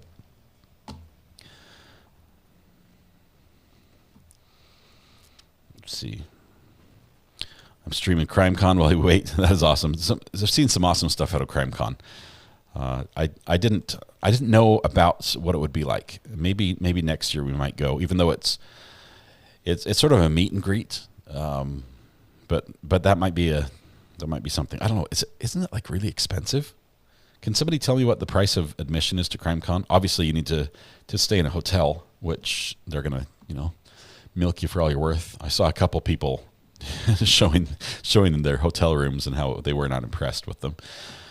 But we got pulled over for towing a trailer out of date plates. When Elio walked up to the window of our truck, he started laughing when he realized the tag on the truck was also expired. It's like, well, that's why we had the trailer, to cover up the tag on the truck. Busted, the brown barn. Got you for a double. Why didn't she get back with the investigator? Yeah, why did she say, if I don't get back to you, I'm lying? And then I'll get back to him.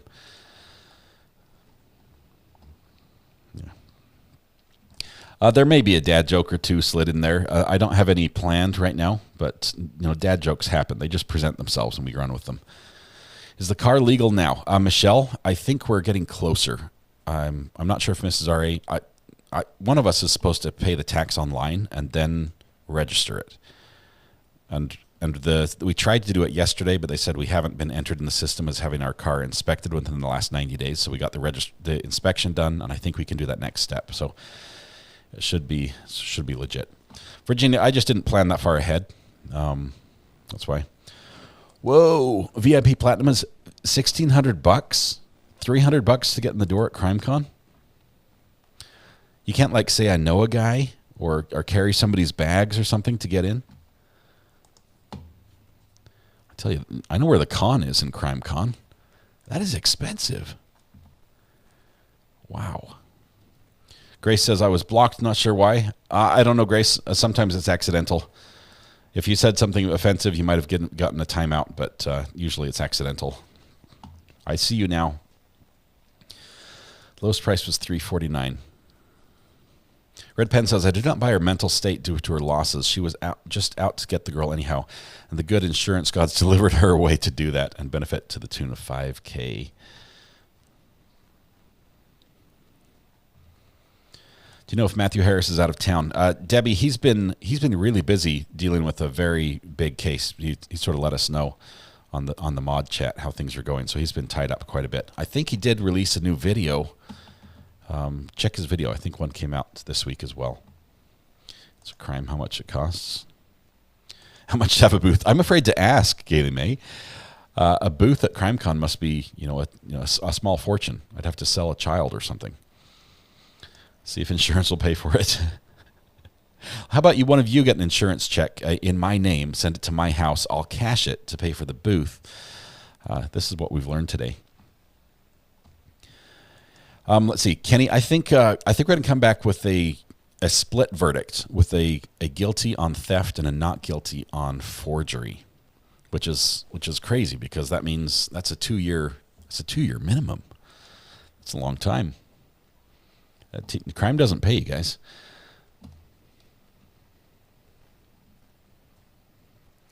Mark says, I believe my upcoming court case will blow this mamby-pamby one out of the Crimean Sea.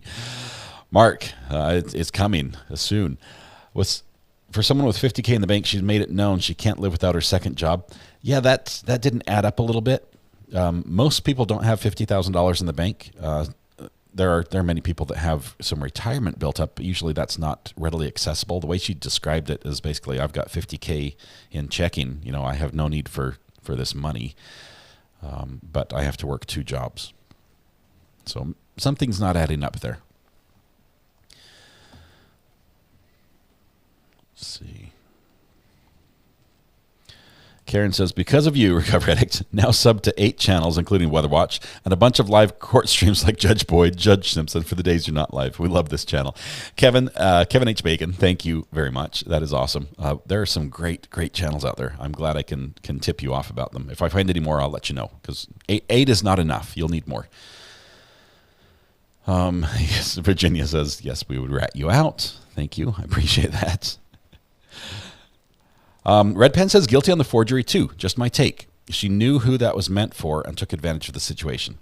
So Red Pen, you're saying you do not believe in the slightest her story that she had money coming from her insurance company, or thought for some reason there would be money coming from the insurance company. Now, I realize there was some evidence, some dates, some firm dates that were shared where the check was cut before the bill for the repairs was filed for her car.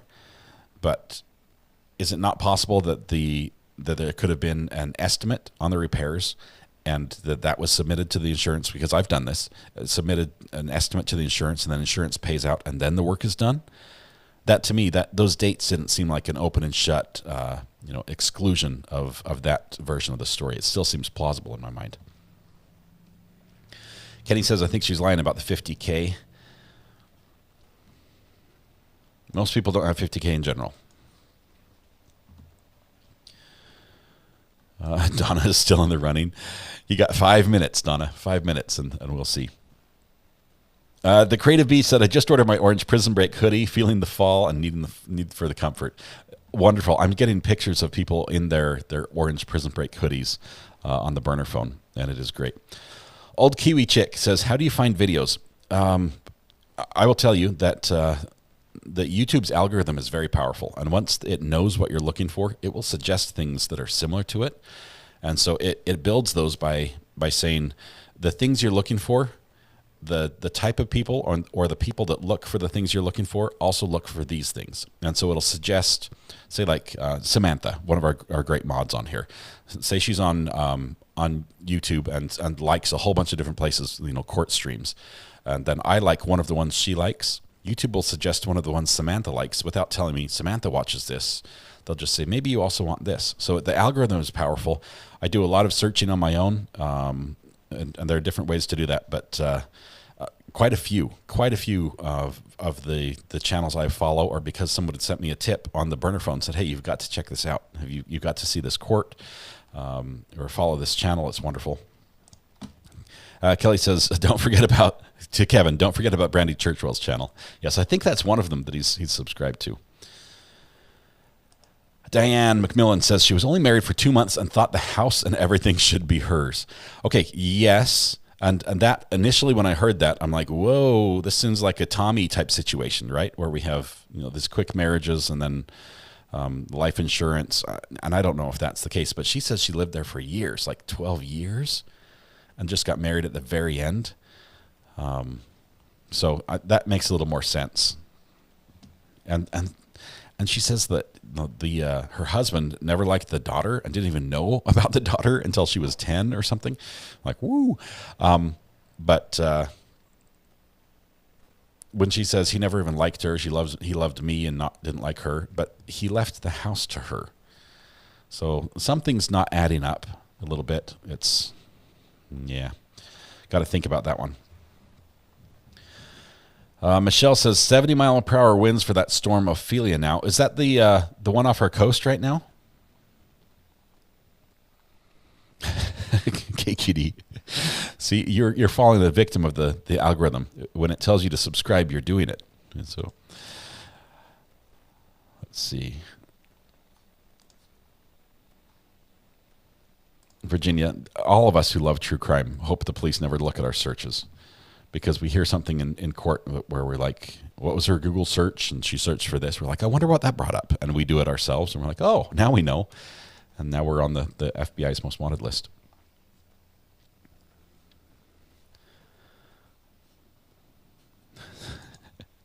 I expect the feds anytime. So yes. Okay, so this one's just off our coast. That storm, man. That storm, it's already raining here. It's been raining quite a bit and a little breezy, but I think it's going to pass through just this evening. We're far enough inland that I doubt we get more than about a 20 to 30 mile an hour wind, which is enough to bring down some trees if we haven't had a wind in a while, and we haven't. So we'll see. Why is chat going so fast? I don't know. We're just all talking at the end of the day. Is the Murdaugh trial playlist still available on your channel? Yes, I believe it is. I think that's still there. Holly Mack, yes, the storm's headed your direction after us. We were going to go tomorrow to Jamestown in Virginia, and Mrs. R.A. was really, really not happy about Weather Watch for sending us that storm.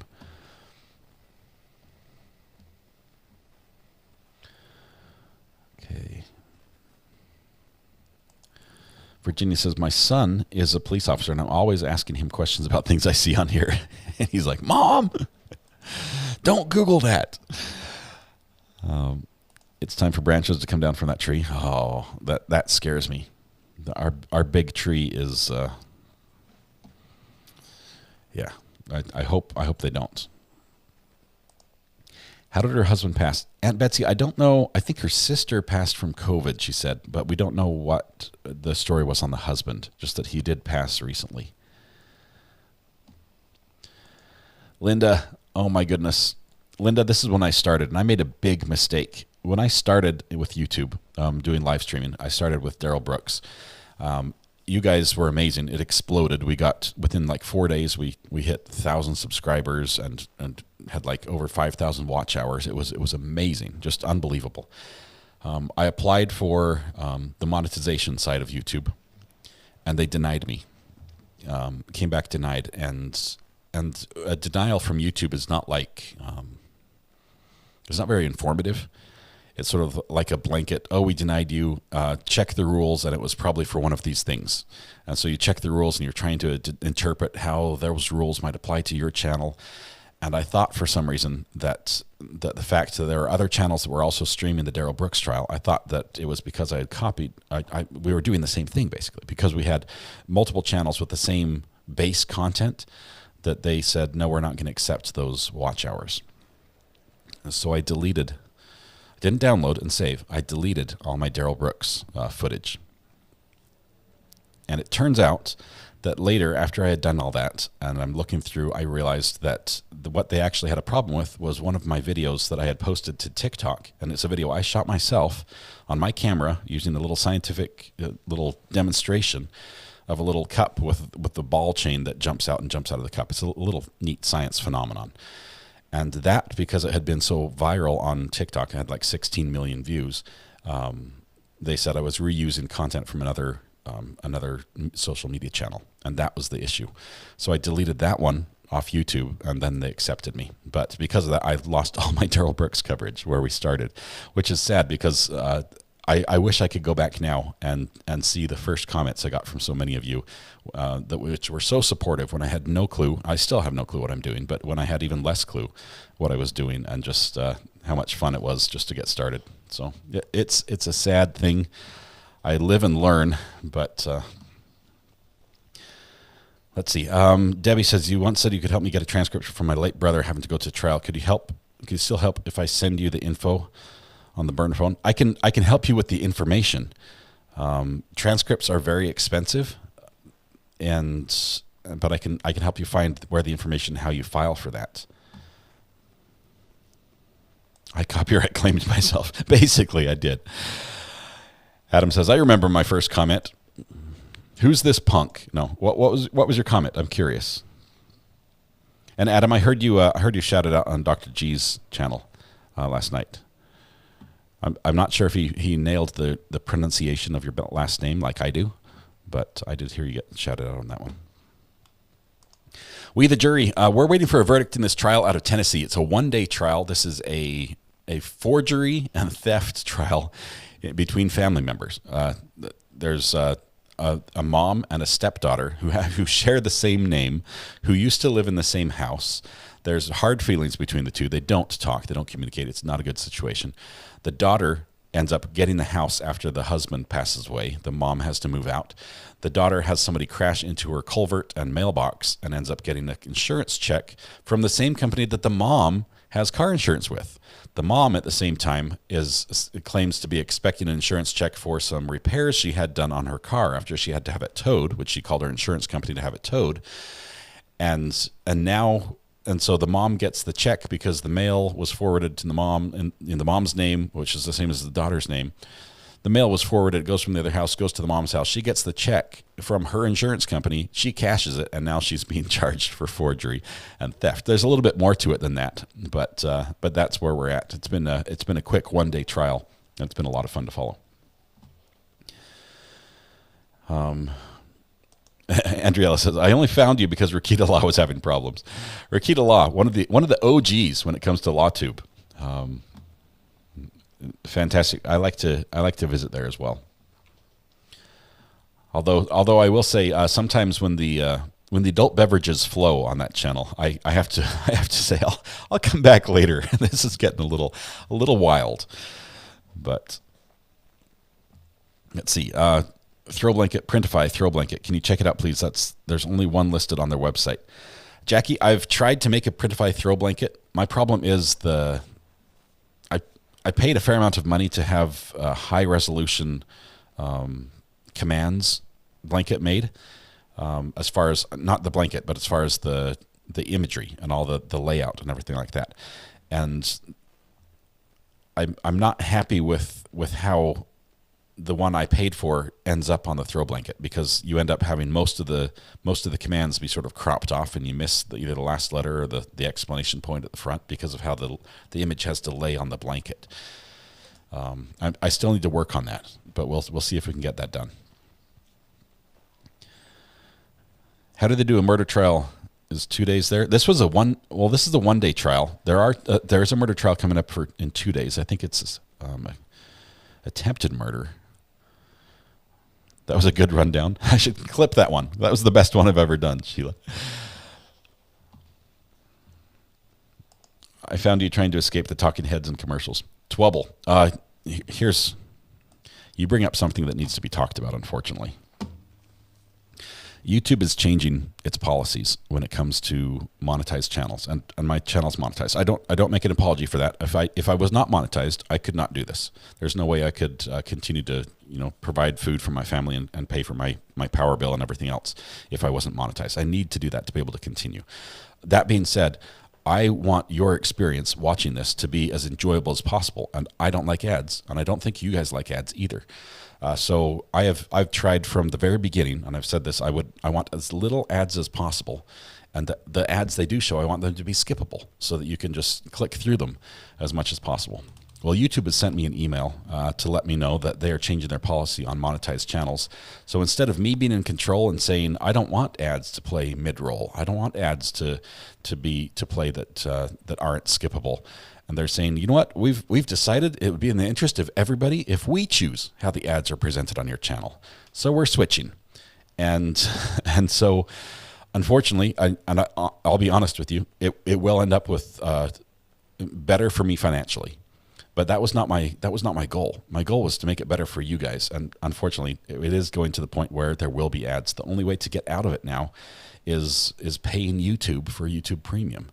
That's the only way to get out of the ads. And so it's frustrating. At least I can give you the less talking heads, but it's a bunch of cow pie. Yeah, I wish they gave me more, and there's no recourse. There's no me being able to contact YouTube and say, I don't want to participate in this. They just say, by the way, on this date, it's going to be finished rolling out. And I've already seen on my channel where it defaulted my settings to like an early adoption. It's like, hey, we've already made the ads automator function, and now we've just turned it on for you, just so you can get ready for the date when we turn it on for sure. So that's all. But so I do apologize in advance, But yes, YouTube is forcing the YouTube Premium down everyone's throat, or ads. But that's all. Judy says, I found you because someone dropped your name in LNC. I think it was the Brooks trial, but unsure. I think what helped on some of these trials, Judy, is I love working with audio. And when there's a court case that has bad audio, I love to take it and tweak it and get rid of the air conditioner noise in the background, or turn down the hum or something. It's not a lot of work, and it's easy to do, and it makes it more enjoyable to watch. So that's what I do. And oftentimes, if it's really bad, like if there's a court case where you're like, I want to watch this trial, but I just cannot, my headphones, I'm going deaf from this noise. That's when I tend to pick up a lot of people from other channels where people say it sounds so much better on this other channel. And I love that. I love that you guys come over. I'm glad I can do that for you. All right. We are, let me see, where's our timer? We are 44 minutes. We've got 16 minutes for them to be done.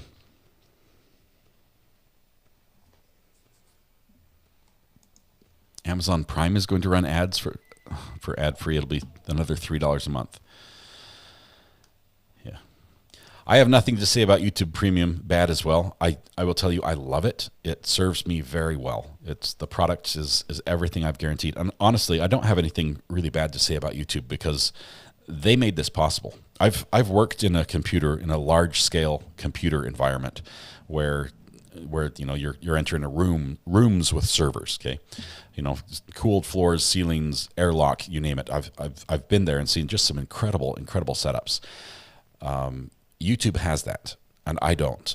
There's no way I would be able to host the video and provide it with the ease that YouTube allows me to do this on. So I am very grateful for the platform. They do take a cut of everything and that goes towards that. So that I don't begrudge them that at all. All right, let's see. On the LS case, that was when I saw a lot of us come over. That was fun as well. It's fun when we have multiple feeds and I can bring more camera angles than the other guys have. That's fun. As a jury, first thing you do is order pizza. This is spoken by someone who knows PPC. Let's see. I will say if you do purchase YouTube Premium, don't go and buy it through an iOS device, because the cost of purchasing it through an iOS device is higher than the cost of purchasing it through the website.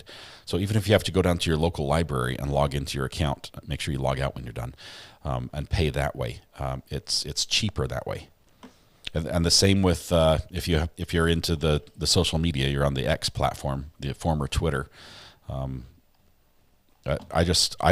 They forced me into paying for Twitter, which I recently did. So I got the blue check mark, but I got that because they limit how many things you can see in a day.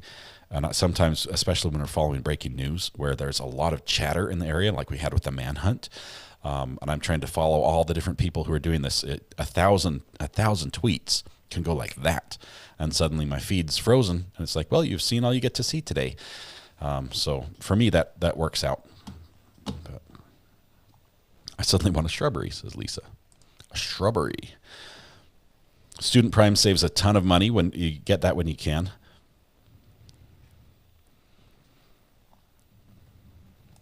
Be Kind Tiger says, I found you during DB. I was watching Emily D. Baker, and chat was nuts. It usually is. Her channel is got a lot of people on it. I think she's at pretty much the top of LawTube. Just incredible. Just a huge community. Very unique personality. Just insightful and fun, and a little bit of cursey words all mixed in together. Mrs. Aria, will you please bake us, not Scott, some cookies? Debbie, what's this not Scott bit? Why did you have to put that in there? Let's see, is Mrs. Aria in chat? There they are. I kind of begrudge them. Awesome. Mrs. RA, if you didn't know, she is also homeschooling Ground Zero on YouTube. She has her own channel. Over 2,000 subscribers now, or 2,000, which is really cool. She puts out great information about homeschooling, about family life, about educating your own kids, which is what she does, and she does very well at it. Is there ad-free on YouTube? Therapy, ad-free is if you pay for YouTube Premium. That's not YouTube TV, that's not YouTube NFL, that's not YouTube Music, it's YouTube Premium. All of them are different, and Premium lets you watch YouTube ad-free. So even on a channel you normally would see like ad breaks every so often, YouTube Premium makes no ads, and it's seamless. So you click on the video and it starts playing. There's no pre-roll ad. Yes, we saw the Monty Python reference there. I love Monty Python. It's really good. All right. Let's see. It might be surprising. I posted that one of the older Bible translations uses a word acts instead of ask, because I thought the comments about the pronunciation ask were too much. That was your first comment,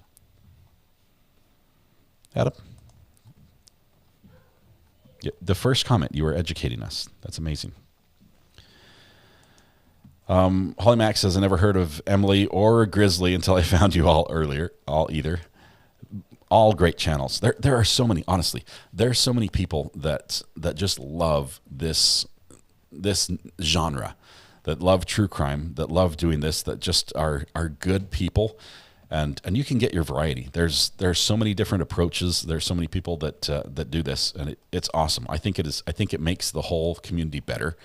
It's fun to get one person who's following closely on the documents. Okay, you've got the document hounds that as soon as something breaks, they'll go through and you'll have like the lawyer who breaks down the legal filings and spells out exactly what things mean, and then you'll have over here another content creator that will put that in real life scenario and what that could look like, and other people who are streaming the video of different cases and what happens. It's amazing. It's so much fun. Don't forget Runkle. Yes, Runkle of the Bailey. Nancy found me from Brandy. That's awesome. Brandy is amazing. I like to claim Brandy as one of our own, because we talked her into coming on YouTube. And if you didn't watch the podcast where we interviewed her, Brandy's amazing. As you know, if you found Brandy first, you probably know she's on Twitter, and she was big on Twitter. She was on Twitter before she was on YouTube, and she handled the Murdaugh case, the Murdaugh trial there, and was posting on YouTube and went viral over there for the great work she does with her charts, especially when it was dealing with all the cell phone pings and locations and times, and it just made sense of just volumes of information. I found her on Twitter, and I reached out to her, and I begged. I said, please, I'd like to interview on YouTube. And she's like, oh yeah, sure. And nothing. Every time I'd reach out, there was nothing. And so I tried to get her to start a YouTube channel. I said, you should be great on YouTube. There's tons of people who'd love to watch what you're doing. She starts a YouTube channel, and I used all you guys. I really did. I said, please, everyone go over and subscribe to our channel. And when you subscribe, leave a comment and say, we're here from RA. and you guys did. And it just blew up over there. It was a busy day, and just over 1,000 people suddenly joining and saying, hey, we're here from RA. And she's like, wow, maybe there's something here. And so she agreed to come on the channel, and she loved it. And she did 2 appearances that first day when we'd only said she was going to do 1. And then she's like, hey, she didn't know that, because YouTube or Twitter especially, can be really toxic. A lot of times those short little comments, she had run into some really nasty, mean people on Twitter, and she'd also run into some pretty nasty, mean people on YouTube. And so she didn't know that it could be good. She didn't know the community existed here that does. And when she started, she just fell in love with it. So we love that. The birth of Brandy's channel, and she has not only does she have an amazing camera with her little dog, whose name just escapes me. I'm thinking Zoe, but that's the dog I borrow. Lucy's the dog. I remember before anyone told me, I remembered it was Lucy. So she has the Lucy cam. She has the amazing. All the comments are rolling in now. Lucy. She also has the best looking front yard of anyone. Music Man says, hey, it was my first comment. Hey, was anyone's first comment winning the internet? That's the one we want. We were going to go to Michael. I'm not sure which one it was. We were going to go to Jamestown or the settlement, whichever. I'm not sure which one it was. We've been up to. I think we've been. Let's see. I think we went and watched the play on what's the island? The Roanoke Island. We went and watched that. But that's here in North Carolina. We went to what's that place called? That big, huge town where up in Virginia. We've been there a couple times where it's horses and anyway, we've been up there a few times, and my brain does not work well enough to remember where it was. But this is one we hadn't been to before. Lisa, if you type !Brandy in chat, it will give you a link to her channel, and look at that. There it is. We went to Williamsburg. Yes, thanks, Mrs. R.A. I appreciate you bailing me out. See the new Governor's Well archaeological dig? Is that at Williamsburg? Kimberly? I know they were doing an archaeological dig over by the armory. And honestly, I see them doing that. And I realize archaeologists are amazing people, and they're really good at, being able to attach meaning to objects they find in different layers and how they're found. And it's very important to them. But at the same time, can we not have archaeologists who just accept the fact, because this is a fact, that they can find more items and assign more meaning to items if they used a metal detector to locate where those items were. So many of them, they find a spot and they're like, we're going to dig right here, and it'll be a 1 meter by 1 meter. We're going to go down 6 feet and all the layers, and that's what it is. And they're right next to another huge, a huge find that could be so much more insightful. Why can't we work together on these things? Let's see. Tuesday at 4 Eastern, Brandy's interviewing Mandy Matney and an attorney also named Mandy. Two Mandys. I saw a tweet come out of that of CrimeCon about that. Mandy Matney is also a big name from the Murdaugh trial as well. The podcasts. Let's see. The podcast is fun. Thank you, Little B. We have fun doing this one. Metal detectors don't find bones. They don't. But a lot of times you can find things. Oh, here we go. Guys, we have action. 55 minutes. We're under an hour. I don't think they have a question.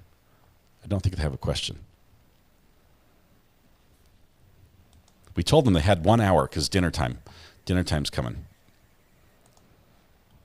I think they're done. We've got audio levels up. Let's see, we're coming in on 3. We have audio levels up there. Yeah, just waiting for the judge for sound. Everybody wants to go home. Oh my goodness, this is an amazing show. This absolutely is amazing.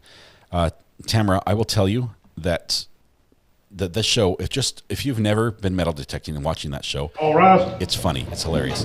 But if you've ever been a metal detectorist, they include the jokes that just metal detectorists get. All right, I've been given a question from the jury, and I'm going to read it on the record, and then I want to address it with you before we bring the jury in. Question is, what address was the check sent to or received at?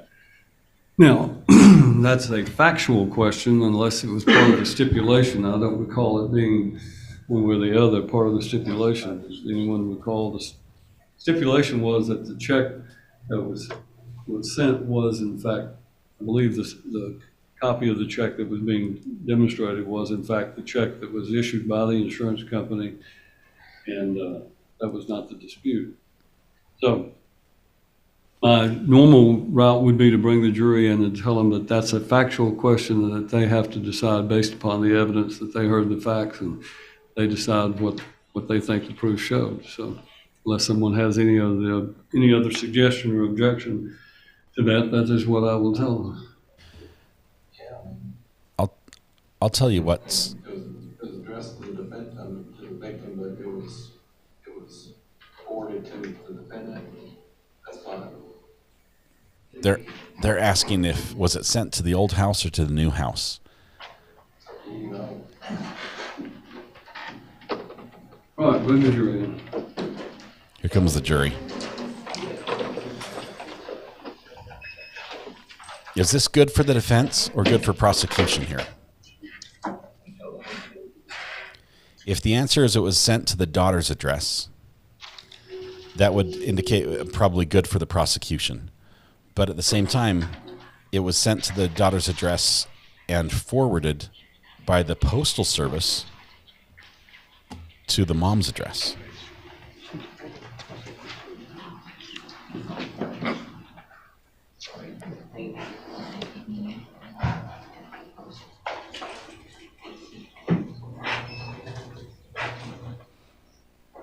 I don't know if the check contains the address on it.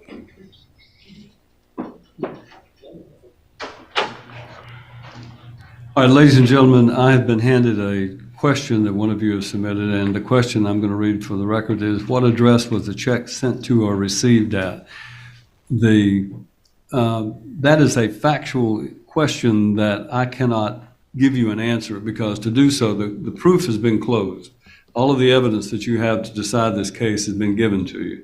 And that was part of the reason that it's important that you pay attention when the trial is going on, to determine that I cannot reopen the proof and answer a factual question. So therefore, that question, that information was testified to during the trial, but it cannot be reopened for me to reaffirm what was said at the trial. So, and I can only tell you that that information that question rather addresses itself to a factual question rather than a legal question, and therefore I cannot reopen the proof and give you an answer to that question. So I'm sorry I can't be more of assistance, but that is something that you would have to determine based on what you understood the facts to be. So thank you. If you'll resume your deliberations and let us know if you're able to reach a verdict. Okay, the way he described that might put them, I think that might be a win for the defense. Because now if they can't, if they look at that, we don't know, how do you come to a guilty thing if you say, I don't have enough evidence to reach that point? Denise Feldman Ersland. We'll again be in recess and pending the return of the verdict of the jury. There we go. Okay, Denise says, say hello to my grandson Carter and wish him luck at his football game tomorrow. Carter. Yeah, it was sent to. Let me go to, let's see. Original address and forwarded to her. Well, y'all don't get vending machines. Hang on a second. Yeah. At least there's drinks in it. There you go. Carter. Tomorrow's a big day. Football's awesome. You've probably put a lot of practice time into what you're doing. Go out there, play your best, leave it all on the field. Put in 4 quarters. If you're not on the field, cheer your hardest for your team, and just go out there and have some fun. And I can't guarantee you're going to get a win tomorrow, but hopefully you just have a lot of fun out there doing what you love.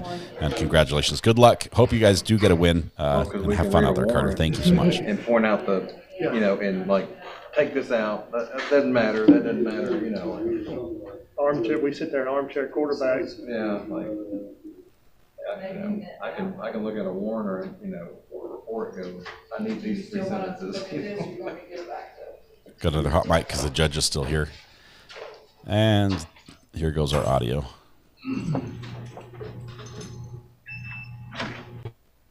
There it goes.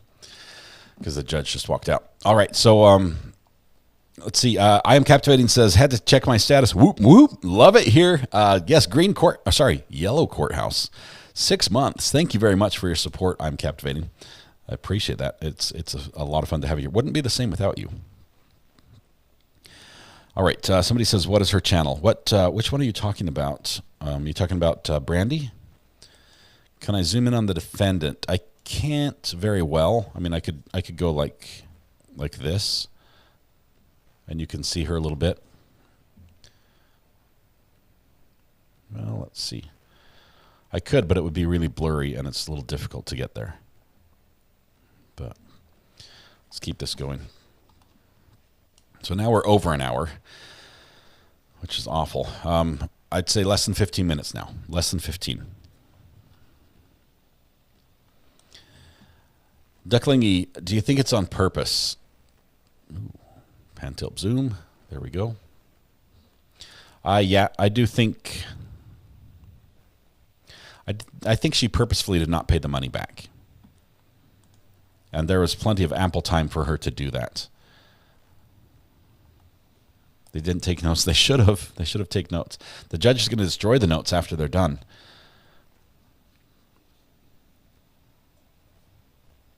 The end result could be minimum if she's found guilty of theft, 2 to 12 years, plus another 2 years for forgery. So probably served concurrently. So minimum of 2 years if she's found guilty, I think. Is Nurse Forgot around? Haven't seen her in a while. I think she is. She's been around a little bit.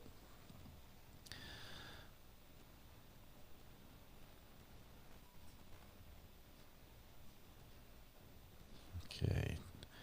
Hot mic, it was forwarded to her. I think that's what we heard from the lawyers, saying it went to the house address where they both lived, and then the mail, like it was sent there, but the post office forwarded it. So it didn't actually go to the house and then get returned to sender, and so no, that didn't happen. If it went to the house, the daughter would have opened it and spent it. So it went to the post office, and then before it got sent to the house, it got forwarded there to the original home. I think that's the only way it makes sense. Dr. Kinsey is also going to be at that interview. That is going to be huge. Yes, that's amazing. 80s Music Man says a crime has been committed. My courthouse was stolen. Nobody move. Nobody move. It'll turn up. Everyone turn out your pockets. Where's it at? I think I can try to zoom in on the defendant when we get a better view back.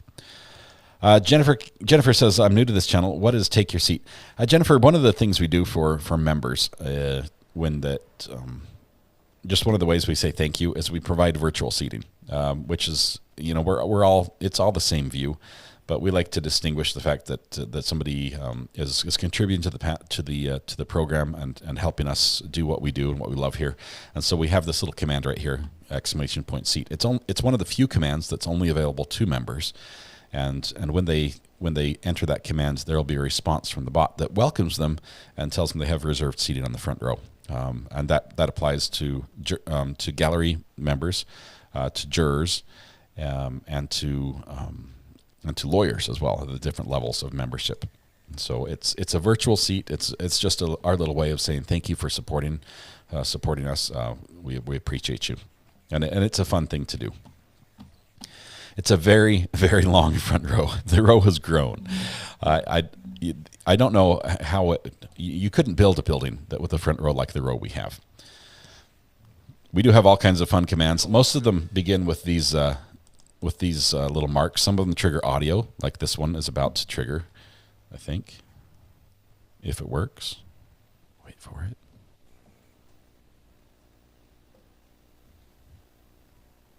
Is this thing on?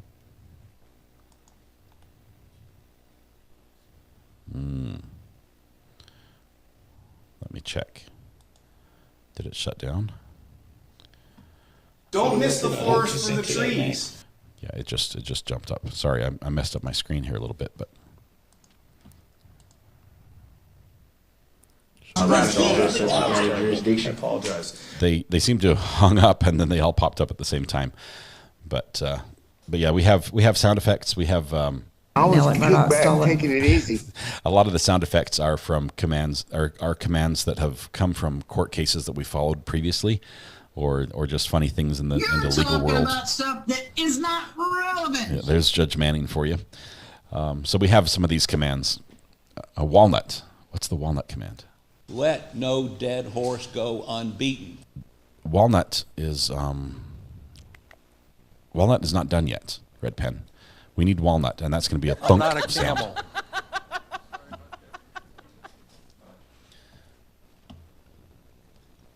But most of these commands are available to everyone, whether they're a member or not. There's a lawsuit. And now they're all happening. Most of them have a timeout, so they can only happen about once a minute. Yes, I need a walnut sound, Red Pen. I need just the sound of a walnut hitting the hood of a car is what we're looking for. They're clearly distinguishable with no other sounds in the background.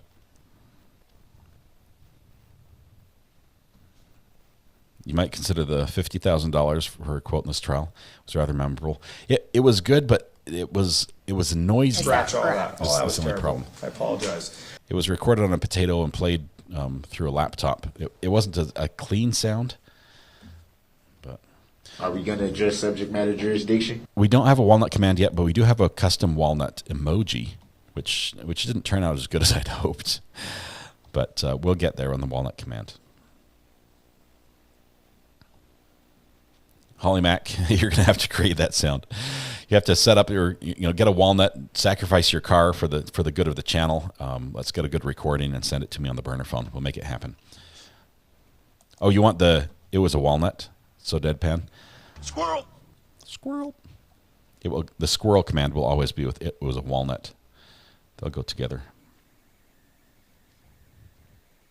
I'm not There's a a lawsuit. Why is the state going after the defendant and not the insurance company that is out of the money? The insurance company we don't know. The insurance company might be pushing a civil suit against the defendant right now. But that'll be a separate trial. It's not going to be separate from the criminal trial. It's possible restitution could be ordered if the defendant is found guilty in this trial, and it's very likely that restitution will be ordered if she's found guilty, and she'll have to pay that money back. And now let Murdoch stole it. Little B just gifted 5 memberships. Thank you, Little B. That is amazing. Let's see. Minimus. Are we going to address subject matter jurisdiction? Old Kiwi chick, Ducklingy. Jennifer Castaldi just got a membership as well. Vicky R.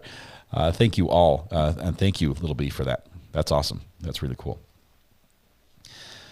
Congratulations to the new members, and thank you, Little B.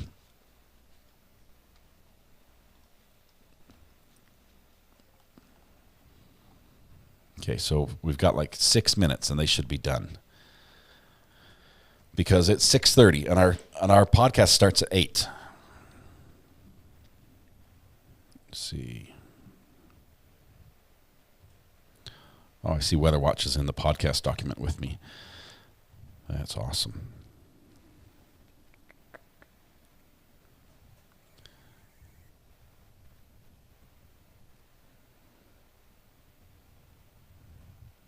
There's some good stories tonight. Weather Watch has been, let me just put this out there. Weather Watch has been like shouldering the entire burden of scripting our podcast, or at least we don't script it. It's pretty free flowing, but scripting the prompts for our podcast. And he's got some good stuff, good stuff on there for tonight. Some great stories we get to talk about.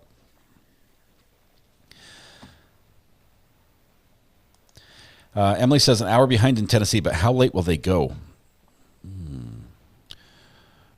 Probably not too late. I don't imagine more than an hour. Make them wait over the weekend. Because he's the guy. You can't just pick and choose the sounds, I see what you've done there, Lisa. Alex stole it.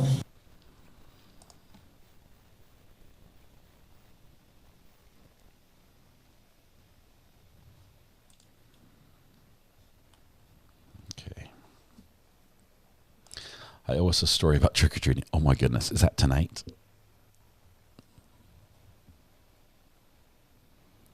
The closer I get to telling that story, the less inclined I feel about telling it.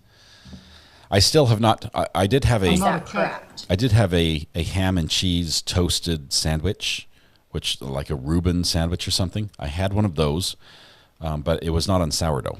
It was just on white, so I'm not sure if that really counts. I have not found a pretzel to eat yet. It's tonight. Oh my goodness.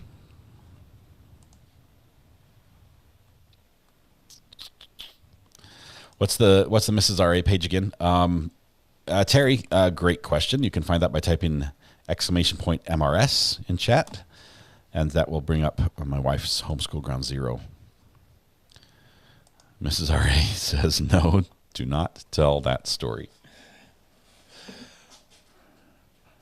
It's a story and a half. I think there's Mrs. R.A.'s channel right there. Homeschool Ground Zero. I think what we have to do, Mrs. R.A., we need to talk before this happens. Holly Mack, thanks for gifting 5 memberships. Very generous of you. That went to Linda Cutshall, Sue Smith. I'm not a cat. Carolina 5-0. Wendy, sorry, it's going very fast. Wendy Johnson and Jamie Duncan. Congratulations to the new winners. Thank you very much, Holly Mack, for your generous gift.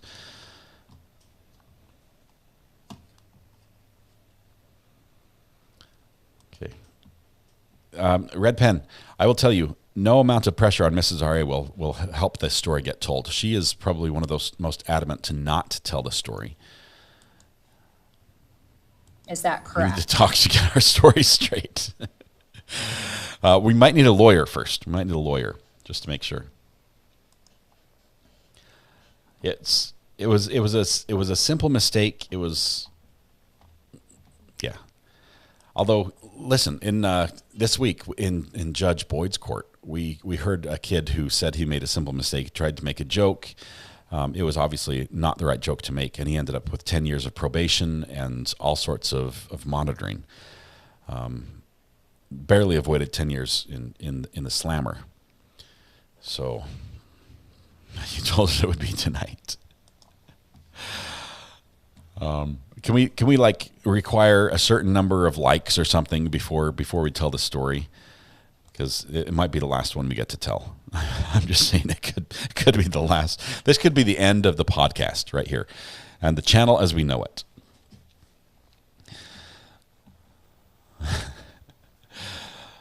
Let's see. Stephen, did you bring the wrong kid back home after trick-or-treating? That would be bad. That would be so bad.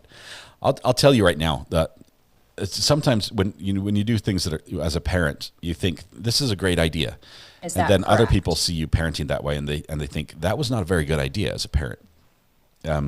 We had my youngest child. My youngest child absolutely loves these little silk bed sheets and pillowcases. Okay, and he likes to hold them and rub them with his fingers. Very much a tactile type thing. He loved it, and while he was very small, he loved to climb into the pillowcase. And he would it was like some people have blankets they carry around. He carried the pillowcase around, and so he'd bring the pillowcase with him and he'd just hold it, and there was no pillow inside. But we would to get him to come over, we would hold the pillowcase out for him, and he would come running up, and he started diving in, and sort of imagine like a little baby Joey, a little baby kangaroo jumping into the pouch of its mother, sort of like doing like a head first flip into the pillowcase. This is what he would do. And so you'd hold the bag, and you hold the pillowcase open, and here comes the toddler comes running and diving into the pillowcase, and you have to pick it up at the last minute so his head doesn't hit the ground. But he just flips in, and thumb goes in his mouth, and he's in heaven. Somebody who doesn't know, like I'm the parent or something, would it might look like here I am with the bag, catching children and slinging them over my shoulder and running away with them. But really, he loved it. He really loved it, and it was pretty funny. But that's not the story. So that's a different story. I'm telling a much tamer, much safer story. She's going to cut the Wi-Fi. Here we go. Let's be clear. We did not do that. Recovery Addict alone did that. Yes, I was the one who was holding the bag. Yep. It was definitely catch and release. There was no keeping them in the bag at all. It was always he would love it. He'd like to be picked up and bounced around, and just like a swing. It looks bad now. I can see the optics from the outside where it wasn't nice, but he was in heaven and loved it. It was a bad idea though. A little child catcher from Chitty Chitty Bang Bang style. Pretty much. That's it. It's like the dads who, the kid who likes to be tossed up in the air, and there are some dads who look how high I can throw my child. Some of them, they're very competent, and the child absolutely loves it. And, a 10-foot leap into the air and a catch again, and they're in heaven. I'm not that guy. I'm not going to throw my kid way up in the air like that. Probably because I would miss on the catch. But I realize now that the whole pillowcase routine was probably a bad idea in other people's minds. Good thing he doesn't fit anymore.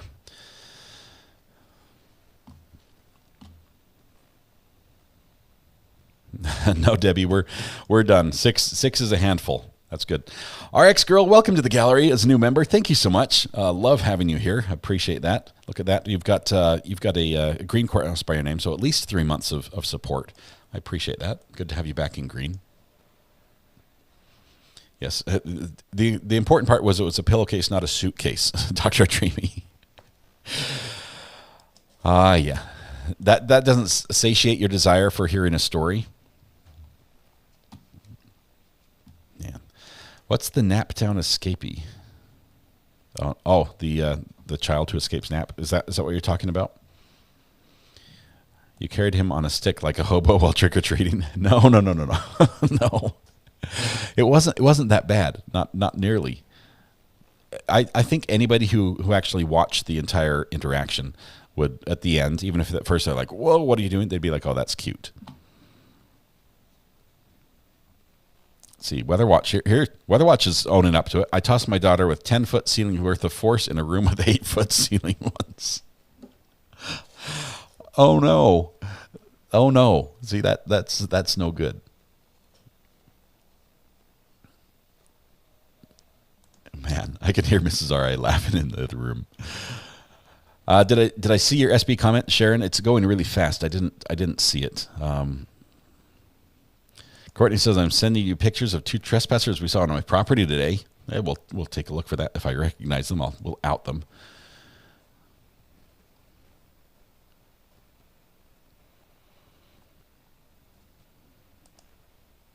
What would the optics be on a large Have a Heart trap? Have a Heart is a live catch trap. For those that don't know, they're metal traps designed to catch nuisance animals. Not good for kids. Not good for kids. Those are not good things. It was not on purpose. Nothing was intentional, I'm sure, Weather Watch. But you might want to check statute of limitations before you spill any more beans on the story there. All right, we are.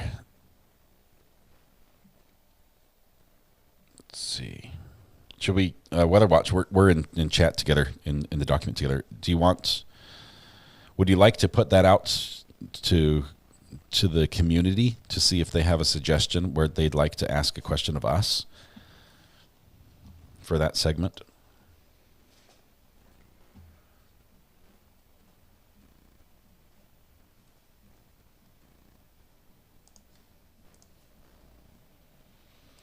All right, we'll do it, says Weather Watch. There's a point in the podcast where we often will talk about what we call our top 3, where we will share what our top 3 of a specific category would be, and we need some creative folks in chat here to help us. There have been times where we've said top 3 restaurants or top 3 drive-throughs or top 3 movies or top 3 things like that. What top 3 would you like to know that Thomas and I will answer during the podcast tonight?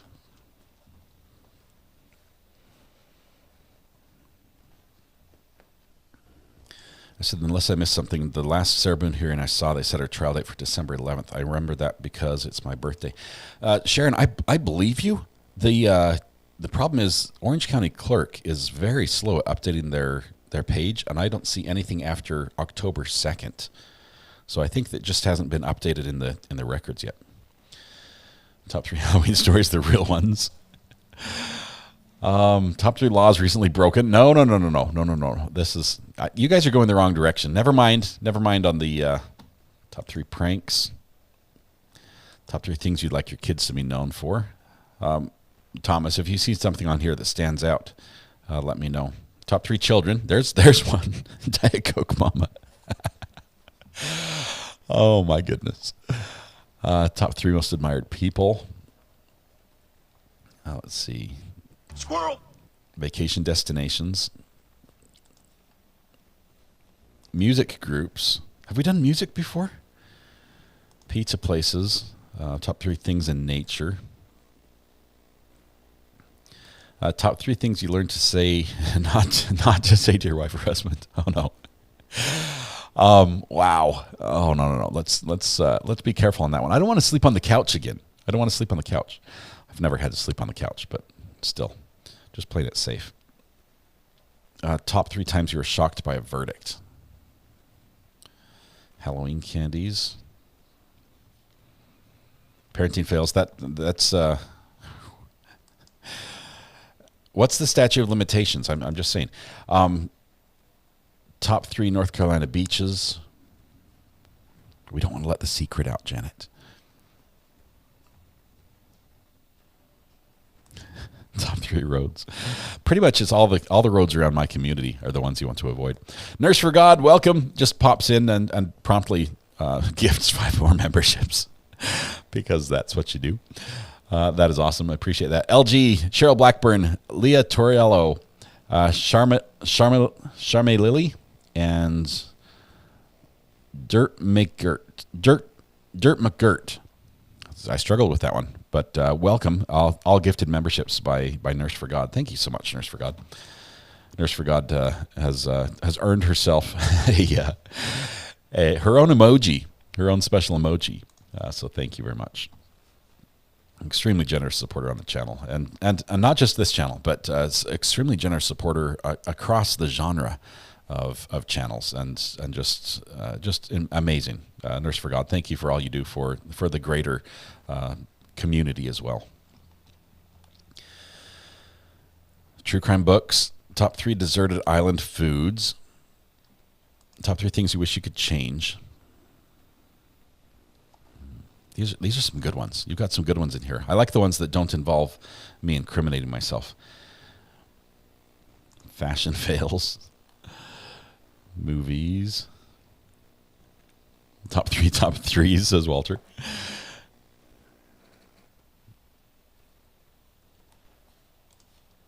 Ooh, top 3 wishes. If you get 3 wishes, basically, what would you ask the genie for?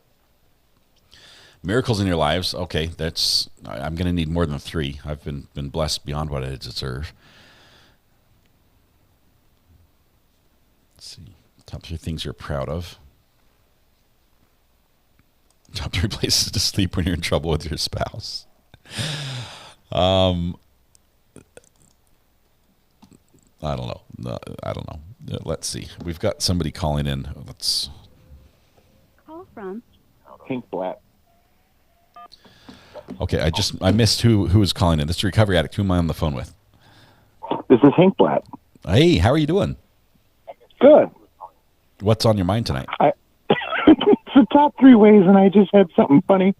I thought it was the top 3 ways to remember to renew your license plate. Oh, my goodness. Too soon. Too soon. This is... I'm not sure. Mrs. R.A., are we good and clear now with the DMV and the taxes and everything? I don't know where we stand. Are we still... Obviously, if we're not, up and current, we can't talk about it on the podcast. Maybe next week. That's what I'm saying. Oh man, that's funny. That is a funny one.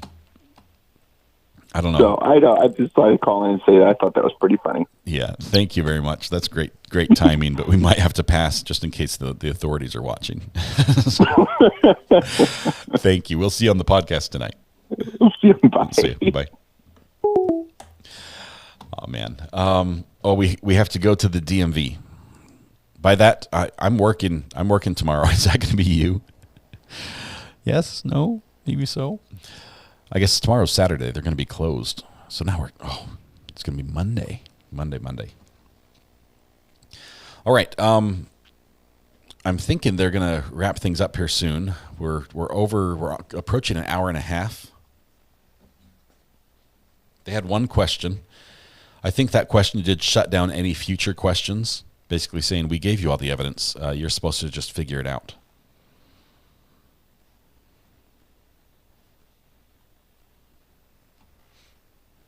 She said we.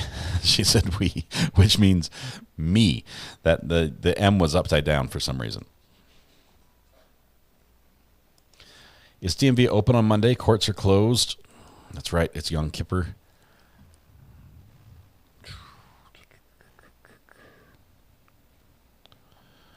Wow. I don't know. What was their question? Their question had to do, Nikki, their question had to do with the check that was sent. Obviously, this whole thing is about almost a $5,000 check. And they wanted to know if it was sent to the house that the daughter lived at or if it was sent to the mom's house.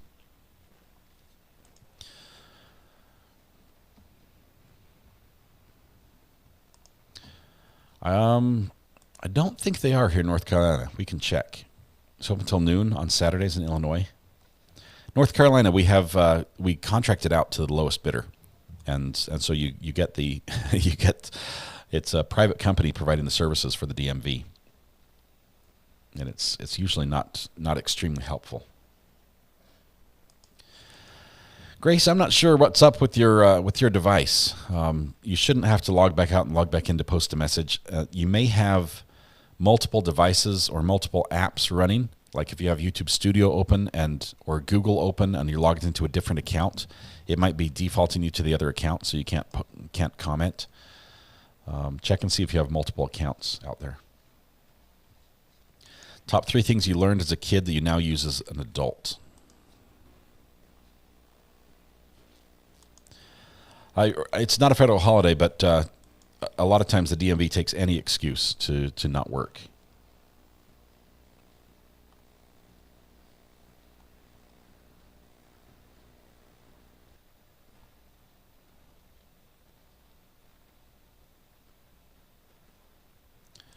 DMV is a state government branch, follows federal branches and closed on weekends.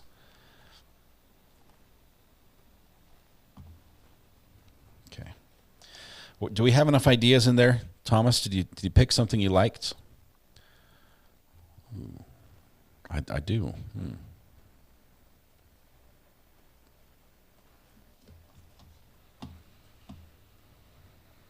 We've got some good ones. I think we've got something we could. Top 3 places you would never go back to again. There are some mines I went in that I never should have gone in. Honestly, once I went in, I never should have gotten out of. But that's another story.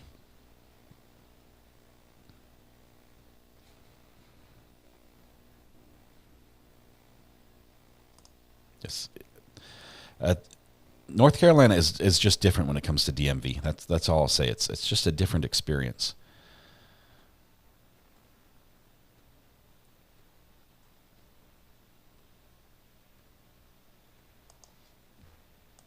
Ooh, this is a good one. Top 3 foods you didn't like as a kid that you do now. Top 3 ways to pay it forward. That's a great one as well. Top 3 put your foot in your mouth moments. That's the story you're trying to get me to tell.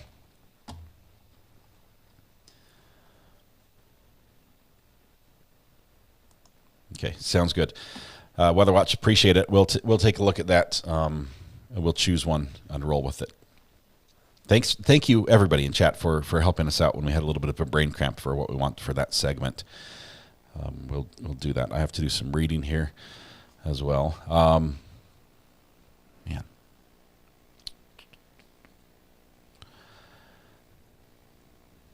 I'm tempted just to put this video feed on record, and then if the verdict comes back, to play it back, with the podcast or whenever it happens.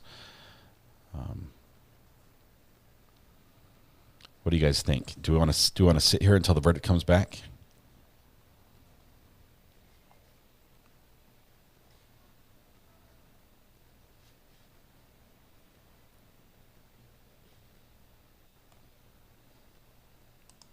Okay, you guys do want to sit here till the verdict comes back?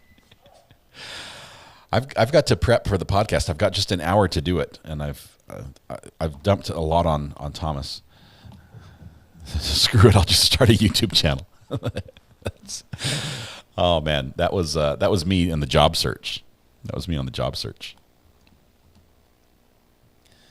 We'll agree group at 8. Here's what I'm going to do. I'm going to start recording the output from this feed that we're watching. So let me change the settings on my recorder just to grab that instead of everything else. We don't want ISO. We want just that.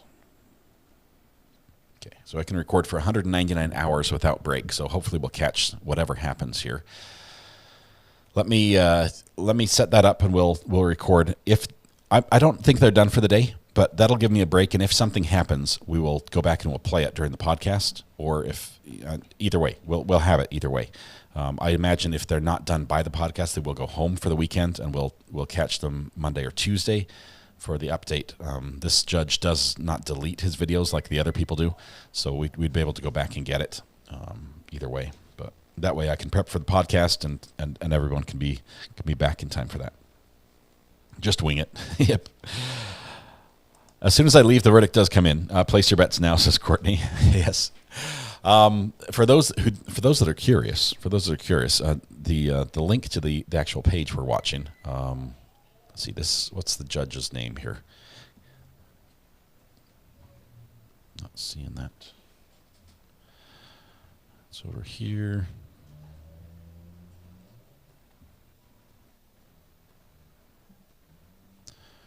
Okay, here we go. We're on the Judge David D. Wolf, State of Tennessee website page. Judge David D. Wolf.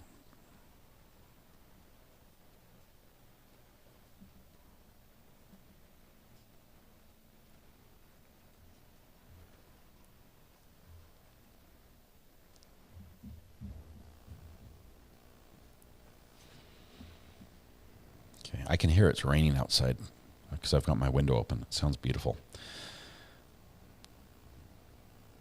Finally home, no verdict. Yes, we were all wrong. Sorry, I need to make this full screen. There we go. We were all wrong.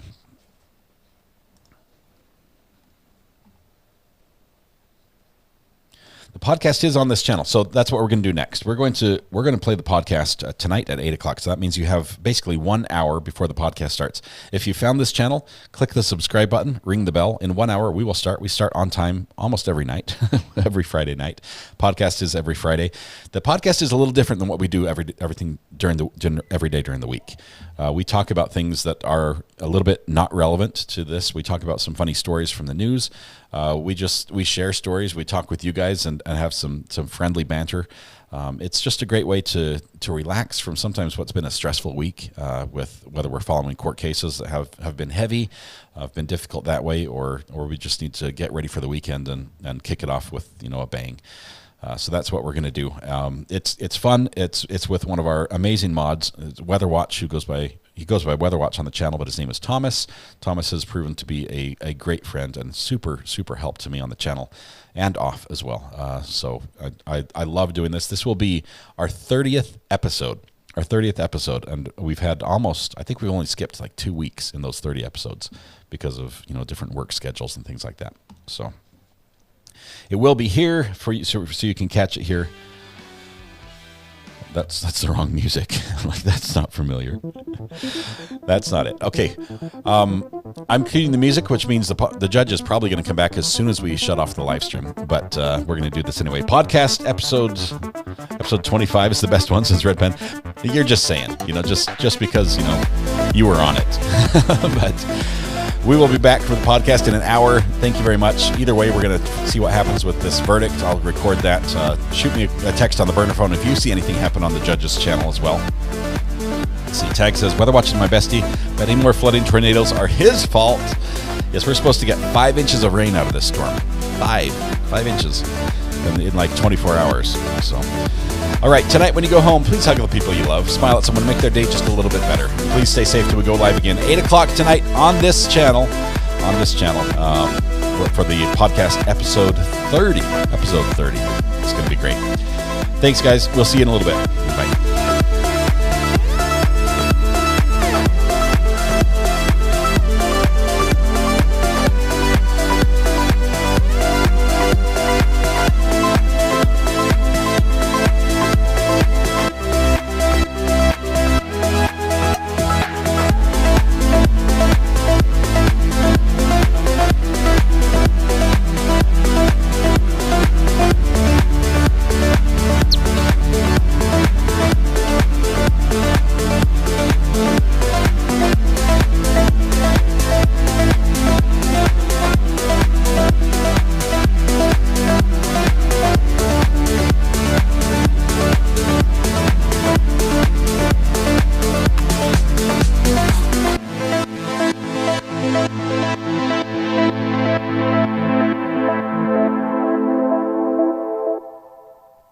no dead horse go unbeaten.